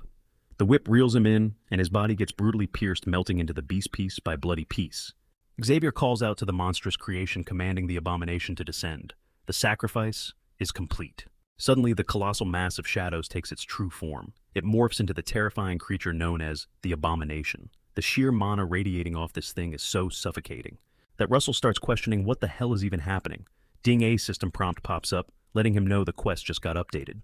The cultists are officially wiped out. His brand new objective: obliterate the abomination. The beast locks onto Russell with glowing blood-red eyes. Xavier, now fully merged into this horrifying shell, checks out his new body and snarls, furiously demanding to know how Russell dared to push him into such a deformed, monstrous state. The beast fires off a deadly spell Demon Claw Stinger and warns Russell that he is going to rip him into a million pieces. Russell's jaw drops. No way. The abomination is actually using Beth's magic. The creature unleashes an insane barrage of demon claws right at him, and Russell's eyes widen in pure panic. The resulting blast is absolutely massive, collapsing the entire building right on top of them. Thank God Russell clutches it up by throwing a massive wall of fire around himself just in time, shielding his face from the massive chunk of falling rubble. He curses Xavier's name, realizing he barely made it out alive. It looks like that freak just brought the whole damn building down on his own head. Russell mutters another curse, figuring Xavier couldn't handle the insane power he let loose, basically digging his own grave. But then, the rubble starts shaking. The monster is still breathing. Russell feels the ground trembling beneath him and lets out a frustrated groan. The beast erupts from the dirt, roaring with pure rage, dead set on destroying him. It whips out 3 heavy chains, smashing them right where Russell is standing, screaming, "Die!" It threatens to chew him up until there's nothing left but bones. Suddenly, a blazing explosion blasts the monster right in the back. Russell, having launched the fiery spear, squints through the chaos to check his shot. Thick smoke swallows the beast whole, totally blinding him. When the dust finally settles, the freak turns around completely unbothered and sneers, calling Russell's attacks totally useless. Russell winces, realizing the painful truth. This thing's defense is just absurdly broken. He's gonna need a new game plan fast. But the beast lunges right back violently, swinging its spiked chains around. "Think all you want," the monster growls. "You're still going to die right here." Russell dodges in a flash, muttering that he needs to stall for time. The monster taunts him, daring him to keep running and just give up against its insane power. Russell scoffs. "Like I'd ever run from a meathead like you," he thinks to himself. This is only the warm-up, and calls out for Pepper. As the spirit dragon pops out, Russell asks if he's ready to back him up, and Pepper nods eagerly. Just like always, Russell ignites a handful of flames to kick things off. He quickly throws up a blazing wall of fire between him, and the monster, twisting it into a massive tidal wave of heat, and blasts it straight at the freak. The huge fire wave slams into the creature. It somehow blocks most of the impact, though. The flames still scorch its skin. The monster roars, calling Russell a total idiot for thinking a weak spell like that could actually hurt him. But when it looks up, Russell is just gone. Confused, the beast scans the battlefield, wondering where the hell he vanished to. Hiding up above, Russell smirks and signals Pepper to make his move while the monster is still distracted. Pepper dive bombs, unleashing a heavy stream of fire right onto the clueless monster. The dragon zips in circles around the beast, bombarding it with flames while the massive freak desperately tries to swat him down. Meanwhile, way up high, Russell is setting up his finishing blow. He's totally satisfied that his little dragon buddy managed to keep the monster distracted. Just long enough. It's time to wrap this up. He starts forging his blazing spear again, but this time he merges it with overheat. It's the only trick he's got with absolutely insane piercing damage. Once Pepper spots that Russell's weapon is fully charged, he quickly dips out of the way. The monster screams at Russell to stop playing hide and seek and fight. Russell, dive bombing straight for its head with his glowing hot spear, yells back, "As you wish." He drives the blazing weapon straight through the beast's skull with crushing force. Intense flames explode across its body, completely torching its head and chest. But the freak just laughs it off, claiming this is all pointless. Russell flashes a smirk and tells him he already knows that, but he hasn't even seen the real attack yet. Suddenly, violent lightning crackles across the sky. Russell calls down a massive wave of electricity, right above the monster, sparking an absolute storm. The spell Thunder Giant's hammer, blinding bolts of lightning crash down, striking the freak dead on the head, sending a brutal shockwave through its entire body. The raw power is so intense that the abomination literally explodes right on the spot. Thick smoke floods the whole area, making it impossible to see a thing. Finally, Russell touches down, wondering if this nightmare is actually over. As the smoke clears out, he sees the monster's upper half is totally blown away. All the flesh is gone, leaving nothing behind but Xavier's skeletal remains. A system notification pops up. Mission accomplished, and the loot is secured. Totally relieved that it's finally over, Russell just drops onto his back. Pepper materializes right on his shoulder, and Russell praises him for the solid assist. But suddenly, the skeleton's skull snaps off and rolls across the ground, bouncing until it stops dead right in front of him. Russell flinches in absolute shock when the skull actually speaks his name in a chillingly deep voice. It mutters that Duria really trained a hell of an impressive student in his final years. The skull lets out a dark, raspy laugh, asking, Who would have ever guessed that his little prodigy came from the Raymond bloodline? Russell is completely stunned. The freaking skeleton is talking. It keeps going, wondering out loud if the son is going to end up being way more entertaining than his father was. Russell sits there completely frozen. Pure rage flashes across his face as he snatches up the skull, demanding to know who the hell is speaking right now, since it's obvious someone else is pulling the strings. The skull just chuckles, telling him he'll figure it out soon enough, and that he's also going to learn exactly how his old man acted in his final days. Then out of nowhere, the skull violently shatters right in Russell's hands. The creepy voice echoes a fading laugh, mocking that his dad really had a fierce glare. Russell drops straight to his knees. Rain masks his tears. He's absolutely gutted, completely pissed off. How the hell do these villains know more about his own dad than he does? Thunder cracks as he screams into the storm, demanding the mysterious voice show itself, spitting out a string of angry curses. Pepper touches down beside him, nudging him for comfort. Right in front of them, the twisted remains of that abomination lie dead silent. Cut to a hidden sniper miles away. A scout watches Russell through a scope, flashing a quick signal to his squad. The fight is officially over. The squad leader barks orders to wire the intel back to home base immediately. Flash forward. We're out in the scorching 12th Desert. Inside the Imperial Army's 2nd Battalion command tent, Viscount Montmart, the head honcho, is skimming through his squad's field report. The intel confirms a massive clash just went down. A suspected Endymion mage throwing hands with a cultist, and the mage absolutely wiped the floor with him. But here is the crazy part. Based on the mana shockwaves, this guy's power level easily shatters the 5th circle threshold. Montmart's face darkens. He immediately summons his intel officer.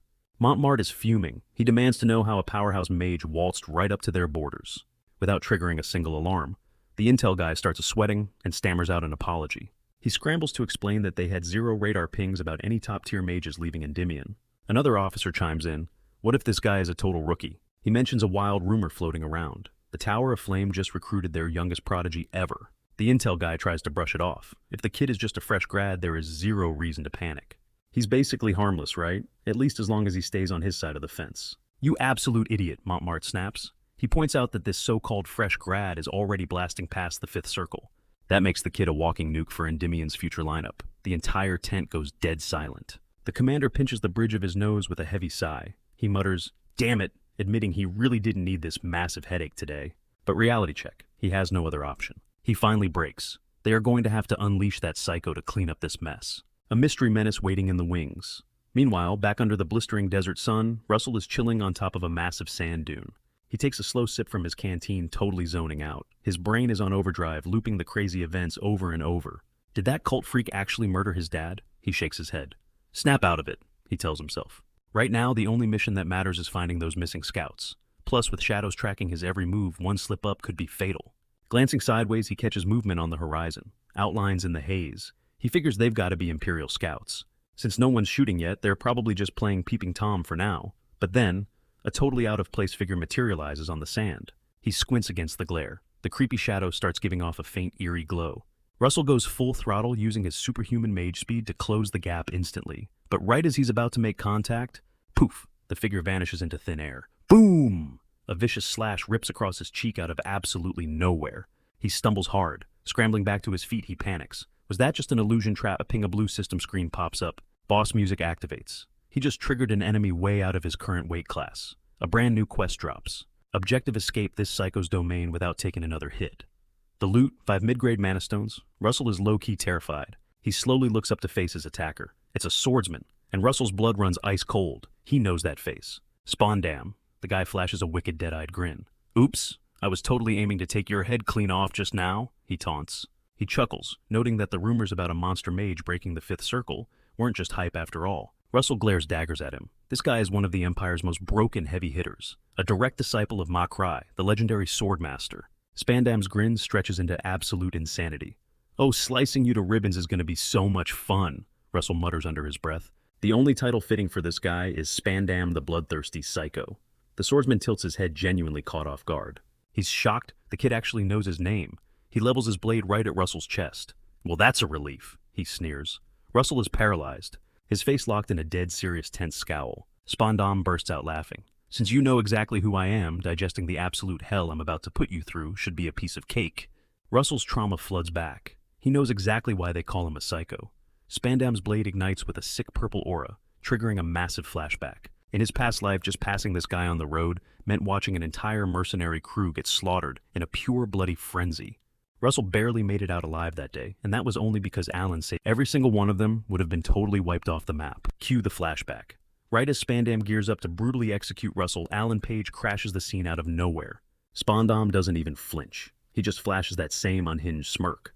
The knight and the mage instantly collide in a massive shockwave of raw power. Even though Alan had already shattered a mage's absolute limits, he barely managed to pin the psycho down. And taking him out left Alan seriously banged up. Snapping back to the present, it hits Russell. Spandam isn't just another run-of-the-mill villain. He is an absolute monster radiating, suffocating, terrifying strength. Losing his patience, Spandam sneers that playtime is over. He swings his blade, unleashing a lethal slash technique known as flying blood.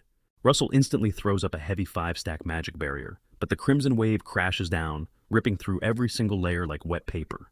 Russell's eyes bulge in pure shock. Just one casual swing completely obliterated 5 layers of high-tier defense. With zero time to think, he throws himself backward, dodging the lethal arc by a single hair. The flying blood strike violently gouges the earth, where he just stood blasting up a massive crater of sand. Russell is utterly mind-blown by the sheer destructive output. It shattered 5 heavy shields and still packed that kind of explosive heat. He wonders how the heck Alan Page ever went toe-to-toe with this walking natural disaster. Spandam actually looks entertained that his prey survived, casually pointing out the stacked shield trick out loud. He gives props to Russell's quick thinking, but ruthlessly roasts his terribly weak mana density. Then he launches into another swing. A terrifying vortex of crimson slashes erupts. While the bloody barrage rains down like hellfire, Spandam's little critique echoes in Russell's head. Boom! It suddenly clicks. That insult is actually the cheat code. Russell instantly summons his flame spear, banking absolutely everything on it. He violently thrusts it forward, perfectly piercing the center of the incoming storm and totally atomizing the strike. Spandam freezes, completely glitching out as he tries to process the counterattack. His crazy eyes lock on to the glowing white-hot spear, and he chuckles, noting the kid was keeping a spicy little trump card up his sleeve. Russell flashes a cocky smirk, firing right back with a heavy dose of sarcasm. "Oh, you think?" And with that, he violently hurls the blazing javelin dead at the psycho's chest. Spandam watches the roaring inferno screaming toward him, but he completely holds his ground. Shockingly, the fiery construct doesn't fizzle out. It stays rock solid even in midair. Acting fast, he rips out a massive wave of flying blood to parry the strike. The two savage forces collide, creating a shockwave that violently distorts the air around them. The crazy swordsman smirks openly, hyping up how wildly entertaining it is to fight mages. But in a split second, Russell hits the warp button. He flashes right behind the lunatic, blazing spear in hand. He brutally drives the weapon forward for a point-blank assassination strike straight to the spine. But Spandam vanishes into thin air. No way! The psycho can teleport too! He instantly materializes behind Russell, dropping a bone-chilling dark laugh. He ruthlessly mocks the kid, calling his little warp trick the perfect move for a scurrying rat. Russell's pupils shrink as the suffocating aura of absolute danger creeps up his spine. Before he can even pivot, the blade bites deep into his flesh, sending a brutal spray of crimson exploding into the air. Spandam just cackles like an absolute maniac. He gloats that it has been way too long since he had a toy this wildly entertaining to play with. But right before the cold steel cuts him in half, Russell forcefully blinks a few yards back, escaping the Reaper by a mere fraction of an inch. He stumbles hard. Spandam just sadistically snickers, sarcastically asking if the little rat is leaking a bit too much blood. He bursts out laughing again generously, offering the kid a free timeout to patch himself up. Gritting his teeth, Russell immediately channels his recovery magic, aggressively sealing the nasty slash. His brain goes into absolute overdrive. Scanning the freakish swordsman, he figures out that Spandam is actively supercharging his physical speed using raw aura. That is exactly how he faked the warp. But running the numbers, Russell figures out that Spandam's aura-buffed speed still falls slightly short of a true sorcerer's insane reaction time. He rips off a piece of his own clothing, cranking a makeshift tourniquet tight to completely stop the bleed. Watching the little survival show, Spandam grins like a pure menace, asking if every single mage from the Flame Tower is this hopelessly stubborn, or if having a massive death wish is an entry requirement. Russell scowls, completely lost, and demands to know what the heck he means. The crazy swordsman just flashes a sick smile. He casually drops that the pathetic squad he toyed with a few days back had that exact same fighting spirit right until their very last breath. Bringing up the recon unit, he mocks how they were desperately crying out for a lost buddy. Russell's blood instantly runs ice cold. It hits him like a total freight train. Spandam is the one who butchered the scouting party. Russell's face drops into a pure murderous shadow as he violently demands to know if he is the killer. Spandam just smirks and hits him with a totally careless shrug. A tidal wave of absolute blinding rage forcefully floods Russell's veins. He squeezes his fist so hard his knuckles turn dead white. The system prompt flashing "Evade and Survive" echoes in his brain, but every single ounce of logic gets completely thrown out the window. A volcanic shockwave of raw mana explodes from his body. Boiling with primal fury, he locks in, realizing that playing it safe for tomorrow means absolutely nothing right now. It is time to go all out. Spandam grins like an absolute demon, completely hyped out of his mind, screaming that the kid was actually sandbagging his true power this whole time. The unhinged swordsman levels his blade violently, promising to break the kid's cool once he starts shredding every single inch of his flesh. Russell glances down at his cloud ring. The battery is completely dead. There is zero safety net left. This is a pure down-to-the-wire deathmatch. Spandam hoists his massive blade, ready to trigger an absolute bloodbath. He calls out his next move, Brutal Torrent. A massive wave of crimson blood-red energy surges straight for Russell. Watching the tidal wave of death approach, Russell realizes he's completely out of options. He triggers his ultimate trump card, Draconification. In a heartbeat, raging flames completely swallow his entire body. The fire whips around him like a tornado, violently crashing into the blood torrent. The roaring inferno pushes back, completely obliterating the attack. Spandam's eyes go wide in pure shock. This kid actually managed to overpower his strike. The battlefield goes dead silent for a split second. Then Russell bursts out of the blazing crater, his body totally mutated. His eyes glow like molten gold. Deep down, he starts a silent countdown. He knows he only has 14 seconds left. Forging another spear out of pure fire, he charges straight at Spandam. The swordsman just smirks, totally intrigued. Well, this might actually be dangerous, he mutters, but he completely refuses to budge. Russell closes the gap and unleashes a massive earth-shattering explosion of fire exactly where Spandam is standing. The blast swallows the entire area in a hellish inferno. As the smoke clears, Russell stands in the middle of the blaze, gasping for air, frantically scanning for his enemy. Suddenly a voice echoes from behind him. Spandam, without a single scratch on his body, speaks right through the thick smoke, catching Russell totally off guard. He admits he has no clue what kind of crazy trick Russell just pulled, but it's not going to save his life. He swings again, his blade flashing, but this time Russell catches the attack with his bare hands. Spandam growls that this insane power buff isn't going to last forever. Russell just keeps counting in his head. 9 seconds left. Spandam lunges forward again, his sword slashing right across Russell's face, drawing fresh blood. Without missing a beat, Russell fires back, thrusting his flaming spear forward. The brutal clash triggers another massive shockwave. Spandam leaps backward to dodge the blast.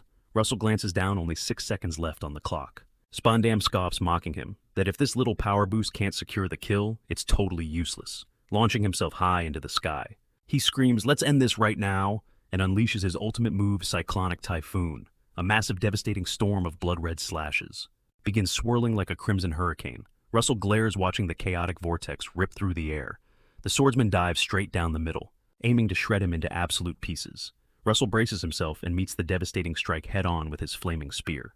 The two weapons violently grind against each other, but Spandam quickly fires off another wave of blood to parry the blow and redirect the impact. Russell's spear slams hard into the dirt, triggering a colossal fiery explosion that completely swallows the battlefield. When the raging fire finally dies down, Russell drops to his knees, completely drained and gasping for breath. His entire body is violently shaking from severe mana burnout. Spandam towers over him, smirking as the intense heat clears out. Russell checks his internal clock, only 2 seconds left. Spandam chuckles, taunting him, asking if he's finally out of gas.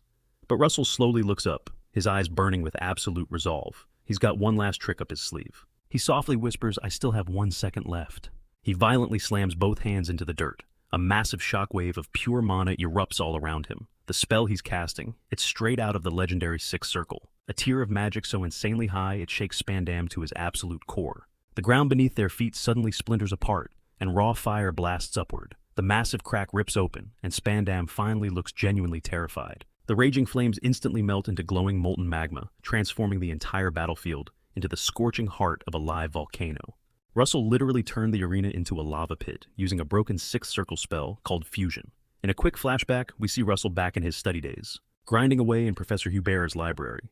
He vividly remembers reading up on the fusion method, and incredibly dangerous. Top-tier spell he completely understood on paper, but could never actually pull off in real life, simply because it required the insane mana of the Sixth Circle. The devastating spell starts off with just a few tiny embers before aggressively burying the entire zone in boiling molten lava, incinerating everything into a lethal firestorm. Snapping back to the present, Pepper dives in out of nowhere, snatching Russell midair and hauling him away from the surging magma. Hanging on for dear life, Russell gasps out a massive "thank you" for the clutch rescue. Even though Pepper is fighting gravity, totally struggling with the massive extra weight, safe on a jagged cliffside, Russell peers over the edge to check Spandam's corpse. But wait, a wet hacking cough breaks the silence right behind him.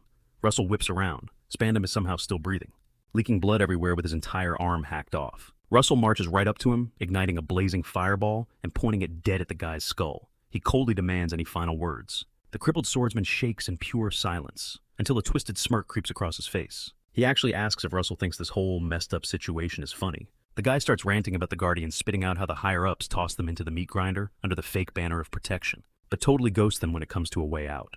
You just slaughter over and over, he growls with pure venom. A Guardian's destiny is nothing but a bloodbath. Locking his dead eyes on Russell, he whispers, "Welcome to hell." Russell freezes for a split second. Spandam just sits there watching his own creepy grin vanish. Boom. A heartbeat later, Russell blasts him into oblivion. He just stands there staring down at the scorched corpse in dead silence. Right on cue, the system interface flashes. Mission cleared, objectives completely smashed, loot dropped, 8 mid-tier mana stones acquired. Cut to the local tavern. A frantic scout bursts through the doors, dumping crazy intel on Jackson. The streets are buzzing. The infamous Imperial Knight Spandam was spotted ghosting his way across the wasteland. He swears the missing recon squads have to be tied to this psycho. Jackson's blood runs cold. If that's legit, the Flame Tower rookie Russell is basically walking into his own funeral. He practically chokes out that no matter how cracked the kid's magic is, nobody survives a one-on-one with Spandam. But right in the middle of his panic attack, the heavy wooden doors swing open. In strolls Russell. He casually swaggers up to the bar and slams a shattered blade down on the wood. Jackson's jaw hits the floor. He instantly clocks the hilt at Spandam's signature weapon. He's completely stunned, unable to form actual words. Flashing a chill half-smile, Russell just asks for some plain water. Jackson scrambles to fill a glass, stammering that everything is on the house tonight. Immediately after, Jackson dashes to the comms orb to blast out his official report. He updates the higher-ups on the slaughtered scouts and drops the nuke that Russell Raymond single-handedly wiped out the cultists and executed Spandam. The intel spreads like wildfire, blowing up all the way to Camelot Endymion's massive capital. Gossip moves at lightning speed. Russell Raymond, the lone survivor of a ruined noble bloodline, completely wrecked a mutant freak, slaughtered the cult's magic beast, and literally put an Imperial Knight in the dirt. For a total newbie at the Flame Tower, this massive flex leaves the entire continent totally shook, sparking mad respect and insane jealousy. Fast forward a bit. Russell steps out of a warp gate, touching down back at the academy.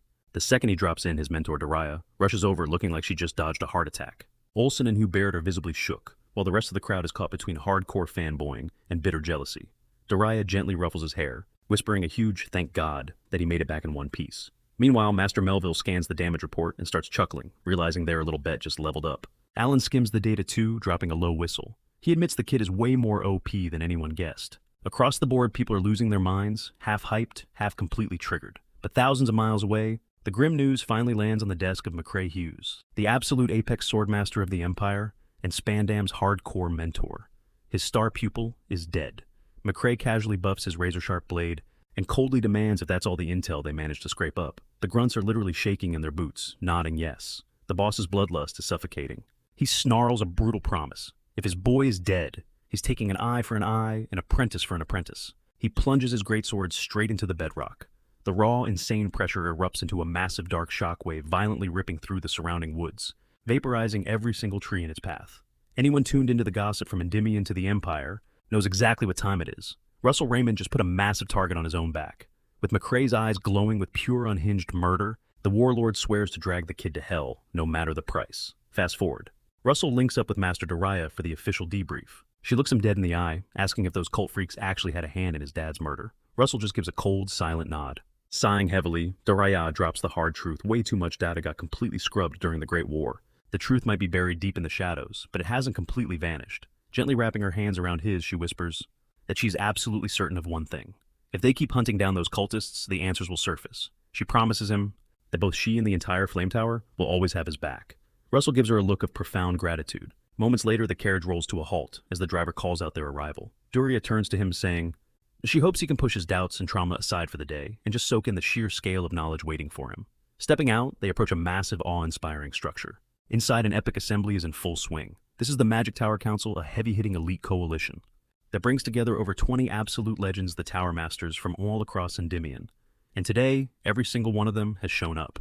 Just 2 months ago, after totally wrecking Spandam in battle, Russell earned the ultra-rare VIP pass to attend this exclusive summit, acting as Master Duria's right-hand guy, despite totally still being a rookie in the Tower's ranks. The second they walk in, one of the big shots immediately spots him, hyping him up as the prodigy everyone's been gossiping about.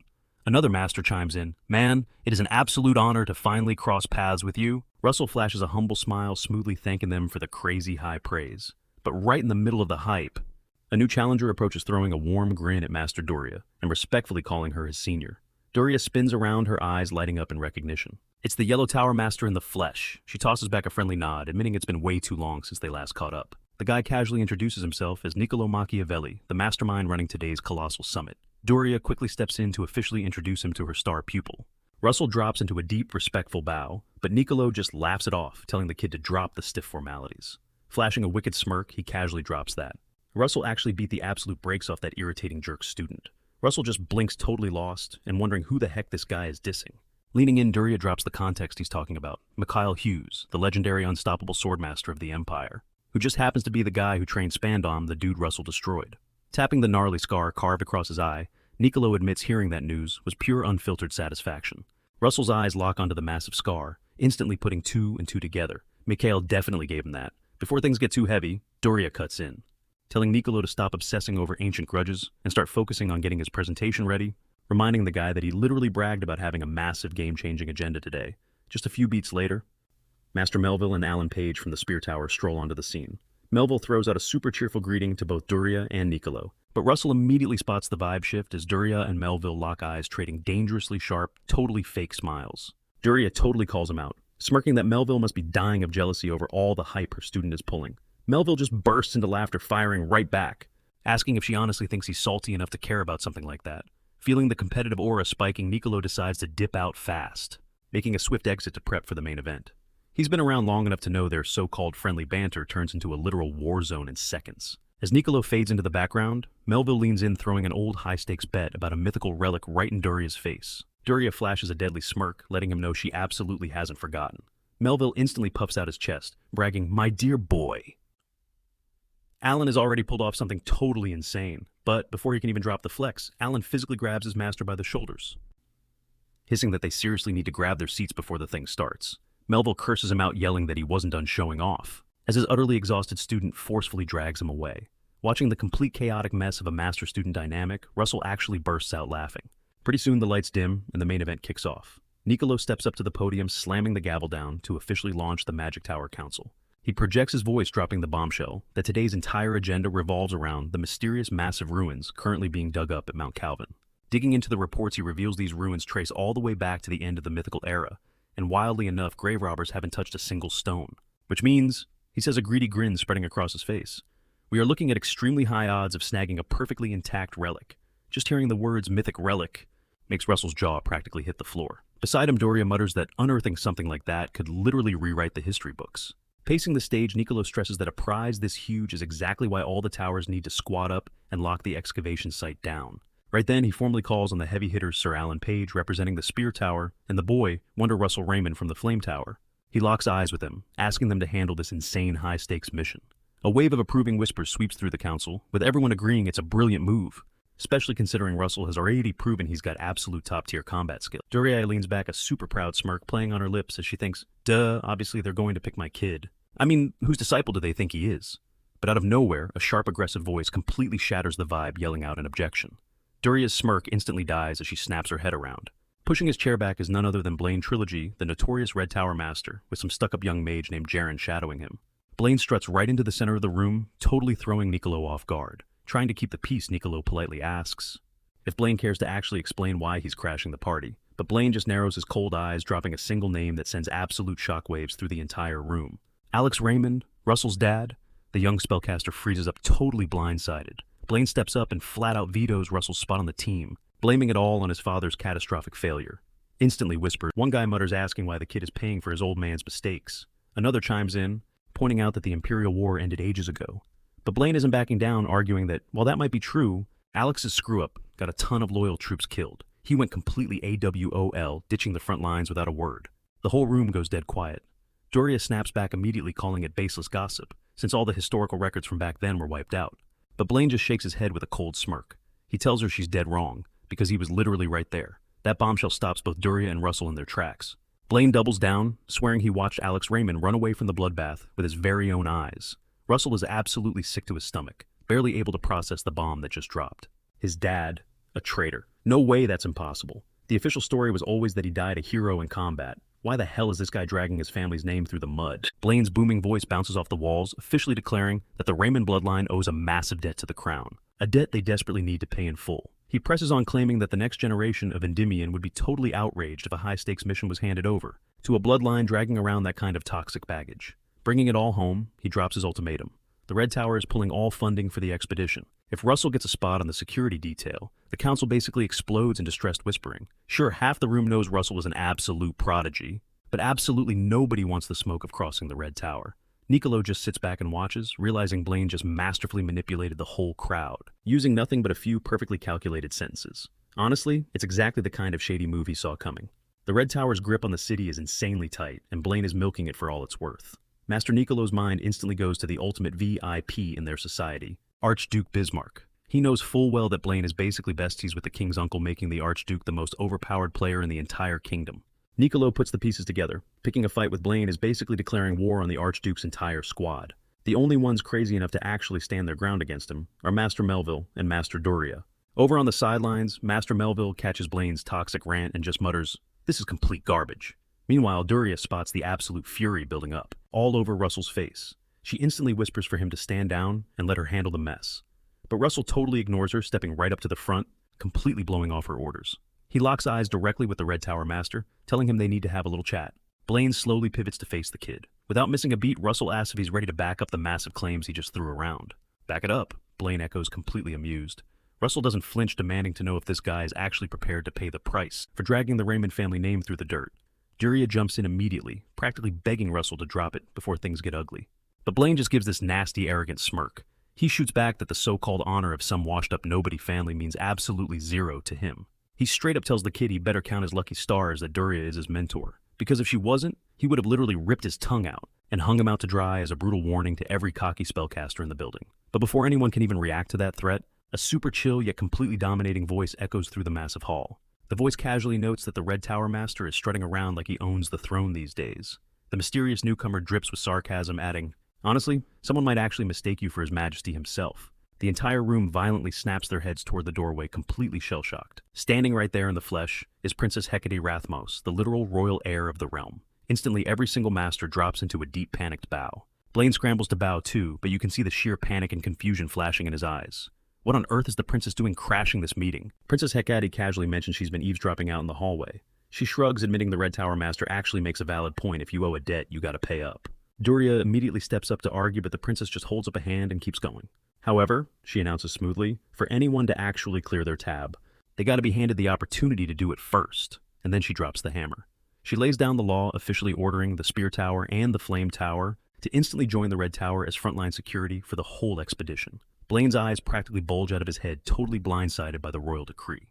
The princess flashes him this ridiculously sweet smile, but her tone is absolutely lethal. Blaine desperately tries to push back, warning her that they can't just treat a military op like a game.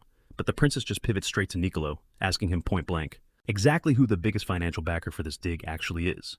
Niccolo doesn't skip a beat, stating that it's Her Highness, of course. Hecate smirks, wrapping it up with, "Then we do it my way." And just like that, she spins on her heels and struts right out of the chamber. Blaine is left staring at the empty doorway, his face twisted into an ugly mix of total confusion and boiling rage. Sensing the tension, Niccolo smoothly jumps in for damage control, loudly announcing that they need to move on to the excavation schedule immediately. Russell, still reeling, cannot get the princess out of his head, her commanding aura, her sheer authority, and those piercing words. Right after the summit, Blaine seethes with pure rage. He realizes he just lost the ultimate chance to crush the Raymond bloodline before it even sparked. But the royal's sudden interference completely tore that plan to shreds. Out of nowhere, his disciple Jerome catches a glimpse of a silhouette blocking the road ahead. Without missing a beat, the kid vaults onto the carriage roof, tightly clutching a blood-red blade. The driver slams the brakes. A lone figure stands dead center in the street. Stepping out into the cold night, Blaine spots Master Daria waiting for him. He scoffs with disgust.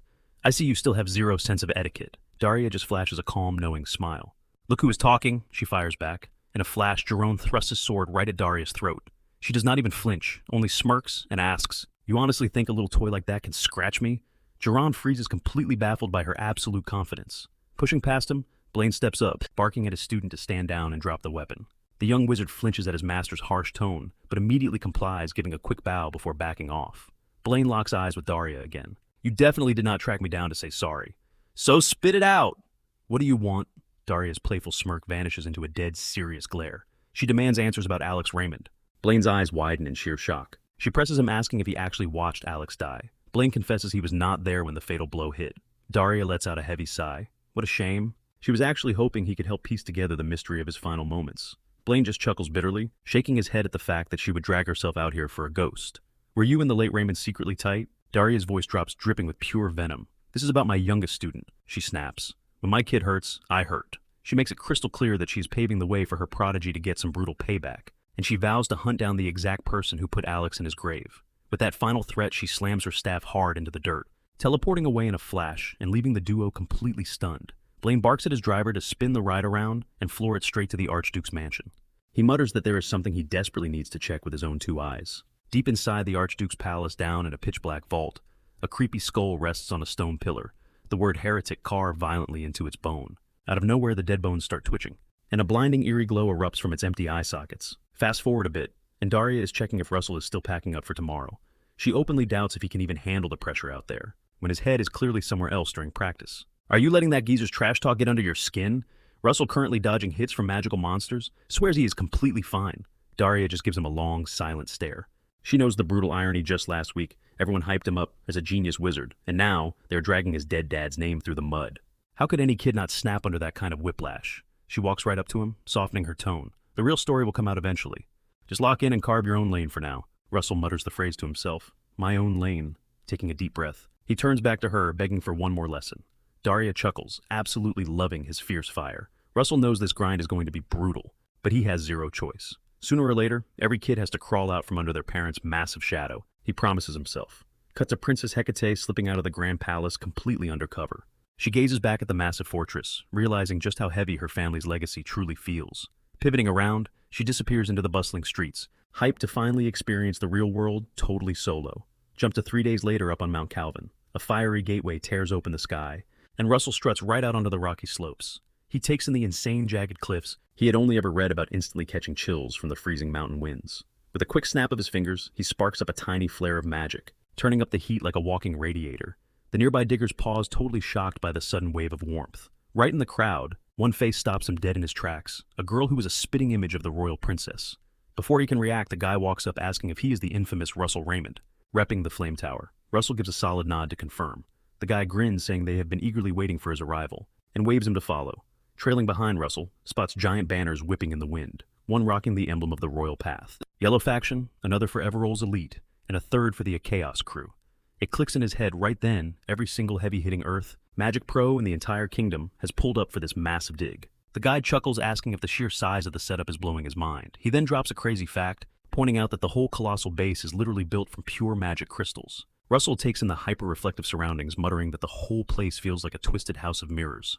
The guy shoots him a knowing smirk. Exactly why these ruins are dubbed the Temple of Mirrors, he dropped. Moments later, an older veteran rolls up, introducing himself as Spiegelman from the Yellow Tower, the absolute head honcho running this entire dig. Russell bows his head out of respect, dropping his own intro. The name instantly clicks in his brain.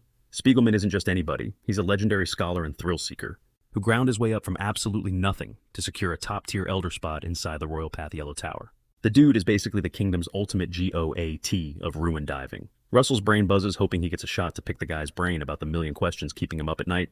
Right on cue, Alan Page struts onto the scene, locking eyes with Russell the second he walks in. Russell's face totally lights up.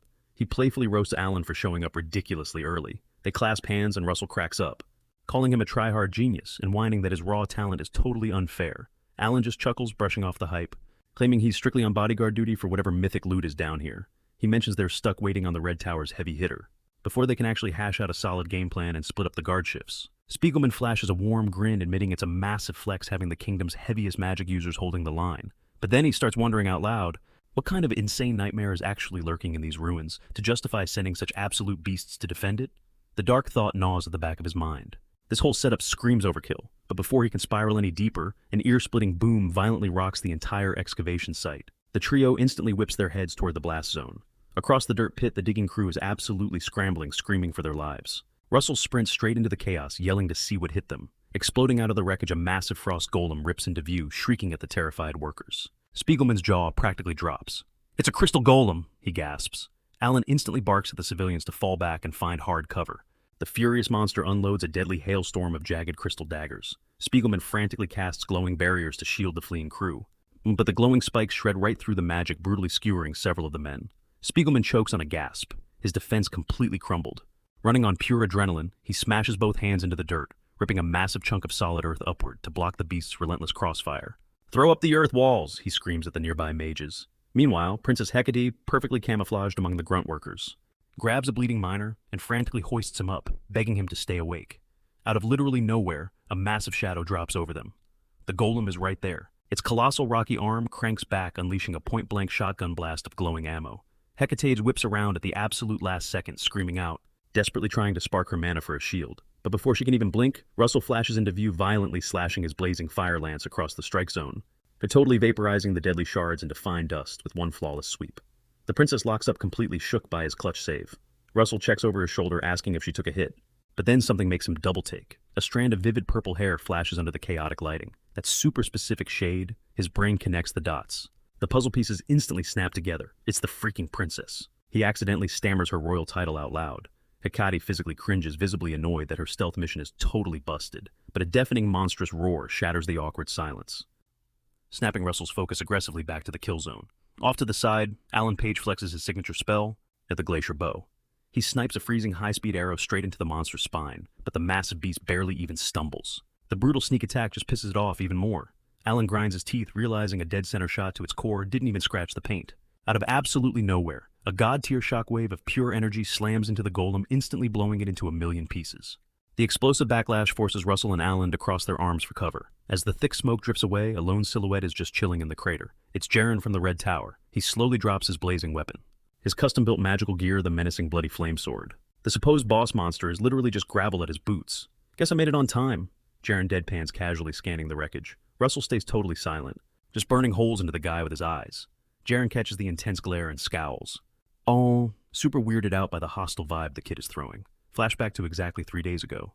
Jaren and his mentor Blaine were holding a super shady meetup down in a hidden bunker beneath the Archduke's massive estate. Bathed in shadows, Blaine was talking straight to a creepy glowing skull sitting on an altar. He interrogated the freaky artifact about a guy named Alex Raymond. He vented that Duria was starting to aggressively poke around the guy's murder, demanding to know if the cursed skull had any intel on the leak. The skull's empty eye sockets instantly flared up with light. After a chilling beat of silence, it finally whispered back, saying the absolute only reason Duria was even sniffing around was because Blaine was arrogant enough to order the hit personally. Blaine just snapped his mouth shut, glaring into the pitch-black room. The skull mocked him, asking if he was terrified of getting busted. Blaine scoffed. "Not a chance in hell," he spat out, but confessed the whole messy situation was seriously getting on his nerves. He practically growled at the dark entity inside the bone, dropping a massive bombshell. "If you had just wiped out Russell Raymond like you were supposed to..." Back during the Magic Tower exams, that idiot Duria wouldn't have found a single breadcrumb to follow. The eerie skull lets out a dark, mocking chuckle. "This whole mess, it's all because you bought into the hype that Russell Raymond was just some clueless kid, Blaine." Blaine's fist violently crashes onto the table, shaking the entire room. He snaps, absolutely furious. "Are you seriously pinning this garbage on me right now?" Suddenly, heavy footsteps echo through the chamber. A completely freezing, terrifyingly calm voice slices right through the heavy air. "Did you drag me all the way out here just to spectate your pathetic little..." It's none other than Archduke Bismarck Ramos. Blaine's arrogant attitude instantly evaporates, and he drops into a deeply respectful, trembling bow. Bismarck casually asks if it's totally true that his little niece crashed the party, throwing in a dry smirk. "Man, time really does fly, doesn't it?" Sweating bullets, Blaine confirms the princess totally hijacked their agenda, frantically trying to explain the Guardian head count as low as humanly possible. The Archduke rolls his eyes and brutally cuts him off. "Skip the filler. Get straight to the point." His gaze sharpens into daggers. "How exactly do you plan to conquer these ruins?" Blaine quickly answers that his star pupil, Jaren, is sneaking into the Royal Guard lineup. He breaks down the strategy. Jaren is going to hack a literal backdoor right through the massive defensive force field thrown up by the Yellow Tower. The second that shield drops, the brainwashed cultists, following that unhinged pagan, the freaky ghost trapped in the skull, are going to completely blindside the expedition crew. Bismarck pauses, digesting the info, but then he hits them with reality. For this insane heist to actually work, they absolutely have to cripple the elite masters guarding the king, completely severing his backup. His voice drops an octave. "We are going to need that specific artifact buried deep inside those ruins." The arch from his dark cloak, its surface pulsing with a creepy, faint neon glow. "Honestly, don't you guys think," he purred, "that we need a little bit of backup insurance for a flex this massive?" Cut to somewhere completely different. Princess Hecate is physically hauling Russell into a shady hidden corner. He's whining, begging her to let him breathe, but she literally couldn't care less. She whips around, aggressively shushing him. She hisses that her being out here is ultra-classified, and it absolutely has to stay completely under the radar. She orders him to just act like she doesn't exist and do his job. Even if the whole vibe makes zero sense to him, Russell just snickers, teasing that she must be obsessively fangirling over these ancient ruins. "Look, if I were in your shoes," he banters, "I'd be totally salty too if I couldn't check them out in person." especially since this stuff is straight out of the literal mythic era. He flashes an easy grin, promising her she has absolutely nothing to stress about. The princess lets out a massive exhausted sigh, venting about how the king and his high-ranking boomers are literally losing their minds trying to keep her on house arrest. But wait, Russell isn't sweating her safety at all. He casually drops that he caught a sneak peek of her magical aura, back when he saved her life, and honestly, her raw power is straight up monstrous. It's way beyond what most high-tier knights could ever handle. So, seriously, he shrugs, I don't think you need a babysitter. The princess completely freezes, insanely triggered, that he, channeling a quick spark of pure mana, she thwacks him right on the skull. A massive cartoonish, I'm out of here, she huffs, telling him to not screw up his mission. As she struts off into the shadows, she secretly admits to herself that he's got a pretty solid personality, but at the end of the day, he's still just a little kid. Back in reality, Russell is groaning in pain, suddenly hit by a massive... The system literally ordered him to grab his hush money for keeping her secret. He facepalms so hard, groaning, "Bro, I am such an absolute idiot." Right then, Spiegelman takes charge, rallying the hardcore Earth mages to smash right through the glowing magical barrier locking down the ruins entrance. Russell rolls up to the scene a second later, apologizing to Alan for totally ghosting them. Watching the sweating mages hopelessly spamming their spells, he asks why nothing is cracking the shield. Alan breaks down the bad news. The whole zone is cursed with a spatial disruption glitch, literally one of the most overpowered defensive anomalies ever discovered.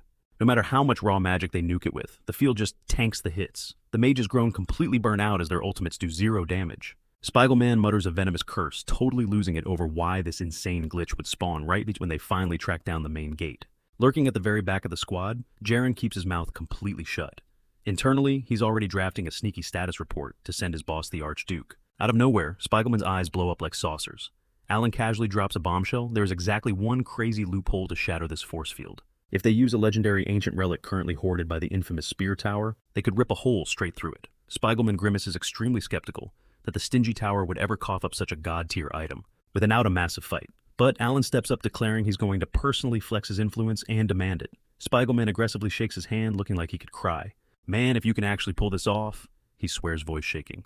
"I will owe you an infinite debt on behalf of the entire Yellow Tower." Flashing a quick smile, Alan swears he'll be back in a flash. Before taking off, he pulls Russell and Jaren aside for a quick huddle, even if the timing totally sucks. "I need you two holding down the fort while I'm out," he says, locking eyes with them. Russell gives him a confident nod. "We got this. Don't sweat it." Jaren doesn't say a word, but behind his deadpan stare, his mind is racing. With Alan out of the picture, Russell is the only legit war mage left on the board. Fast forward to sundown. Russell pulls Jaren aside to hash out the night watch schedule. Jaren just flashes a twisted little smirk. "I'll take the first shift." Then without missing a beat, he pivots, claiming he's dead tired and needs to crash. Russell just stands there watching him walk away. A cold shiver crawls down his spine. That smile. Something is... Midnight hits. Out by the perimeter barrier, a handful of Yellow Tower mages huddle around a crackling campfire, pulling guard duty. Suddenly, a rustle in the dark. Shadows shift just past the glowing shield. Cultists. The pagan freaks are making their move. "Hey, freeze right there!" The guards bark, screaming that they're trespassing on Yellow Tower turf. But before they can even draw their weapons, bam! Blinding crimson energy shreds through the pitch-black night, dropping the guards like dead weight. And leading the slaughter, Jaron. The rat was an inside man all along. Without an ounce of pity, he lifts a single hand, blasting the surviving mages to ash with blazing hellfire. Striding right up to the magic barrier, he rips a massive hole in the shield, rolling out the red carpet for the cultists. As the shadowy figures pour in, he drops the bomb. "Plans changed," he barks. He breaks down how a massive spatial glitch just spawned right near the dig site. Because of it, Alan Page just ditched the camp, heading straight to the Spear Tower to grab the one relic that can smash the anomaly. Right then, a towering dude draped in a heavy hood takes a massive sniff of the air. He practically bathes in the foul stench of roasted flesh. So gross, yet so damn sweet, he purrs. Ignoring the freak, Jaren pushes on. If we want to put Alan in a chokehold, Jaren plots out, all we gotta do is snatch up Spiegelman and use him as leverage. The masked psycho tilts his head. "And what about that kid Russell?" he asks, scoffing. "Taking hostages sounds like a total snooze fest." Jaren's voice turns absolutely freezing. "Then slaughter him! Just don't screw it up like last time." Out of nowhere, a hulking cultist completely decked out in heavy armor steps up, casting a massive shadow over Jaren. "You bark a lot of orders," the giant rumbles, for a guy who's just standing on the sidelines. The disrespect is thick enough to cut with a knife. Jaren's eyes practically ignite. The two lock onto each other, the air between them getting insanely heavy, one wrong breath away from an absolute bloodbath. But before they can throw down the masked man, lazily waves a hand, shutting the armored giant down. "Hey, chill, we're playing for the same team here, no friendly fire," he scolds. Then a wicked grin creeps onto his face. "Besides, Jaren here is Sir Blaine's precious little bastard son. We definitely can't scratch him." Jaren instantly turns to ice. His eyes blow wide open, blazing with pure, unadulterated fury. Shing! He rips his blade from its sheath and lunges for the kill. but the masked guy doesn't even flinch casually, snapping a portal open right in front of his face to swallow the attack. "The hell did you just call me?" Jaren practically spits. The masked dude just laughs it off, waving his hands like it's a giant misunderstanding. "Bro, it's just a joke. Take a breath and lighten up, will ya?" While they bicker, the rest of the cultists finish carving a massive sinister magic circle into the dirt. The dark incantations begin. Seconds later, absolute nightmares start crawling their way out of the glowing symbols. Hideous mutated beasts dripping with demonic flames and raw corruption. The masked man steps back to throwing one last warning Jaren's way. "Look, highly doubt it comes to this, but whatever you do, do not use that little toy the Archduke handed you, even if everything goes to hell." Jaren doesn't utter a single syllable. He just glares into the void. Flashback. His mind rips back to a brutally cold sit-down with Master Blaine. The ruthless leader of the Red Tower had laid it out point blank. "When this op wraps up, you're dead to the world. You'll live in the shadows as a ghost. Until the very second the Archduke claims his throne." He made it crystal clear nobody from this expedition comes back breathing. 0 survivors. Desperate Jaren had asked the ultimate question. If push comes to shove, can I trigger the Archduke's trump card? For a long, agonizing beat, Blaine just stared straight through him like he was garbage. Breaking the heavy silence, Jaren's voice shook. "Do you really refuse to acknowledge me as your blood?" Blaine didn't even flinch. Stone cold. Swallowing his pain, Jaren balled his hands into tight fists, swearing on his life that he'd execute this mission flawlessly. No mistakes. Whatever the price. Snap back to reality. Jaren hardens his heart, ready to carry out his master's twisted will. He watches the wave of flaming hellhounds flood out of the ritual circle.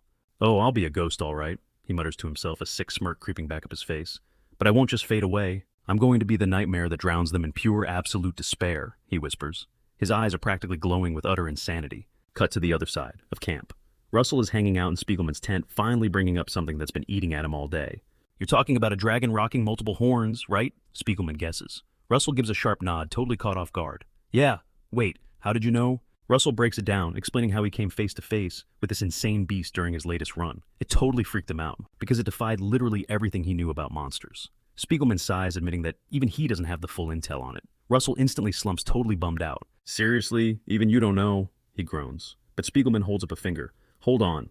There is one crazy legend that matches your description." He leans in closer, dropping a massive lore bomb about a mythological powerhouse known as the Dragon King. "The Dragon King."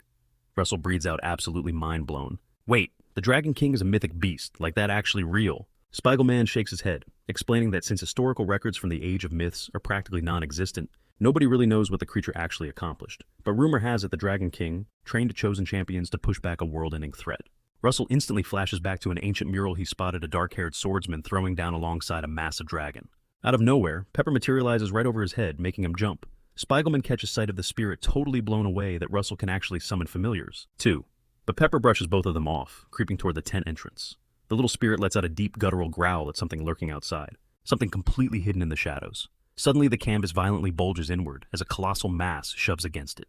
Out in the open, blazing nightmares, conjured by the dark cultists, are swarming the campsite. Russell and the Elder scramble backward, just as a hellish beast tears right through the fabric. Its grotesque body is covered head to toe in pulsing blisters that constantly rupture into volatile fireballs. Russell and the old man throw up a magic shield at the exact second the entire tent blows sky high.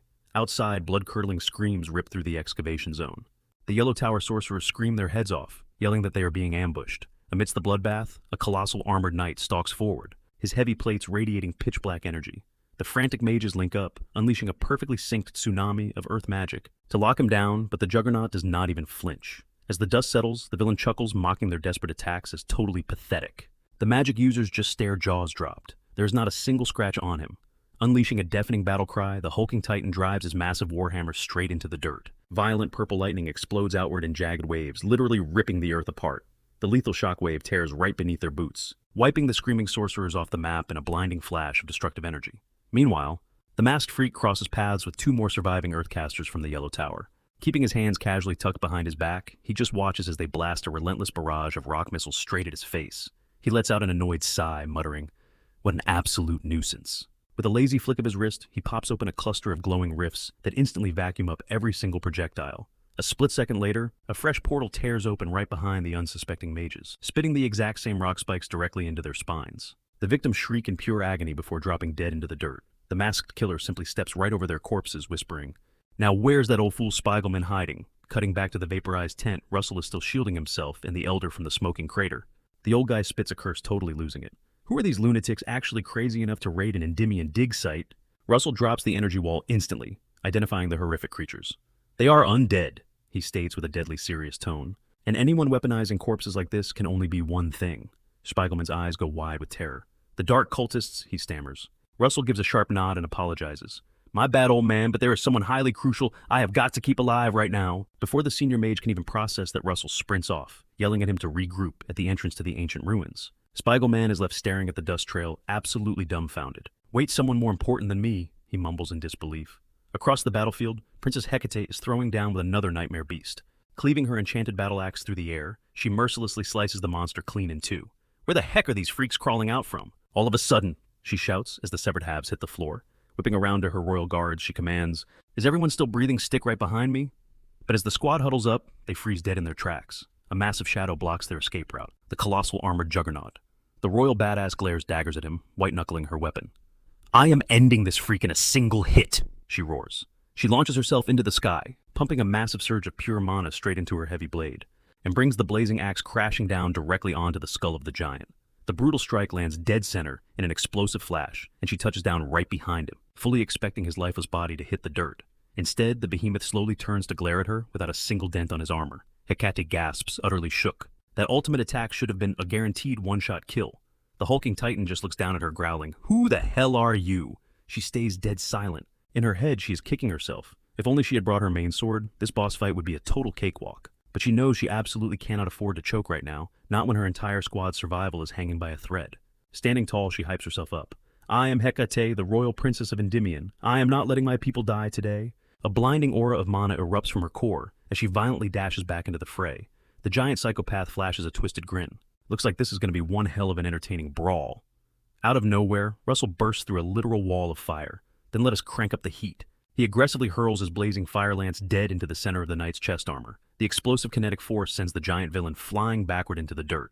Boom dust explodes as Russell slams into a massive boulder, instantly whipping his head toward the princess to check if she's in one piece. You're high, supply member, he stammers, catching the slip-up just a second too late. Hecate shoots him a death glare that could freeze lava. Russell winces, mentally kicking himself. But before the awkwardness settles, a chilling gravelly laugh cuts through the thick, swirling smoke. Well, well, the legendary mage with the flame lance. The armored juggernaut hauls himself up, locking eyes with the Holy One of the Flame Tower. Squaring his shoulders, Russell steps up. I've got this, he tells Hecate, urging her to hustle the terrified civilians straight toward the ancient ruins. That's the designated drop zone to meet up with Elder Spiegelman. A few yards away, the frantic elder is already herding the panicked workers to safety. You seriously taking this guy solo? She asks, voice laced with doubt. Russell just tosses a cocky smirk over his shoulder. Thought you were giving me a shot to clear my tab, he fires back. A tiny, almost invisible smile tugs at Hecate's lips as she nods. Fine. Don't mess this up. Pivoting on her heel, she guides the survivors out of the blast radius. The colossal knight just chuckles, utterly unbothered. Shame. Crushing both of you at once would have been a total blast. Russell's smirk widens. Who said I was flying solo? The brute furrows his brow right before Pepper dive bombs from the sky, spitting an absolute tidal wave of scorching fire. Wham! The blast swallows the towering warrior whole. He bellows in pure shock as the very ground beneath his boots turns into an oven. Not wasting a single second, Russell cranks his mana to the max. He fuses overheat and his signature blaze lance weaving in a lethal explosive formula. The Titan rips through the inferno, roaring that cheap magic tricks won't leave a scratch. Russell's eyes gleam. Bro, who called it a trick? Smashes his supercharged lance collides head-on with the knight's massive hammer. The shockwave detonates, drowning the entire battlefield in a blinding sea of crimson flames. Cut to the ruins. A handful of breathless workers are sprinting toward Elder Spiegelman's safe zone. But as they hook around a jagged wall, they dead stop. A solitary figure blocks their path. It's Jaren. He doesn't say a word, just stares with dead, hollow eyes. Dude, are you bleeding? One guy gasps, totally relieved. Where the heck have you been? We're getting slaughtered out there. He doesn't even finish the sentence. Swish. A cold silver flicking the blood off his blade, Jaren coldly watches the lifeless corpses crumple into the dusty sand. Scanning the horizon, his gaze locks onto Spiegelman, herding a fresh batch of survivors right at the ruins entrance. His eyes narrow into slits. But wait, a painfully familiar face sticks out in the crowd. Princess Hecate. Just as he tightens his grip to make a move, a massive fiery nuke lights up the distant skyline. He whips his head around to see the giant brute surviving the apocalyptic blast. The knight glances down at his own chest plate and completely freezes. His indestructible armor is literally flaking off. The cursed refined black iron has completely shattered. As chunks of metal rain down, half of his hidden face is finally exposed. Russell flashes a wicked grin. About time we see the ugly mug behind the mask. The exposed warrior bares his teeth, letting out a feral growl. You cocky little punk, he snarls, his voice literally vibrating with unhinged rage. Nobody looks down on me, But as he screams, Russell catches something wild, glowing toxic purple veins pulsing right under the guy's skin. Wait, he's channeling raw aura, like a high-tier knight. The realization hits Russell like a truck. Pushed to the brink, the brute taps into the twisted secret buried in his chest. A stolen knight's heart. Now, two separate hearts are violently pounding inside his ribs. Leaking sick unnatural energy, he hoists his colossal warhammer like it's a toy.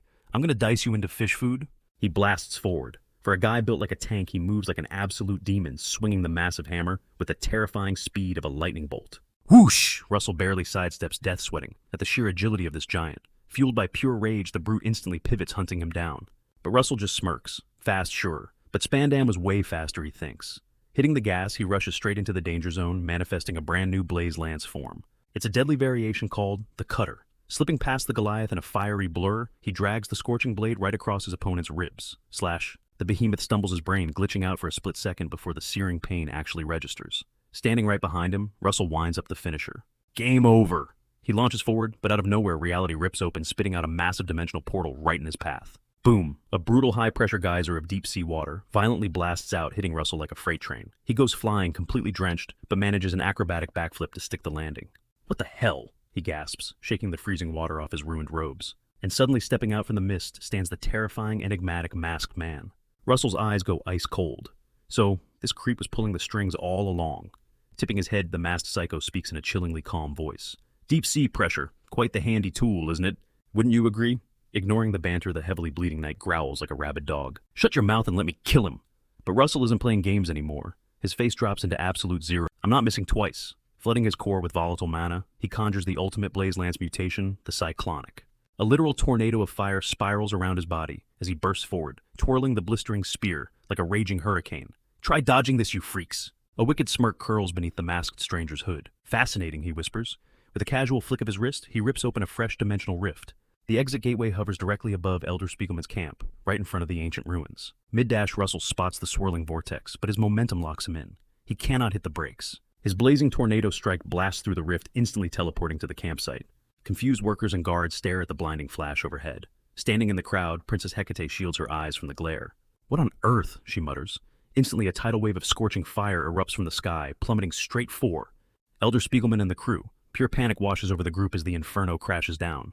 Russell's pupils shrink. His blood runs cold. No, this is impossible, he chokes out. But it is happening. The devastating shockwave obliterates the portal and absolutely flattens the expedition team. A catastrophic blast radius swallows the entire excavation site in blinding heat. As the thick ash settles, an apocalyptic wasteland remains. Russell sprints into the crater, frantically hunting for any signs of life. His entire body trembles. Elder Princess, he screams, but only eerie silence answers back. Suddenly, a frail hand pierces through the heavy smog. Spiegelman Russell dashes over, finding the old mage crushed beneath shattered boulders. Are you okay? Hang on, he begs. Coughing up blood, the battered old man forces out a single question. Where are the rest? Russell glances around, his stomach dropping at the sight of lifeless figures littering the rubble. His voice cracks. I am so sorry. Just then, footsteps crunch through the debris. Both men snap their heads up to see Jaren strolling out of the fog, cradling a knocked-out Princess Hecate. Princess Russell yells, paralyzed by the fear that she might be fatally wounded. Spiegelman freezes, completely shocked to see actual royalty here. Russell immediately drops to his knees, checking her pulse. She is alive. Oh, thank God, he exhales, massive relief washing over him. He looks up at Jaren. Man, thank you. You actually saved her. A sinister grin stretches across Jaren's face. Without warning, cold steel pierces flesh. Jaren shoves his broadsword straight through Russell's gut. Russell stares down, totally paralyzed, watching a bloody blade poke out of his own stomach. He chokes, coughing up dark crimson. Why? Spiegelman shrieks his name, absolute terror, twisting his wrinkled features. Out of nowhere, Pepper materializes with a feral roar, dive-bombing the traitor. Caught entirely off guard, Jaren stumbles backward. But right before the spirit lands a lethal strike, the masked villain snaps open a black void, swallowing Pepper alive. That annoying little bug has overstayed its welcome. The hooded freak sneers coldly. Dozens of sinister cult members begin marching out from newly spawned rifts behind him. Russell's energy rapidly fades away, his eyesight fading to black. He desperately thinks of Pepper, wishing his vocal cords would just work. Jaren pivots toward the cloaked leader. You ordered me to bag Spiegelman alive for leverage, he points out. The freak simply shrugs. Grab the old geezer too. Alan has absolutely no clue you flip sides.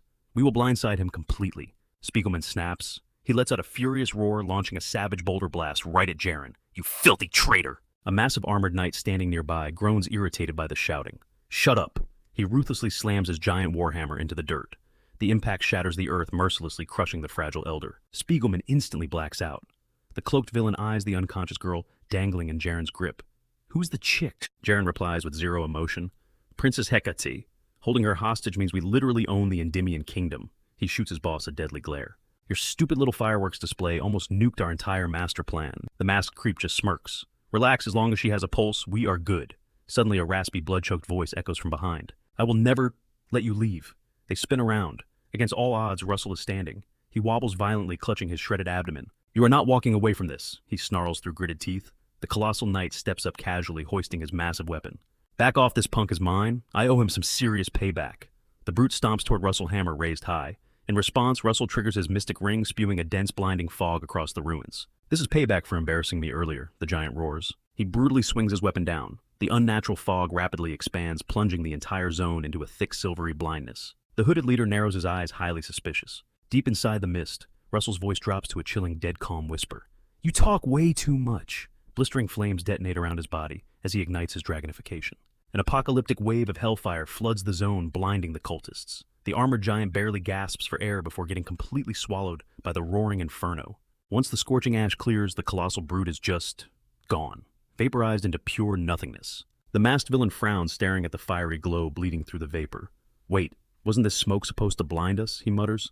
A split second later, blood-curdling screams echo from the fog. His fanatic cultists are being butchered one by one. Stepping closer, his eyes widen at the brutalized corpses violently tossed across the scorched earth.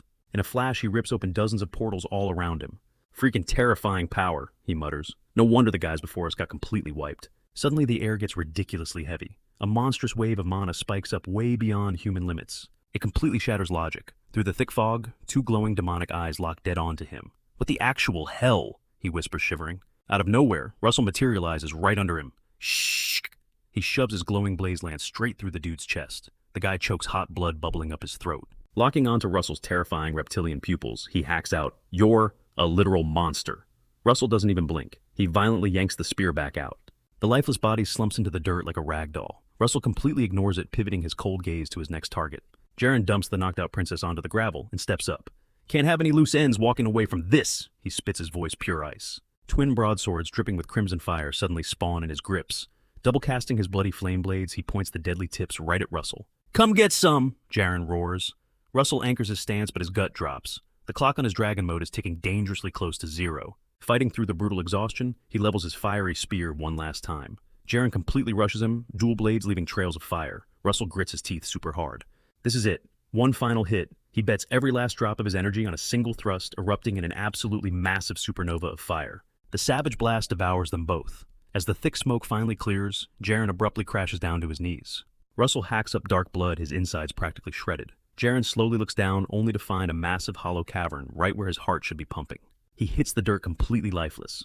But then a creepy low laugh cuts through the silence. Russell whips his head around, eyes totally bugging out. The masked freak is still on his feet, every single one of his fatal gashes totally regenerated.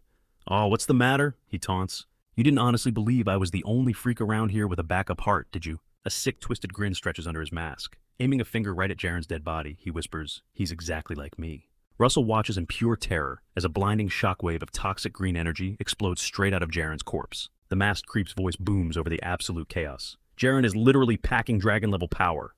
Russell feels his veins turn to ice. Right in front of him, Jaren's flesh violently morphs and swells up, twisting into a nightmarish, hulking beast. The masked guy just flashes a smug smirk. That right there, kid, is a genuine chimera heart, an extremely generous little present straight from the Archduke. Boom! Jaren stomps down with insane force, literally causing a mini earthquake as his grotesque new body finally sets. Russell's skin crawls. The sheer density of the guy's magical pressure is off the charts, totally defying anything human. Suddenly, Jaren shoots out his massive arm, completely chokeslamming the masked guy and hoisting him up into the air. Were you intentionally slacking off? He snarls, sounding like an actual demon. Just to force me into popping this heart. The guy is literally suffocating, but still manages a psychotic, raspy laugh. Come on, you totally wanted to test it out. You just leveled up like crazy because of it. It's not my fault you got clapped by that kid. Jaren aggressively tosses him onto the dirt like garbage. Fair point, he rumbles with insane dark energy, but I've got another bug to squash right now. His terrifying beastly eyes snap dead onto Russell. Time to wrap this up, Russell Raymond. A massive ghost-like hand explodes forward, snatching Russell up and yanking him right in. Jaren's thick razor-sharp claws clamp violently around his throat. Gotta admit you put on a decent show, he mocks. But at the end of the day, you couldn't save a single damn thing. He violently chokeslams Russell into the bedrock, shattering the ground on impact. Game over. Lifting a single massive arm, Jaren blasts out an insane energy wave that completely obliterates the spatial disruption shield guarding the ancient ruins. The force field shatters with an ear-piercing boom, tearing open a super sketchy glowing dimensional hole. The masked dude's eyes completely bug out in shock. No way he just ripped a hole straight through space itself, he stammers, flashing a super nervous grin. Bro is really living his best life right now. Russell desperately claws his way back up, spitting out mouthfuls of blood. I'm not done yet. Squeezing out his absolute last drop of mana, he blasts a point-blank overheat straight at Jaren's face. The massive fireball connects, but fizzles out into literally nothing. Jaren doesn't even blink. A sick, twisted smile spreads across the monster's face. Actually, I changed my mind. I'm hooking you up with the brutal exit you earned. With zero effort, he chucks Russell straight into that cracked dimensional portal. The young mage violently slams against the broken space, his entire body convulsing in shock. Enjoy feeling your very soul getting completely shredded. Jaren gloats as that void eats you alive. Die choking on your own pathetic weakness. Russell lets out an agonizing scream as the black hole gulps him down. Reality completely warps and distorts until his vision goes pitch black. The next second, his eyes snap open violently, gasping for oxygen.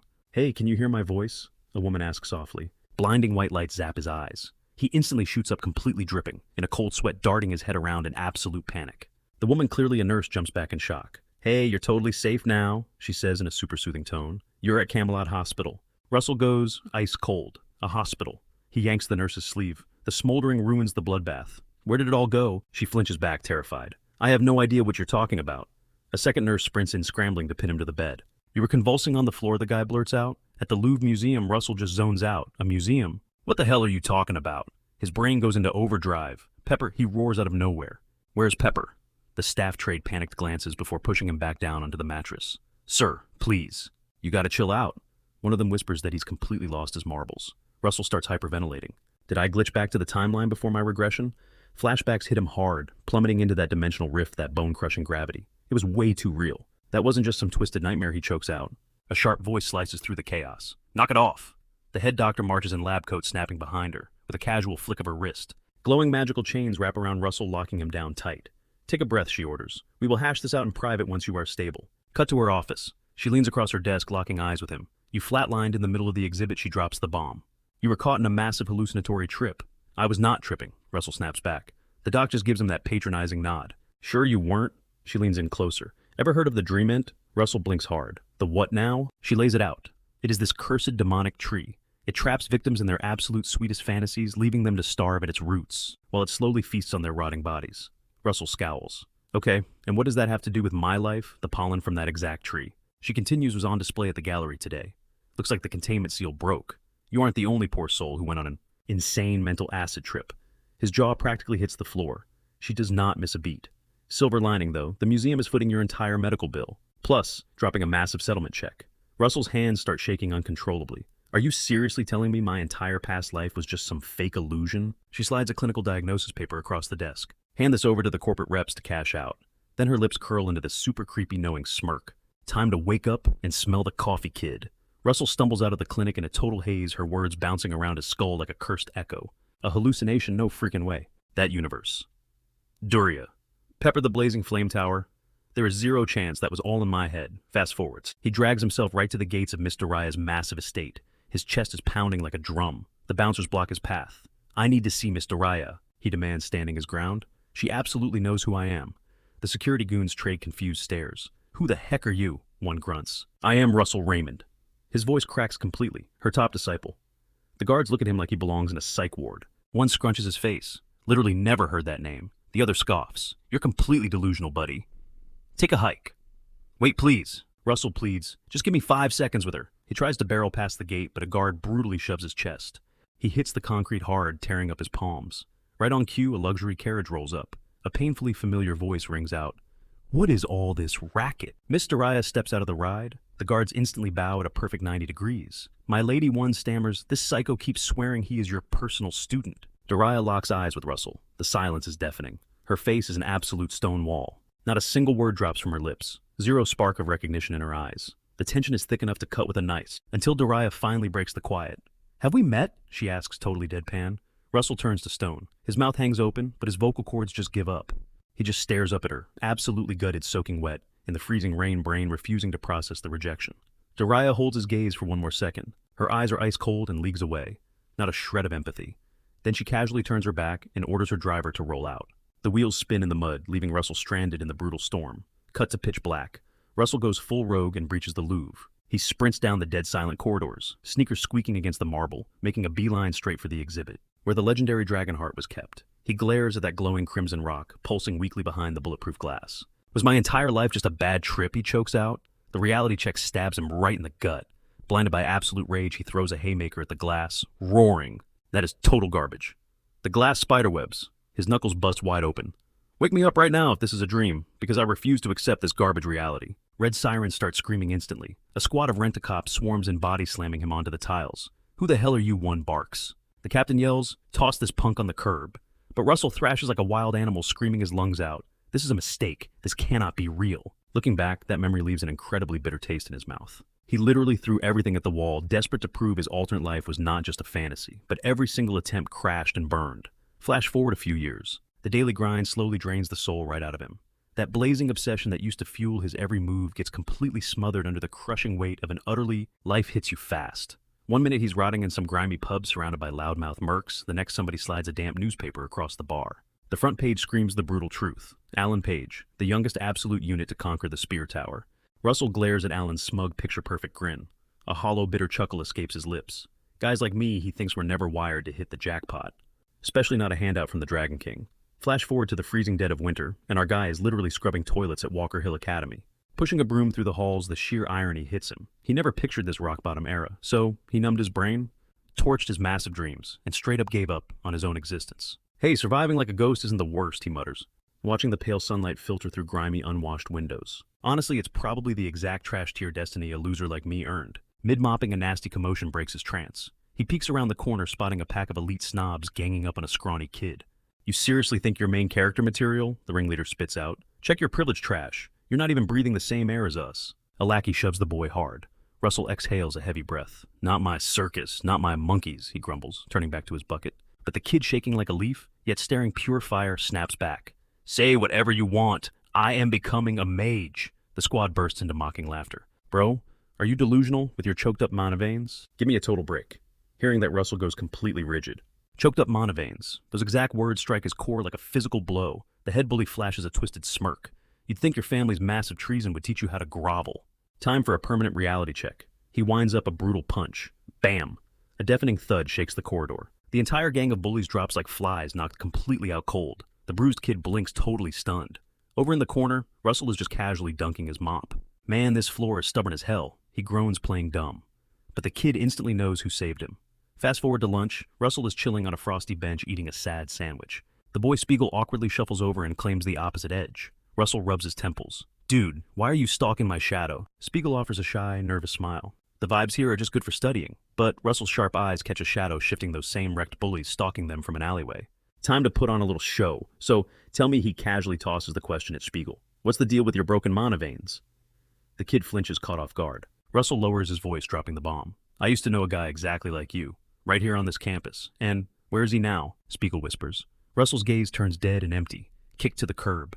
He couldn't smash his limits, so he just became another piece of useless trash, who accepted his own pathetic fate. His voice drops into a razor-sharp growl. In the magic world, blocked veins are a straight-up death sentence. Then his tone softens into something tragic. Sometimes throwing in the towel is the bravest move. No way, Spiegel fires back, instantly jumping to his feet. I am absolutely not quitting. He storms off. Russell tracks him with an unreadable, stoic face. Cut to a few hours later, the head janitor drags Russell into the back office. You need to pump the brakes on hanging out with that kid, the boss warns darkly. You do not want the massive heat that comes with him. Russell narrows his eyes. The hell is that supposed to mean? The boss lets out a heavy sigh. Spiegel is the direct bloodline of the massive traitor banned by the Red Tower's lord. Russell's blood runs cold, the disgraced fallen bloodline. Meanwhile, cutting to a pitch-black hidden underground catacomb, a creepy cult of pagans bows before the exact same skeletal nightmare that once manipulated Blaine. Eerie magic pulses through the cracked bones as a demonic voice erupts. The era of the so-called Guardians is dead. Invade Walker Hill Academy and show this world we are back in business. Jumping forward. Spiegel is freezing by a riverbank, grinding his crystal magic. The tiny shard in his palm flickers pitifully. His mana flow is an absolute joke. He forces more energy. Crack, the crystal violently explodes, slashing his hand open. Footsteps crunch the snow. Why is it so impossible for you to just let the mage dream die? Russell asks in a hushed, intense voice. Spiegel whips around, completely spooked. Russell just locks onto him with dead serious eyes. What is driving you? I swore a promise, Spiegel chokes out, gripping his bleeding hand. To my mom. Russell just stares, letting a heavy loaded silence stretch out. Suddenly, footsteps crunch nearby. The same toxic squad steps out of the tree line, straight up gripping actual weapons this time. Gotcha, you little rat, the leader sneers. We went way too easy on you earlier. Russell lets out a long, frosty breath. Spiegel, he commands with absolute authority. Do not blink. He ignites his aura. The literal atmosphere starts vibrating with insanely heavy pressure. If you want to be a mage, burn this into your retinas. Spiegel's jaw drops, utterly paralyzed by the overwhelming shockwave of raw energy pouring out of the janitor. The goons rush him. Russell doesn't even flinch. He supercharges his fists with pure condensed mana and unleashes hell. A single flawless punch triggers a massive tremor that rips the earth apart, flatlining the entire squad in less than a second. A few weeks roll by, and as the winter freeze gets absolutely brutal, Russell is secretly coaching Spiegel off campus, drilling him in the hardcore overload and wizard body arts, the exact forbidden techniques he once mastered. Banner from ancient forgotten scrolls. Pick up the pace, Russell barks through the freezing wind. In real combat, your survival rate strictly depends on how far you stay from the enemy. He breaks it down. This brutal regimen isn't about fixing weak mana veins, it's about forging an absolute weapon out of pure raw discipline. Since the kid is still growing, his body is the perfect canvas. With that, Russell dives right into drilling Spiegel in hardcore hand-to-hand combat. Watching the boy completely wipe out Russell lets out a heavy sigh. Your progress is absolutely tragic, he mutters. But underneath that exhausted deadpan, a spark, a sense of purpose he hasn't felt in years. Russell locks eyes with the panting, sweat-drenched kid. Is that seriously all you've got? He snaps. Thought you made a promise to your mom. Spiegel gasps for air, his legs literally shaking, but he forces himself back on his feet. Please, he chokes out between heavy breaths. Don't stop the training. Fast forward to spring. It's time for the Academy's practical magic combat exams, and Spiegel is matched up against the exact same bully who used to make his life a living hell. The second the duel kicks off, Spiegel unleashes a razor-sharp ice arrow that completely shatters the guy's defenses, freezing him dead in his tracks. The professor shoots his hand up. Match goes to Spiegel. The entire arena absolutely loses their minds. Students are shook, whispering, Bro, how did a kid with choked up mana veins pull that off? Another mutters, the skill gap was actually insane. The humiliated bully glares daggers at everyone. Just you wait, he spits violently, storming out of the arena. Spiegel is practically glowing with pride, sneaking a quick look toward the shadowy bleachers where Russell is silently watching. A tiny smirk creeps onto Russell's face as he realizes the kid just hit the second circle. Not bad, he murmurs. But suddenly a cold voice cuts through the noise. Russell Raymond, it's been way too long, you little insect. Russell whips around, his stomach instantly dropping. It's Coma Frederick, the absolute menace who bullied him relentlessly back in high school. Cut to later that day, and Russell is getting ruthlessly jumped by Coma's personal guards. Coughing up blood into the dirt, he struggles to even catch a breath. His supervisor screams, Didn't I literally warn you to stay the hell away from Spiegel? Coma slowly strolls up, a sick smirk on his face. Thanks to you, my son was publicly humiliated. Russell blinks through the haze. His son, the same punk Spiegel just floored. It suddenly clicks, and a quiet, cynical laugh escapes Russell's lips. Makes sense why that brat acts exactly like his trashy old man, he mutters. Coma squats down, his eyes turning ice cold. You really don't grasp the gravity of your situation, do you? With a single snap of my fingers, I can get both you and your precious little pet kicked out of this academy for good. Russell slowly tilts his head up, blood dripping from his jaw. Then he laughs, a deep hollow chuckle that actually makes Coma flinch back. You honestly think I give a damn about that kid? Russell sneers, his voice dripping with heavy sarcasm. I was just toying with him for kicks, nothing more. Coma completely freezes up, caught totally off guard by the response. Later that night, Russell is throwing his meager belongings into a bag.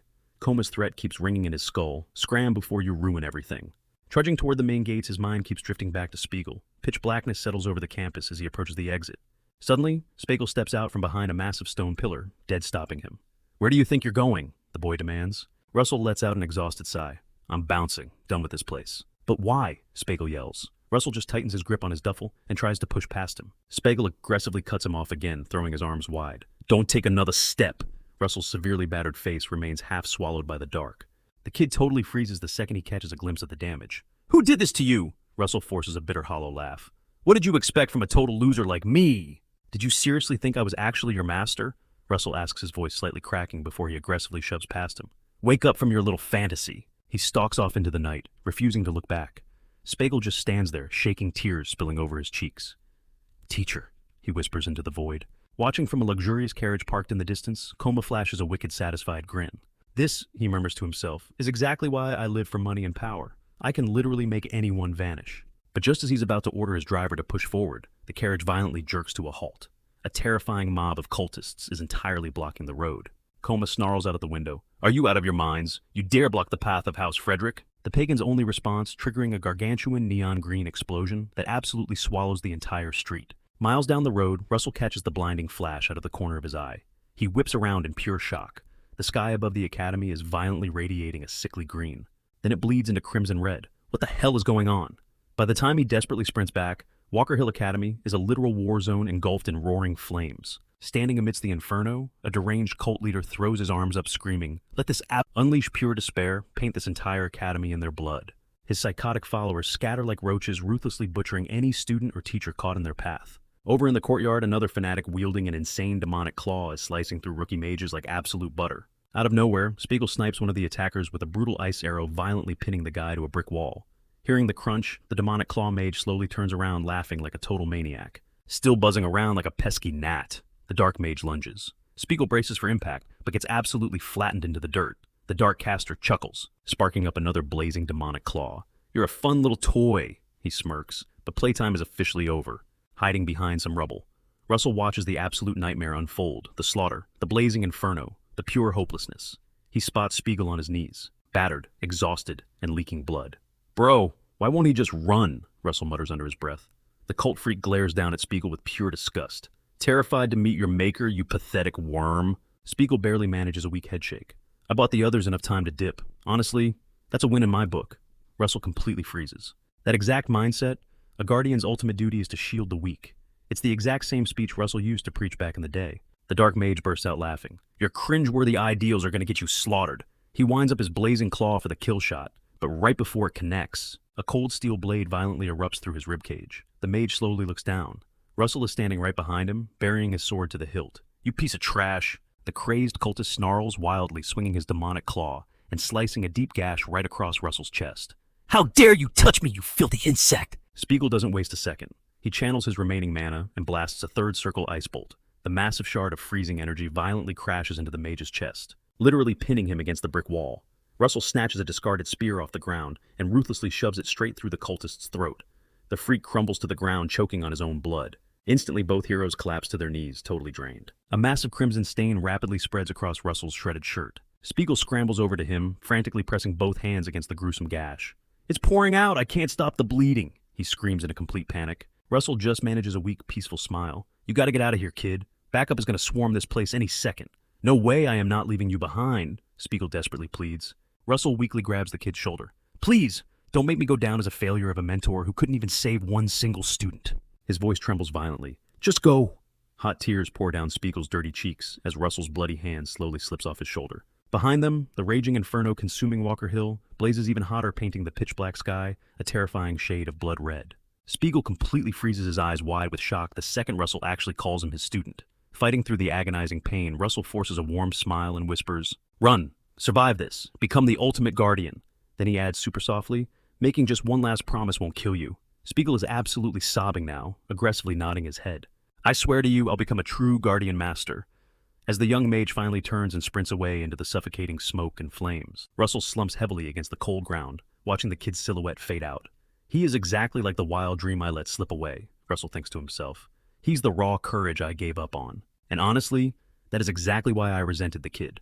Just a few heartbeats later, a fresh squad of crazed pagans swarms the area, their wicked blades glinting menacingly in the firelight. Russell forces his broken body to stand gripping his weapon tight.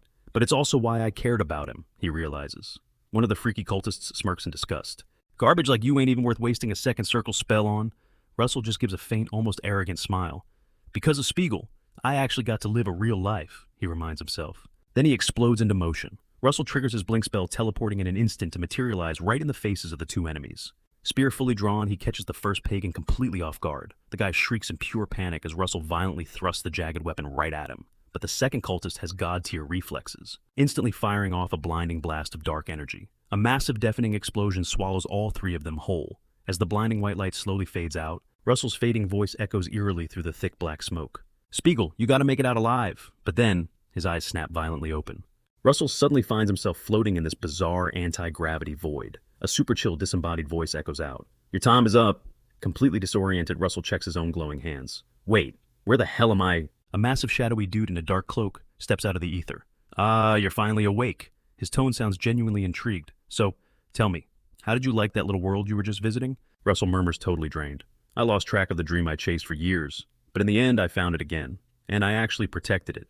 Out of nowhere, a super familiar voice pierces the silence. Master, Russell wildly spins around. It's Spiegel, and he is completely alive. Spiegel, Russell absolutely bolts toward his student but slams face first into an invisible glass-like barrier. He frantically hammers his fists against the wall, full-on panicking. No, are you kidding me? Not again, he screams at the top of his lungs. I failed. I couldn't protect a single damn... From the shadows behind him, the cloaked figure speaks up, his voice surprisingly gentle. You are completely mistaken. Russell slowly turns around. The mysterious entity locks eyes with him. Russell Raymond, the true heir to the ancient dragon's power. Russell literally gasps, the air knocked out of his lungs. Who are you? The towering figure flashes a cryptic smile from beneath his heavy hood.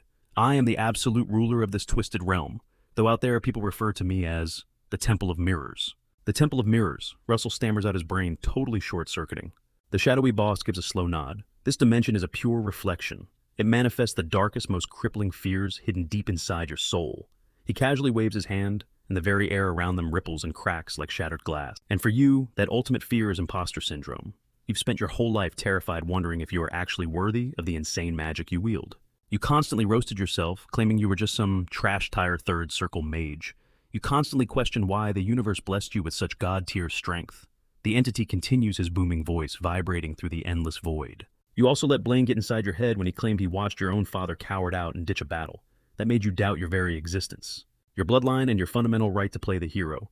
The hooded man pauses, his intense vibe suddenly shifting into something incredibly warm. But down there in the fire, you finally proved yourself. The moment you threw yourself on the line for that kid you leveled up. Not for clout, but because you're a true protector. Russell crashes to the dirt, completely overwhelmed. So this whole damn time, it was just a trial? The celestial figure gives a warm grin. Spot on. The entity waves a hand, sending a hurricane of blinding light spiraling around Russell. You nailed the assignment, the voice echoes. Even stripped of your magic, you showed your true colors. You laid it all out to save another life. That right there is the soul of a guardian. A wave of pure comforting heat wraps around Russell, forcefully reshaping his very bones. His gashes seal up instantly as he morphs back into his youthful prime self. Right in front of him, a glowing phantom of Spiegel materializes, flashing a massive beaming smile. I'm keeping our promise, the kid whispers. Then the temple's booming voice shakes the room. That boy staring back at you, he's no mirage. He is the absolute embodiment of the bravery you shielded the spark you have to keep safe. Hear me, successor. The ancient being roars. It is time I honor my ancient vow. The mysterious figure peels off his mask, and in a wild twist his features melt and shift perfectly into Spiegel's face. A fresh dawn is breaking, he declares softly. Time to push forward. Out of nowhere, a sleek glowing system screen pops up right in Russell's face. Alert! Dragon blood successfully absorbed. Physical form completely rebuilt. You have unlocked the first golden mask. Cut to a totally different scene miles away where a smug Jaren looms over a wrecked and bleeding Alan Page. Not a bad little show you put on. Jaren sneers, zero care in the world. Pale as a ghost and leaking blood, Alan shoots him a death glare. Who the hell are you again? He coughs up crimson, desperately gripping his shredded side. The masked creep standing next to Jaren lets out a dark chuckle. Man, the rumors about you are wild. The so-called genius. Honestly playing the hand you were dealt, and reading the room with zero intel, a totally valid strat. A chilling smirk creeps across his face. Dangling that legendary relic like a carrot just to buy the princess some time. Yeah, that was a totally clutch move. Alan hacks violently, fresh blood painting his lips. Forgive me, your highness, he chokes out. I completely failed you. But the villain cuts his pity party short. Doesn't even matter anymore? Jaren snaps back. The end game is exactly the same. The masked dude rolls his eyes, practically groaning with impatience. Cut the chatter, let's secure the prize. Jaren violently unfurls his wings and blasts toward the force field, gripping the exact relic Alan had just surrendered. Way up in the sky, a colossal glowing magical engine phases into reality, violently buzzing with raw, lethal power. It's packing enough juice to literally melt the defensive dome. Elder Spiegelman stares at the sky, absolutely terrified. No way. That relic is fully supercharged. Princess Hecate's voice violently shakes as she speaks. Is there any way to block that? Meanwhile, Jaren is practically drooling at the superweapon, a psycho grin stretching his face. The second I grab the loot inside, I'm ghosting every single one of those losers. The Archduke, those fanatic pagans? Screw them all. I'm about to prove I'm the ultimate boss. He violently throws his arm forward. Obliterate that shield. The chaotic machine unleashes a blinding laser. But a split second before impact, a massive imposing hand tears straight out of a dimensional rift. Just the insane pressure of its aura turns the superweapon into absolute dust. The crowd is totally paralyzed. The legendary relic shatters like cheap glass. Alan's jaw drops. Who the hell is that? A blinding godly flash erupts from the void, and swaggering right out of the chaos is the man himself, Russell Raymond. He's got the blaze lance roaring with fiery rage in his grip. The masked guy and Jaren literally stumble backwards, shook to their core. Wait, look at his face. Is he wearing the exact divine gear we've been hunting for?